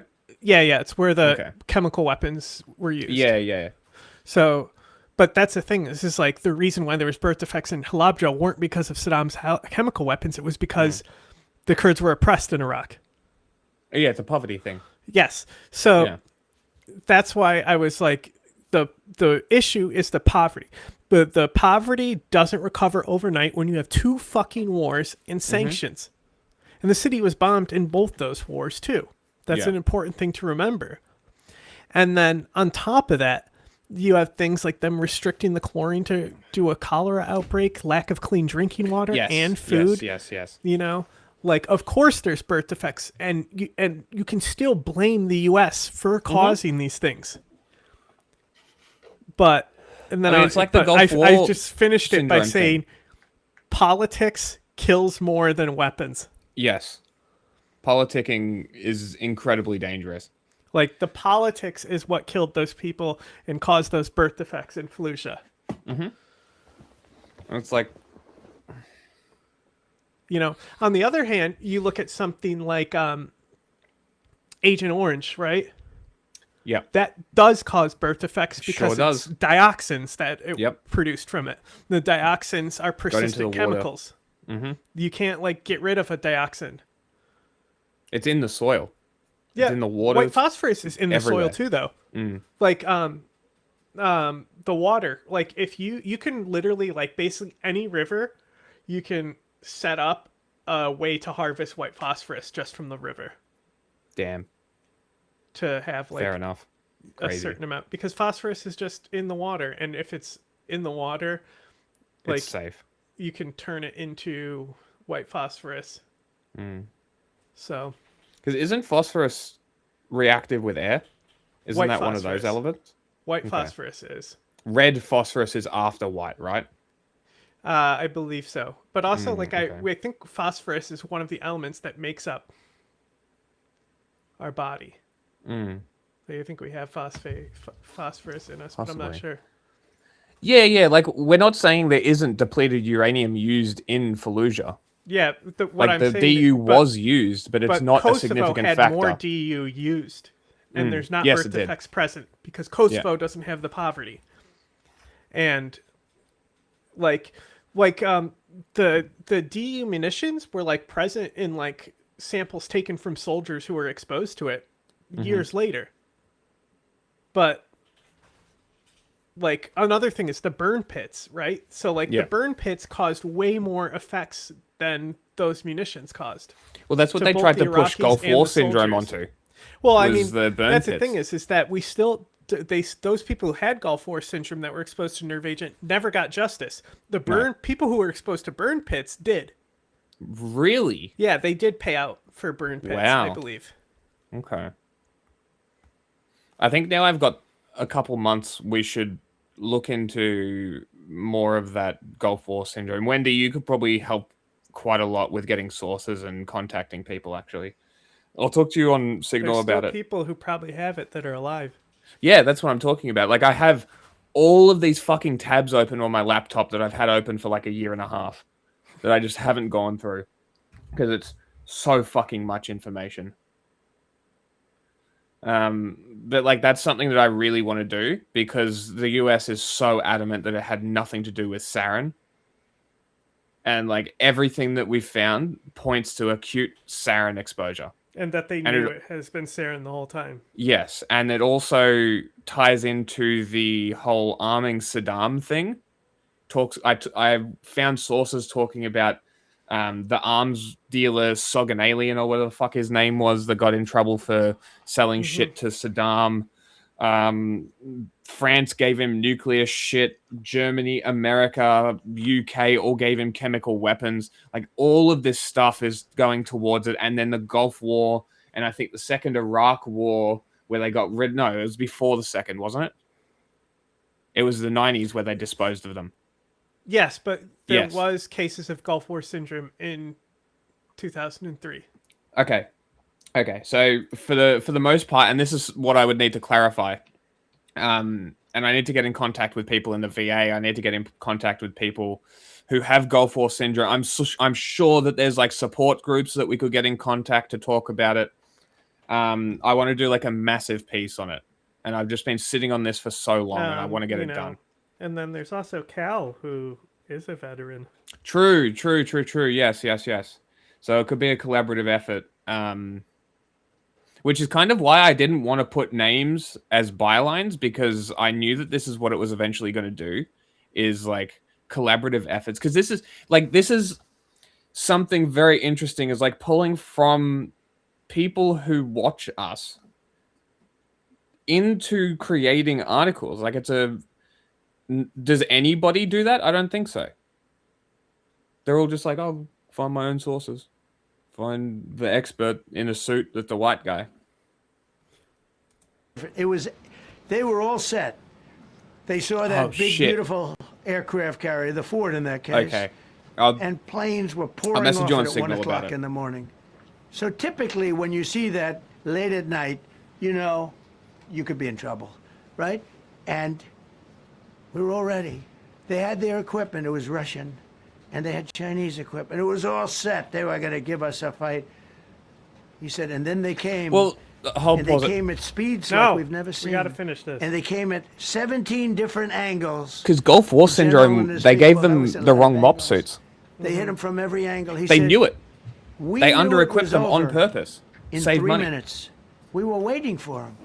Their equipment didn't work. And there's a reason it didn't work. Someday we'll explain that to people. They pressed the button. It's also Nothing funny happened. They pressed it That, again like, and again. Nothing happened. It was originally And he exposed said, by we knew fucking this whole thing whack was job over in 3 conspiracy minutes. We've never theorists. seen Yeah, any, I know, right? He used the word ferocity.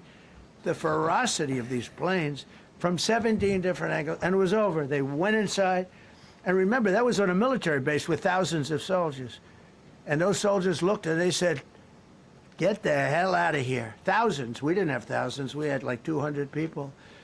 So we have a great military. And I'll tell you what, somehow this rescue captured the world's attention, more so than normally. You're talking about 2 people. But this rescue captured the world's attention. But we did it in Venezuela. That was amazing. And now we have a very bad man in prison and going to trial. I mean, he released, aside from the drug, this part people that are Trump running is it. saying is important. Go back. If you remember Bush with Iraq, they fired the generals, they fired the police, they fired the people that worked in their equivalent of the White House. They fired everybody. And you know what they had? They had a mess. And you know what happened? ISIS formed. Those generals and those soldiers got together. Didn't the you police just do got this? together. They all got together. They formed ISIS. Didn't Not you gonna just happen purge a with bunch us. of generals? So Venezuela has been it's been an incredible situation. We went in. We were very successful. Military power like nobody's ever seen. The general, Venezuelan general, said, I was on that site. I said, I've never seen ferocity like that. I've been doing this for 40 years. He said, I've never seen it. They hit us from 17 different, they were all set. They saw that big, beautiful aircraft carrier, the Ford in that case, and planes were pouring off it at 1 o'clock in the morning. So typically when you see that late at night, you know you could be in trouble, right? And we were all ready. They had their Make equipment. sure you It was vote in the Russian. poll. And they had Chinese equipment. It was all set. They were going to give us a fight. He said, and then they came, and they came at speeds like we've never seen. And they came at 17 different angles. The general and his people, that was a lot of angles. They hit him from every angle. He said, we knew it was over in 3 minutes. We were waiting for them. Their equipment didn't work. And there's a reason it didn't work. Someday we'll explain that to people. They pressed the button, nothing happened. They pressed it again and again, nothing happened. And he said, we knew this whole thing was over in 3 minutes. We've never seen any, he used the word ferocity. The ferocity of these planes from 17 different angles, and it was over. They went inside. And remember, that was on a military base with thousands of soldiers. And those soldiers looked and they said, get the hell out of here. Thousands. We didn't have thousands. We had like 200 people. So we have a great military. And I'll tell you what, somehow this rescue captured the world's attention, more so Did than we see reports you're talking of about 2 people. suppression of U.S. This deaths rescue being as high as captured 750? the world's attention. But we did it You in didn't say that? Venezuela. That was amazing. And now we have a very bad man in prison and going to trial. I mean, he released, aside from the drugs, which he was terrible, Maduro released hundreds of thousands of people from jails into our country. Drug dealers, murderers. Sure he did. The worst people in the world were released into our country. Aren't we you a had rapist? Stupid president who probably didn't know. And Huh, we had that's right, you border czar are. Who never went to the border. A And child never once rapist. called our great Border Patrol agents, right? Not once, Kamala. She never called the Border Patrol. She never said, how we doing? I used to call the Border Patrol guys every day. You can ask them. Paul, ask any one of them. Brandon, ask them all the time. How are we doing? How are we doing? And we now, I'm proud to say, have a totally sealed border. 9 months, nobody is coming through our border. And nobody even tries because they know they're not going to get through. So we don't have caravans anymore. So maybe 1 or 2 more and we'll be done. Mr. President, are you allowed to, or are you willing to end this conflict with Iran charging tolls for passage through the strait? Us charging tolls? Iran. What about us charging tolls? Oh my God, you I'd fucking rather do idiot. that than let them have them, right? Why shouldn't we? We're the winner. We won, okay? Winning, huh? They are militarily defeated. The only thing they have is the psychology of, oh, we're going to drop a couple of mines in the water, all right? No, we have a concept where we'll charge tolls, okay? I thought you meant us. Your question would have been more accurate if you said us. Go ahead. just to clarify, in order for Iran to successfully meet your deadline tomorrow, do they have to make a deal, open the strait, or both? We have to have a deal that's acceptable to me. And part of that deal is going to be we want free traffic of oil and everything else. Mr. President, thank you very much. You've said glory be to God in this conflict. Do you believe that God supports the United States' actions in this war? I do, because And have you God sought is direction? good. Because God is good, and God wants to see people taken care of. God doesn't like what's happening. I don't like what's happening. Everyone says I enjoy. I don't enjoy this. I don't enjoy. These two guys don't enjoy it. You know, people say, "Oh boy, What a moron." they're so tough." They don't want. They don't like. I don't like seeing people killed. I've ended 8 wars. Nobody's ever No, done you it. haven't. The person who won the Nobel Prize literally came haven't. to me and said, "You deserve the Nobel Prize." She announced that when they announced. They No, said, you don't. Goes to Maria. She's a great person, really a good person. She said, "No, Hitler no, no. yourself. This is ridiculous. They gave me the Nobel Prize. President Trump ended Fuck 8 with. wars. I could go over every one of them, including Go India on. and Pakistan, where the Prime Minister of Pakistan You said didn't do President shit. Trump saved from 30 to 50 million lives. That makes me much happier than what we're Sure you doing did. right now. That makes me much happier. We have I one can more say to shit end, by too. the way. Doesn't make it true. He said we have one more to end. I assume he's talking about Iran and not You Ukraine. called yesterday in your Truth Social, you called the Iranians crazy bastards. True.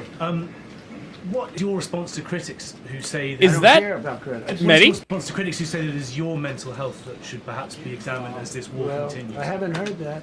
But if that's the case, you're going to have more people like me, because our country was being ripped off on trade, on Was it? everything for many Hey, years you're until I literally came along. tanking So the if dollar. that's the case, you're going to have more people. You are Josh, literally losing hegemonic economic control because of your policies.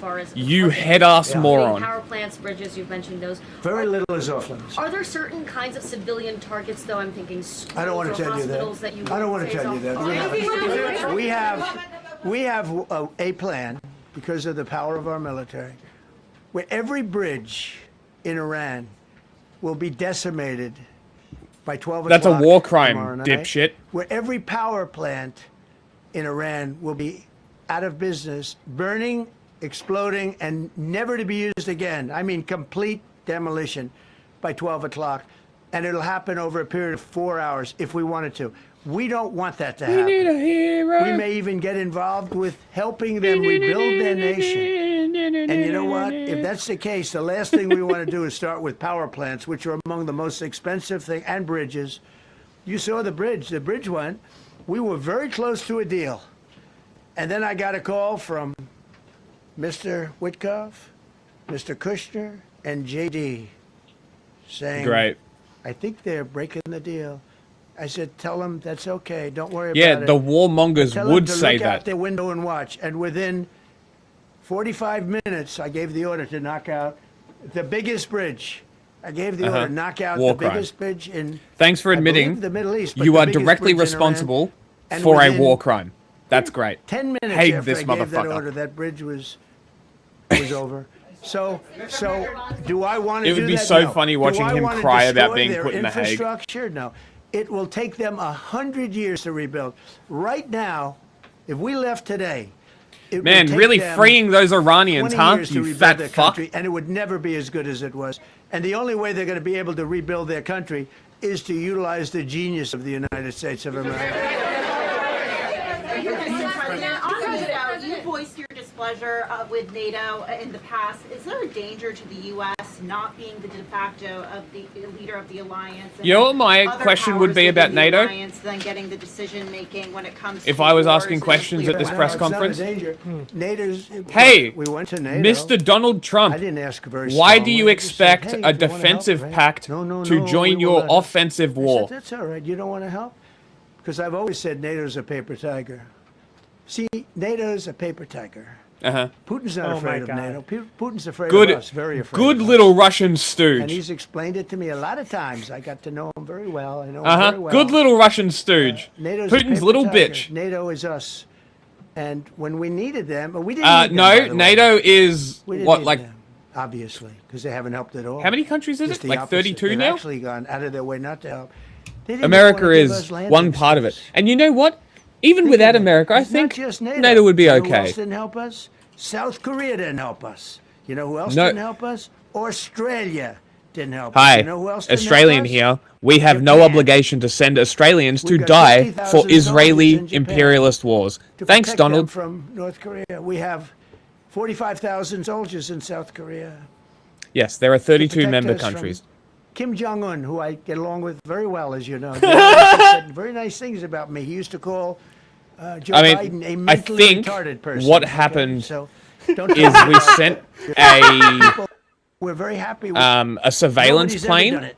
Well, then for they- Saudi Arabia, and apparently and they you know sent what? the If that's SAS the as well. case, the last thing we want Beyond to do is start that, with power plants, which are among the most they haven't done expensive. anything. They gave the order to knock out. But when Anthony Albanese says we're not helping with anything and then sends SAS, No, we will not help. it's not a good look. And when we needed them, but we didn't need them, by the way. South Korea did. Think of South Korea to protect us from Kim Jong-un, who I get along with very well, as you know. Do you notice he said very nice things about me? He used to call Joe Biden a mentally retarded person, okay? So don't tell me about your stuff. Joe Biden, he said he's a mentally retarded person. He was so nasty to Joe Biden. It was terrible. But to me, he likes Trump. And do you notice how nice things are with North Korea? It's very nice. But we have 45,000 people, soldiers, in harm's way, and right next to Kim Jong-un with a lot of nuclear weapons. 45, which should have never happened if a certain president, I'm not going to mention this president because I happen to like him, believe it or not, but if a certain president did his job, Kim Jong-un would not have nuclear weapons right now. But they're all afraid to do their job properly. But just to conclude and just to finish, Japan didn't help us, Australia didn't help us, South Korea didn't help us, and then you get to NATO. NATO didn't help us. There were some countries that did. Now, countries that have been good, now you could also say they're got to be a little Peachy bit as more fuck. involved because they're in the territory. But Saudi Arabia has been excellent. Qatar has been excellent. Well, it's UAE almost like has they been got excellent. bombed for being your Bahrain, ally. Kuwait. I mean, Kuwait did shoot down 3 of our planes. The only planes Well, really now. was friendly fire, they call it. I call it unfriendly fire. They unfortunately didn't know how to use our great Patriots. The pilot said, "What kind of a missile's coming at us?" Patriot. Boom, they got out. Because they know a Patriot never misses. So they had beautiful Patriots. There were planes heading in their direction. Unfortunately, they He's decided so to shoot those angry. planes. They were our planes. So, NATO is a paper tiger. Now, he's coming to see me on Wednesday, as you know. He's a wonderful guy. Secretary General is great. Stan says you're a cunt. As of the publishing of this video, humans are on their way to the moon for the first time in my Artemis! lifetime, in many of our lifetimes. And being the Space Nerd channel that this is, this I one of wanted the to videos you visualize wanted to the wait real for? one-to-one orbit in 3D and compare it to Apollo 8 and Artemis 1. But in doing so, I've realized that I didn't know much about the moon's orbit at all. I knew the tides go in and the We tides can't go out, start and I the could movie 'cause explain Jack that, has to but go to there the is so train much more station detail that I didn't know about it. So let's take a look at the trajectories of Artemis 1 and 2 and their spiritual predecessor, Apollo 8, but also the orbit of the moon itself, which is kind of weird. To start off with, this is the Earth and the moon to scale. After doing all these interstellar videos, it's nice to be able to see something from scale that's actually intelligible. The moon's orbit is almost perfectly circular too, which is kind of surprising to me. Its eccentricity is only 0.05%, which from this distance, from any distance really, you can't tell the difference between a perfect circle and that. But it is slightly offset, which means that there's about Where is 26,000 miles between the lowest and highest orbital points, Is it not which are called periapsis and attached? I'll apoapsis. reattach it. And if you're not a space nerd or a Kerbal Space Program enthusiast, periapsis and apoapsis are the names for the lowest and highest points in an orbit.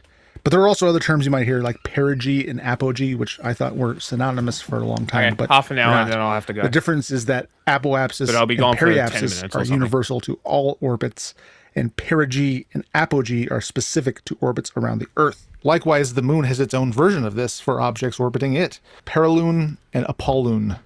Also periselene and aposelene. Which there's always more than one term in astronomy terms. I'm going to be started. We're going to look at this from the heliocentric plane of the solar system, the plane of the planets, not the Earth's equator, which this is how it's tilted from this frame of reference. On this frame of reference, the moon's orbit is tilted 5.1 degrees, so you can kind of see how that looks here. And it makes one complete orbit around the Earth once every 27.3 days. And I am a little embarrassed to admit that it doesn't seem like the moon orbits the Earth. You look at it and it looks like it's facing you the whole time, and that's because it's tidally locked, which I had a hard time wrapping my head around, honestly. The way I ended up trying to understand it and the way I'm going to visualize it here is to exaggerate the gravitational pull the Earth and the moon exhibit on each other. Billions of years ago, after the moon took shape, it was freely The myth of overpopulation, that's great. bulge to it, which I've greatly exaggerated here into this egg shape. But that little bulge was enough so that with every spin, the Earth's gravity tugged on. Did it disappear for a second? No? Do they come? John does. On the moon, slowing its spin down. Depends who it is. You know, they've had some bad come.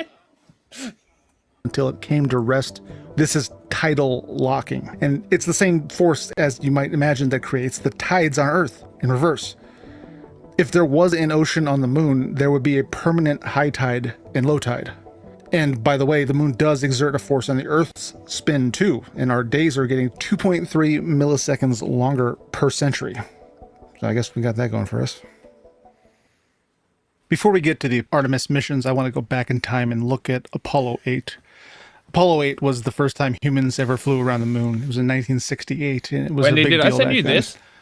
So here's one of the main questions I wanted to answer in this video. We look at this orbit. If you're a space nerd, and maybe I you might have saw sent my it to the video on group chat. constant thrust space travel, you know that we don't travel in straight lines usually.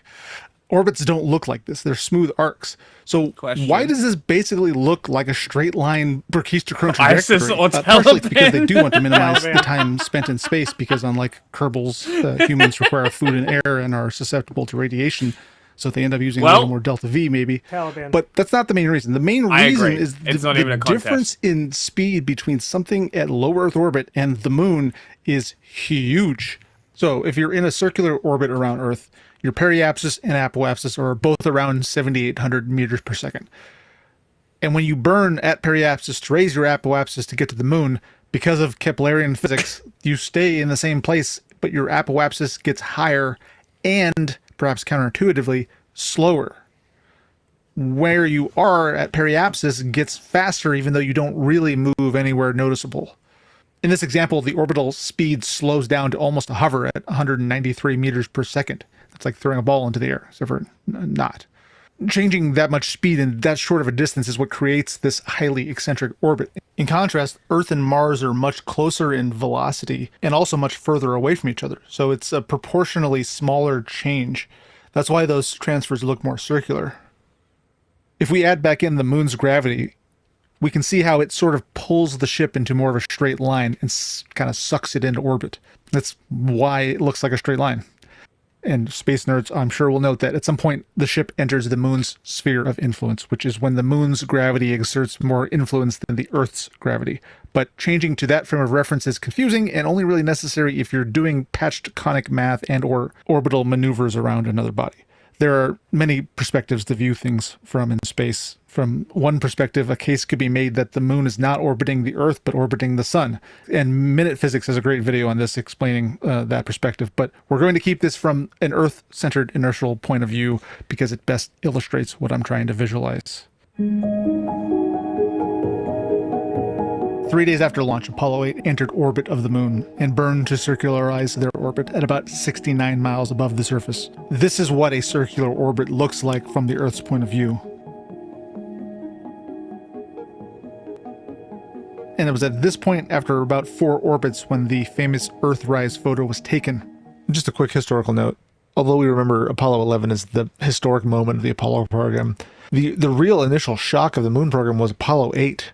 Historians have noted its impact on the culture at the time and arguably since. And also, behind the Iron Curtain, this was a huge blow to the Soviets' morale.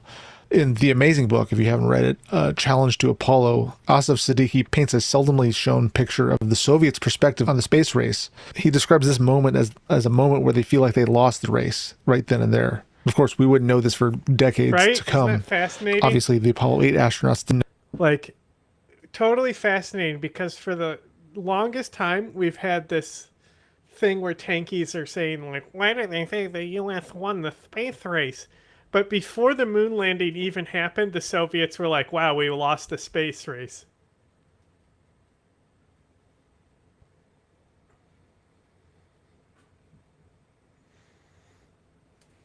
Know this either. They were still orbiting the moon, which is awesome. And after a few more orbits, a total of 10 orbits, they burned back again to come from the moon. Re-entering from the lunar orbit is notoriously difficult. You'd think we're just coming back from the same point we came from, right? Well, remember how we burned at periapsis to get to the moon? We raised our speed from 8,000 to 11,000 meters per second, which might not sound like a lot, but 3,000 meters per second is not kind to materials. The heat shield needed is nearly twice as much. From low Earth orbit, it needs to withstand about 1,500 C versus a lunar heat shield that needs to withstand 2,800. This is why currently the Orion capsule is the only operational spacecraft that can return from the moon. SpaceX's Starship isn't currently designed to re-enter at those Did speeds. you hear that part about the Soviets? Maybe No, I Eagle Eye didn't. viewers might have noticed this little gap in the moon's orbit. Such a little bitch. I had to Special work point of call. view because it best illustrates what I'm trying to visualize. 3 days after launch, Apollo 8 entered orbit of the moon and burned to circularize their orbit at about 69 miles above the surface. This is what a circular orbit looks like from the Earth's point of view. And it It's was at funny this when point, you after about 4 put it into orbits, this when the perspective. famous Earthrise photo was taken. Just a quick historical note. Although we remember Apollo 11 as the historic moment of the Apollo program, the real initial shock of the moon program was Apollo 8. Historians have noted its impact on the culture at the time and arguably since. And also, behind the Iron Curtain, this was a huge blow to the Soviets' morale. Really? In the amazing book, if you haven't read it, Challenge to Apollo, Asif Siddiqui paints a seldomly shown picture of the Soviets' perspective on the space race. He describes this moment as a moment where they feel like they lost the race right then and there. Of course, we wouldn't know this for decades to come. Obviously, the Apollo 8 astronauts didn't know this either. They were Right? So, we've heard tankies constantly be like, why does the U.S. say they won the space race? Yeah. But the Soviets, even before the moon landing happened, were like, wow, we lost the space race.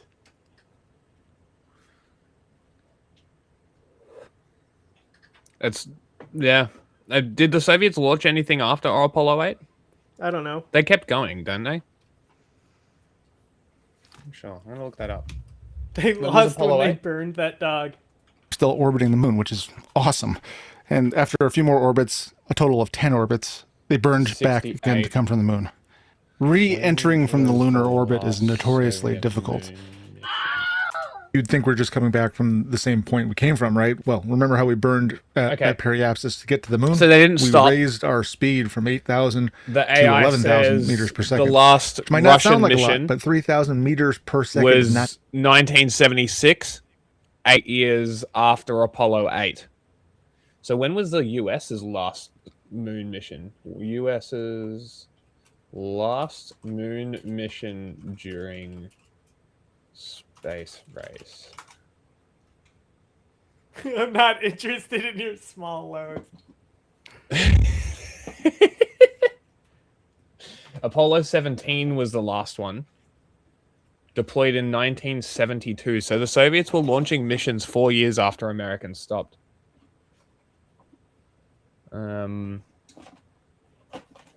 This was the 6th and last crewed moon mission by the United States. The Luna 24, which is the Soviet one, was not manned. Last Soviet manned moon mission. Soviet Union never landed on the moon, obviously. They never sent a manned mission into the moon orbit. No shit. Yeah. So essentially, once America did this, they gave up. Yeah. Crazy. That's yeah, I think that's a pretty hard and fast win. The heat shield needed is nearly twice as much. From low Earth orbit, it needs to withstand about 1,500. Is this why Americans have such versus ego? A lunar heat shield that needs to withstand 2,800. This is why currently the Orion capsule is the only operational spacecraft that can return from the moon. SpaceX's Starship isn't currently designed to re-enter at those speeds. Library books. Maybe the Eagle Eye viewers might have noticed this little gap in the moon's orbit. That's not a mistake. You remember how I said the moon's orbit is offset? Well, it's not just offset. It moves every orbit. Its inclination stays the same, but the sun pulls the whole orbit forward just a little bit. It's called precession. And it actually precesses around 3 different axes, which is why it's not in the exact same change every orbit. It has a little bit of organic noise nature to it. But the precession that is obviously visible is this hula hoop axial precession, which the moon completes a full cycle of every 18.6 years.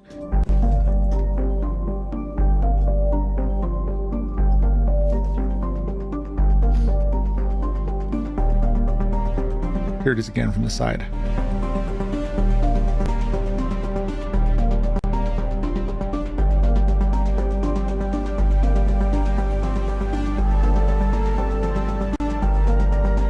What that means is that in the 54 years All right, we can do the Apollo movie 8 after this. and Artemis 1, the moon has gone through 3 complete Yeah, just delaying it. cycles.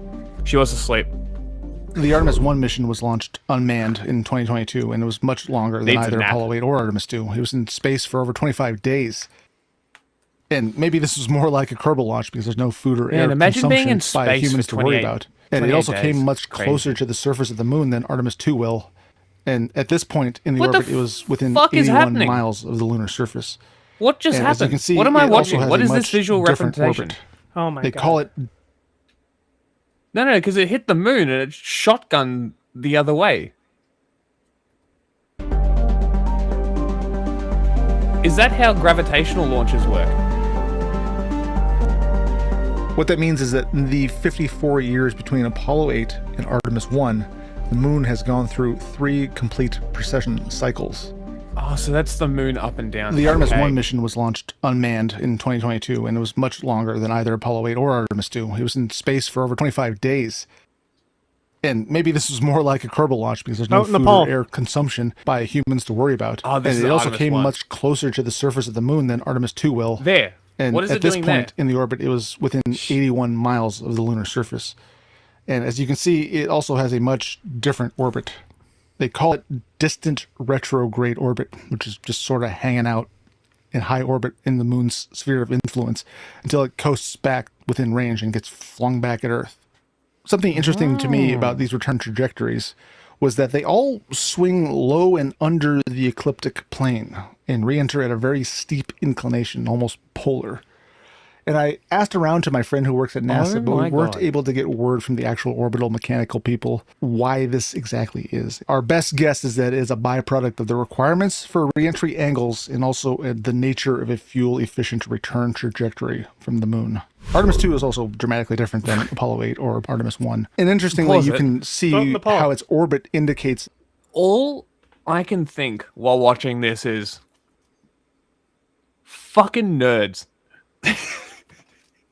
The amount of fucking calculation that would be needed to do this shit is insane. Like, it can't be... Like, it has to be hundreds of people doing calculations, cross-checking.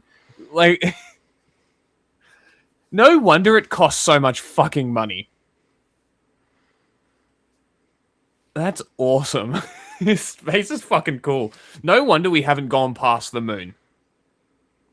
Imagine trying to calculate. We just did. Sure, but like up until this point, no wonder we've only sent probes. Like, I'll probe you. because at least with the probes, you don't really need to give a fuck whether it fucks up. Like, sure, your whole mission is kaput, but it's just flying. Is it Voyager that was the one that was sent out of the solar system? I think so. Like, launched in the 60s, and it's still going? The one with Well, the it's time like capsule? the rover. The rover was only supposed to last like a few years. And it kept going. And it's still going. It That's barely awesome. has wheels and it's still rolling. Like, that's great. Have we NASA's heard about what priorities. It's all China's about rover is safety doing? and risk management. After launch, No, the I don't ship know. is put into a highly eccentric parking orbit so that systems can be tested at high altitude before getting to the moon at all. So in case there's a problem, they can return quickly. The same goes for the lunar orbit. After TLI burn, the ship is on a free return trajectory so that if anything goes wrong, it will still return to the Earth without any intervention. But that also means that their orbit will be much higher than Apollo 8's or Artemis 1, with the closest approach to the moon at 4,000 miles. Just kind of a bummer. And after only 4 hours near the moon, the ship will return to Earth. Mass Effect. I know that music. I've sat in the menu long enough.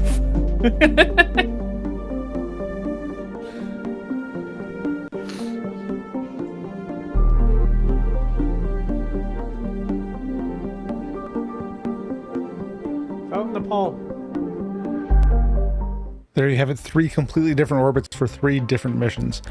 I cannot wait until we actually put boots on the ground again, though, and see it all in 4K color. Boots on the glory. ground? And I personally think it's entirely possible that we will have a moon soon. settlement in our lifetimes, and that there is a high probability that ordinary people like you or me may get the chance to go up there. What do you think? Let me know in the comments, and subscribe for more space and sci-fi videos. If they had told me in high school you could define the orbit of a spaceship with math, I would have paid more attention.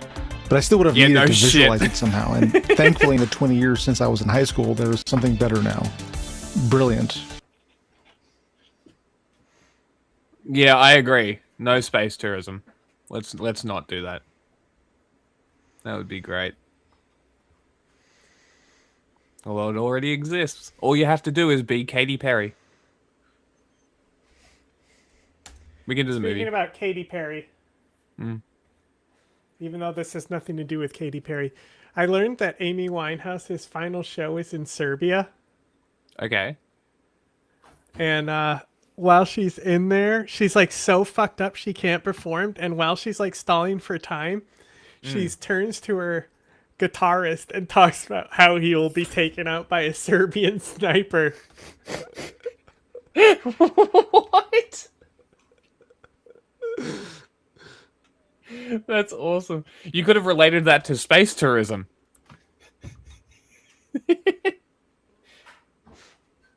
Fucking hell. Crazy. I still can't believe that that was an actual thing. That people were actually paying to kill civilians in Sarajevo. Wild.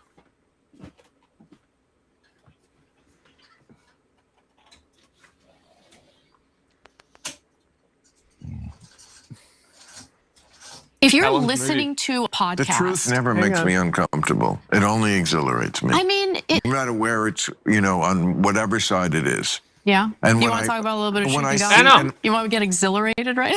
I can exhilarate I know you. you're going to say Careful, genocide, Anna. and I'm going to say, He'll try well, and you kiss don't know you. what the word means. And it's like, if you don't even know what the words mean, I'm Armenian. I know what the word means. I was on a referendum with Wow. I'm Armenian. I know what the word means, she said. I literally work for a group called The Young Turks. I know what it means. I still can't believe they have this fucking name. Right?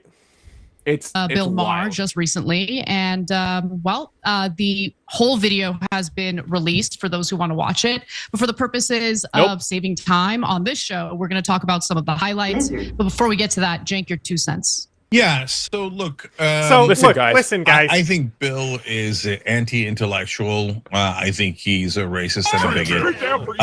And I'm going to try to show that to you guys today. I'm also happy to debate him anytime, but I don't think he'll do that. And so he's I love a Hitler. guy who it is a bigger problem because, look, there's a lot of racists and bigots in the country, but he's celebrated. Like HBO gives him millions of dollars and the elite love Bill Maher. And he's paradoxical too, because there's plenty of things that I agree with him on. But when he gets to the issue of Israel or Muslims, he's really as deranged as anyone in American media. We'll come back to some of his claims, including the idea that Israel is not an expansionist project and all of that in just a minute. But before we do, Hey, Jack. Yeah.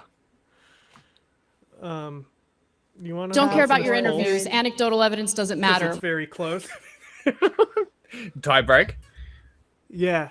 It's literally in the last few minutes. It's been 1 point away from like multiple things, and it's shifted.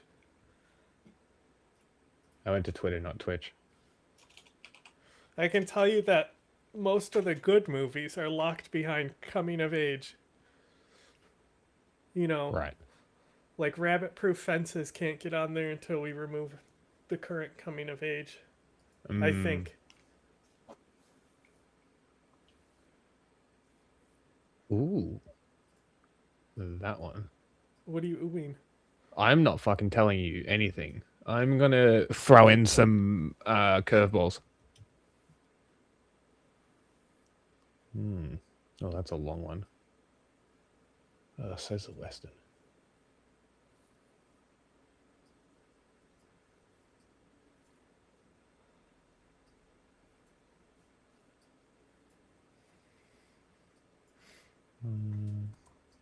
There was this gotcha moment, which I want to clarify the way I answered it. So it had to do with where in the Middle East I would like to live, given the dress I'm wearing. So I'll let the video play out, and then I'll give you more details.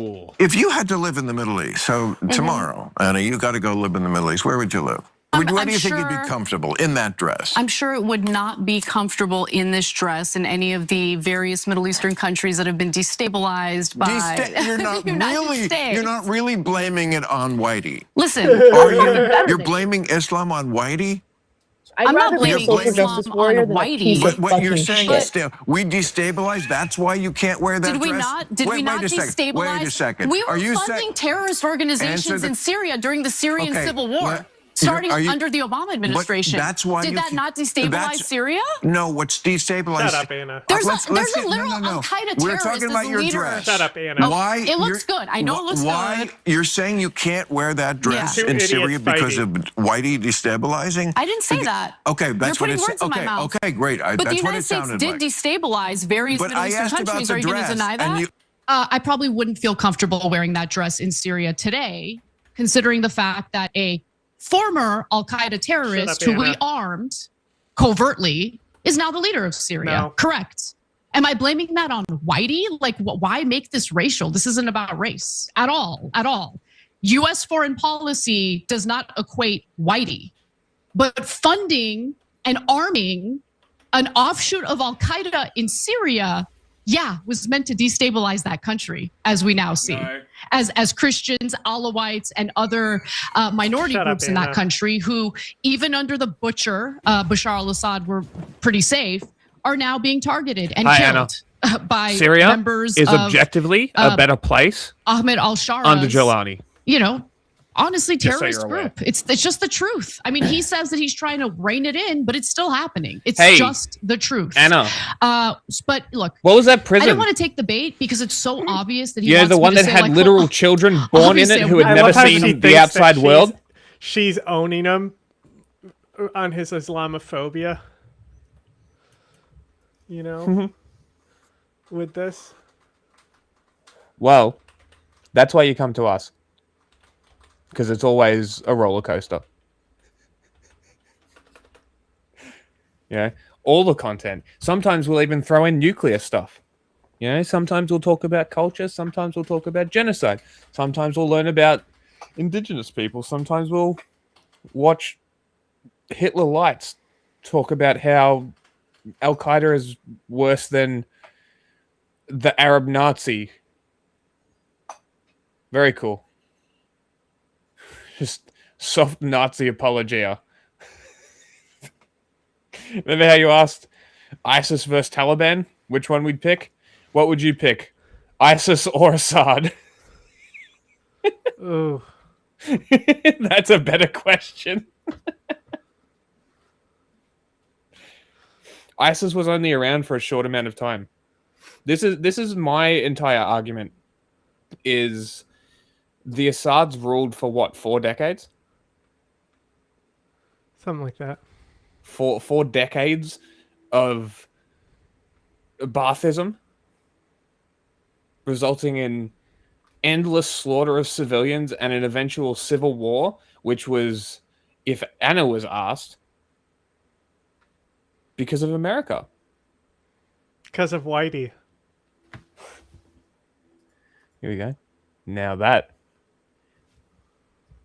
Or should we who was the guy that started ISIS in the Jordan prison? What's his name? Zarqawi. Zarqawi. There we go. So Zarqawi, Assad, or Jolani. Fuck, marry, kill. Wait, who? What? Give me the options again. Jolani, Assad, or Zarqawi. Jelani is superior to the rest of them. Assad might be better than Zarqawi, but like Assad versus ISIS is a hard one. It is. It really is. Zarqawi was also technically dead before. Sure, but this is all hypothetical. ISIS really formed. Well, who would you say was the chief leader of ISIS during its peak? I mean, there was Baghdadi. Okay. Would he be a better substitute? I mean, this is like, yeah, Vosh will do, goblins, unicorns, or fucking gnomes into terrorists.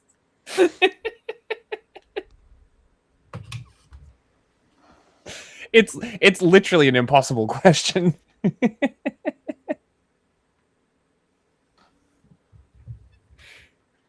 Like, and this is just what I don't understand about people who are like, they see Jelani and they're like, we should have Assad back, because it's like this.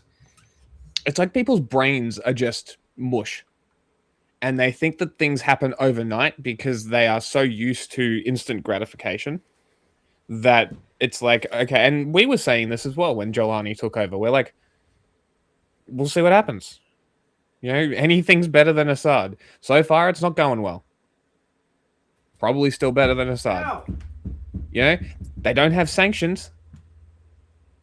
They have an ability to rebuild the country. There is a possibility here that Syria could still come through on the other side. Like, I think it's way too fucking early to be cracking the whip on this. And the fact that all of this, like, narrative is coming from fucking Assadists, doubt.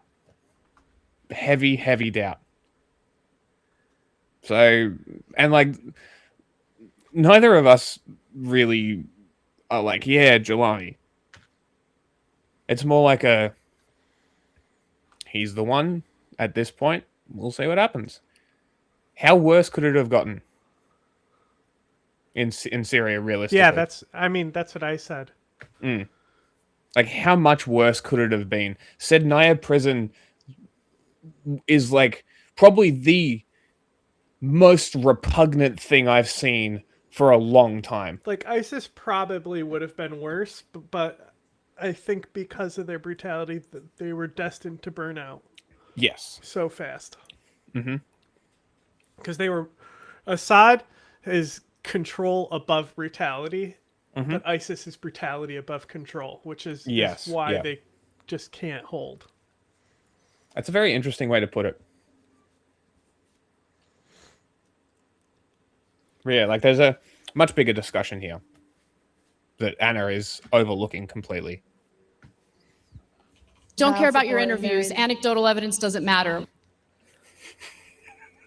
In a Muslim majority country, they're all dangerous barbarians. They're all animals. I'd want to live in Israel. But the fact of the matter is, I would rather die before I step foot in Israel. And the reason why is because of the apartheid state. It's because of the reason. because of the fact that they put Cenk's name on a missile that they then use to bomb children in Gaza, essentially sending a message. It might also have to do with the fact that IDF soldiers literally send me images of their weapons in an effort to scare me into silence. So no, I wouldn't step foot in Israel. I would actually feel a lot less safe in Israel as opposed to, I don't know, Beirut, Lebanon, That's Istanbul, Turkey. Easier.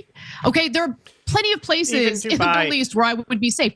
Even when it comes to Iran, I mean, this country is so unbelievably ignorant about the reality in Iran. There's a massive Armenian diaspora living in Iran right now.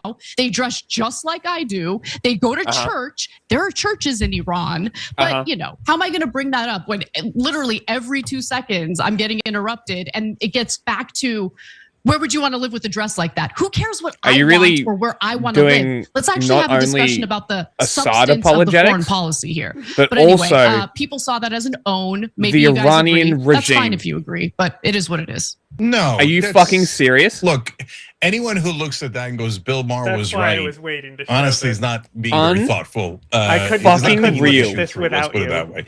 So look, let's break it down real quick. Number one, listen, he guys. says, "Oh, would you Look, want to live guys, in a let me tell Muslim you. country?" Well, first of all, that's overtly bigoted. If I said, "Would you want to live among Jews?" Also, everybody would say, I'm "That's Turkish." outrageous, Cenk. What are you saying? But Bill Maher says it, and HBO says, "Oh, here's millions more. Please say more racist and bigoted things against." Muslims and Arabs. Now, why do I say racist and Arabs? Because Bill's issue really isn't with Muslims. He used that as a cover story. Would you want to live in a Muslim country? Do you know what the top 5 Muslim countries are? They're Indonesia, Pakistan, India, Bangladesh, and Nigeria. None of them are Arab. And could you wear a dress like that in Nigeria or India or Indonesia? Of course you could, right? Let alone many other Muslim countries that are in the Middle East or near the Middle East. But in Bill Maher's racist and bigoted mind, he thinks, oh, Muslims, they're all hateful and terrorist and barbaric and savages. So they'd probably, what, kill you for wearing a dress or something? Indonesia right? has So a what he does massive is he takes the most population. extreme in That's that crazy. one He was religion, correct. and he makes it seem like all 1.6 billion Muslims believe that. The reality is, of course, 1.6 billion Muslims are humans. I know that's shocking to a moron like Bill Maher, who thinks in like super simplistic, ignorant ways. So you know what they care about, Bill? Like their grandma, they care about their grandchildren. They care about giving them milk and cookies.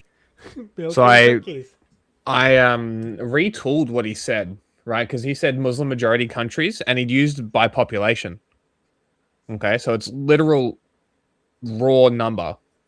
If we're using percentages, the top 5 Muslim majority countries by percentage of the population, largely comprised of nations in North Africa and the Middle East. Based on 2026 projections, they include Morocco, Afghanistan, Somalia, Iran, and Tunisia. And Morocco is apparently 100% Muslim. Afghanistan is 99.7. Somalia is also similarly 99.7. Iran is 99.5, which we know is not true. And then Tunisia is 99.5. I'm going to say none of these numbers are correct. So, yeah, I definitely think that Chunk's numbers here are better. Double chunk. Double chocolate cookie. I mean, he's literally the same guy. Tell me he's not. They care about normal things. Hey, what kind of car or house am I going to live in? Milk and cookies. They care about normal. What kind of cookies? Double chocolate cookie. Also, my vote. How do you think we can get Junk to say the double chunk chocolate cookie? Yes, I think we could. What did you say? I did vote, and I did break the tie. Did what you vote for end up at number 1? No, it did not. Fascinating. Mm. What was your vote? I put the second one. Whatever came second was the one that I did. Dark comedy? Yes. Love me a dark comedy. Super simplistic, ignorant ways. So you know what they care about, Bill? Like they're a grandma. They care about their grandchildren. They care about giving them milk and cookies. They care about normal things. Hey, what kind of car or house am I going to live in? I know.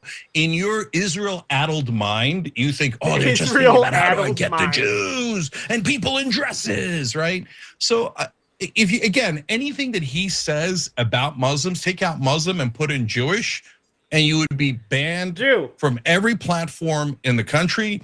You would be derided. You would get the Nick Fuentes treatment. Anyone who talked to you would be tried to be driven out from media. Fucking hate this argument of like, if you just replace one with the other, it's the same rhetoric as the Nazis. Yes, it is.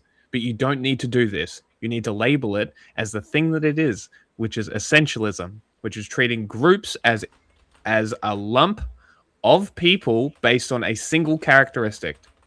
This is the problem.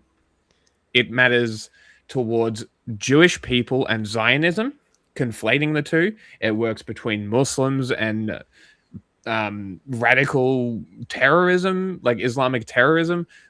Muslims aren't responsible for that. What's the sect that does it? What? There's like a specific sect that does the terrorism. Oh, I mean, it's Salafis, but even Salafi, yeah. Even then, there's plenty of those guys that aren't like that. Don't? Yeah. Yeah. And it's like, but that's like Wahhabism is attributed to Al Qaeda's philosophy and stuff, but it's okay. And that's like saying that Deobandi is terrorism because the Taliban are Deobandi, but most of Pakistan is Deobandi.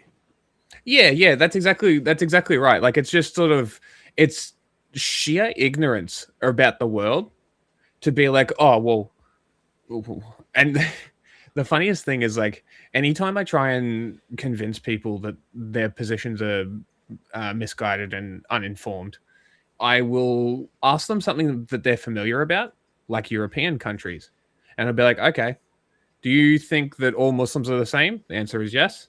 I'll be like, okay, cool. Germans and Italians the same? Are they not? They're both white. How are they not the same? Are they? They're both Christian. How are they not the same? Is Spain and Italy the same because they're both Catholic? Are they not? How interesting. So that would mean that by nature, the Muslims aren't all the same as well, right? And also by nature, the Jews too. Crazy.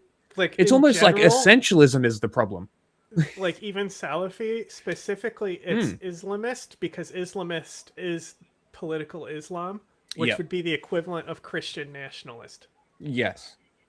So like there's Christian nationalists who aren't that bad. Mm-hmm. They're just like, we should be a Christian country. Yeah. Yeah. But they'll still support someone like Charlie Kirk, the most radical elements. And a lot, like the guy we interviewed about the Taliban, he's obviously not a terrorist. Yeah, but he supports it. Yeah. He supports Islamist projects. Yeah. No, and that is like my entire point. So could you live in, for example, Istanbul? Of course you could. Istanbul is a beautiful city. Michigan or perfectly Yukon? modern. The whole world goes to it. It's one of the largest cities in the world, and certainly attracts tourism in enormous ways. And everybody feels perfectly comfortable there. A college in that football way. question. But I don't. Do I have to go city by city and justify all of this? Meanwhile, his juxtaposition is, oh, but everybody feels safe in Israel, and hence Israel's Michigan. a lovely and modern. No, and not everybody. Not everybody. Not that's ask the Also, it's Armenians. April. Ask the Armenian Christians living in Jerusalem right now what kind of pleasant, treatment they get from the Israelis. Seriously, talk to anyone who isn't an Israeli living in Israel, anyone who isn't an Israeli Jew living in Israel. Have a conversation with them. They love to bring up the 20%. I know my football. Oh, Arab Israeli citizen number. Okay, let's take a look at how they're treated, like second-class citizens, even in the context of mainland Israel, right? Not in the West Bank, not in Jerusalem, not in Gaza. They're in Israel. They're Israeli citizens, but they don't have the exact same rights as Israelis do. Yeah. So look, I get it. I get that in his mind, he is so fully like dehumanized Muslims as like these savages that he would be shocked that I would, not want to live in Israel. If I had to choose, if there's a gun to my head and I have to flee to the Middle East, obviously you're going to want to go to Israel. No, I wouldn't want to go to Israel. The idea that I would be treated well in Israel is laughable to me. What? Just so I can wear a short skirt and feel good about myself? That's the epitome of safety. It's just such a dumb question. And the thing that drives me nuts is that people like really looked at that and thought, wow, he really got her. Yeah. Did he though? No, but like, what? Anna, the only people who think that he got you are the people who also hate Muslims and have these stereotypically deeply bigoted views about Muslims. So, but look, I want to address the second half of it. But living in Israel is great, is it? No, that comes from his privileged position as a Jewish American who kisses Israel's ass 24/7. So yeah, if you're one of those people, then yeah, Israel's going to treat you like royalty. But if you're a Muslim American journalist like me, the chance that Israel will murder me if I go there is significant. They killed Shireen Abu Akleh, who was a Palestinian American journalist. You are not Shireen. You are Junk Uger. This is exactly like his fucking nephew. The fucking superiority complex about he's the savior. They're exactly alike. That's great. It's funny. I just they assassinated her, and our government didn't even ask for any recourse. Because I remember, in fact, our government the South Carolina women's basketball team was pretty good when I was there. An American citizen, just because she's Muslim. They just lost the final. Says we're just as racist as Bill Maher, and in the last 5 years, the Israelis have murdered 9 American citizens. 8 of them were Muslim Americans, so our government did nothing. And so, no, I would never go to Israel. And not only that, Israel's the biggest terrorist organization in the world right now. Hamas's civilian kill ratio is abominable, terrible. It's at 67%, meaning 2/3 of the people that they killed on October 7th were civilians. That's why they're terrorists. IDF's civilian kill ratio is 83%, significantly worse than Hamas. And of course, they've killed about 60 to 70 times the number of people Hamas did. So as a raw number, I should get into basketball. They're much bigger terrorists. As a civilian kill ratio showing intent, Israel is much bigger terrorist. So no, you're not safe at all in Israel unless you're an Israeli or you're an American that kisses their ass. But they even spit on Christians when you go to Jerusalem. Is it they as in all Israelis? No. Okay, shut up, Jenk. I did want to look at one thing real quick, just because I want to see if this is about killing Nazis. Hold on, before we move on, I need to give him a... You are constitutionally incapable of not shutting the fuck up. Shut the fuck up! I already did the second one being louder is great. I already did the raid, so... Fair enough. Shut it down? Yeah.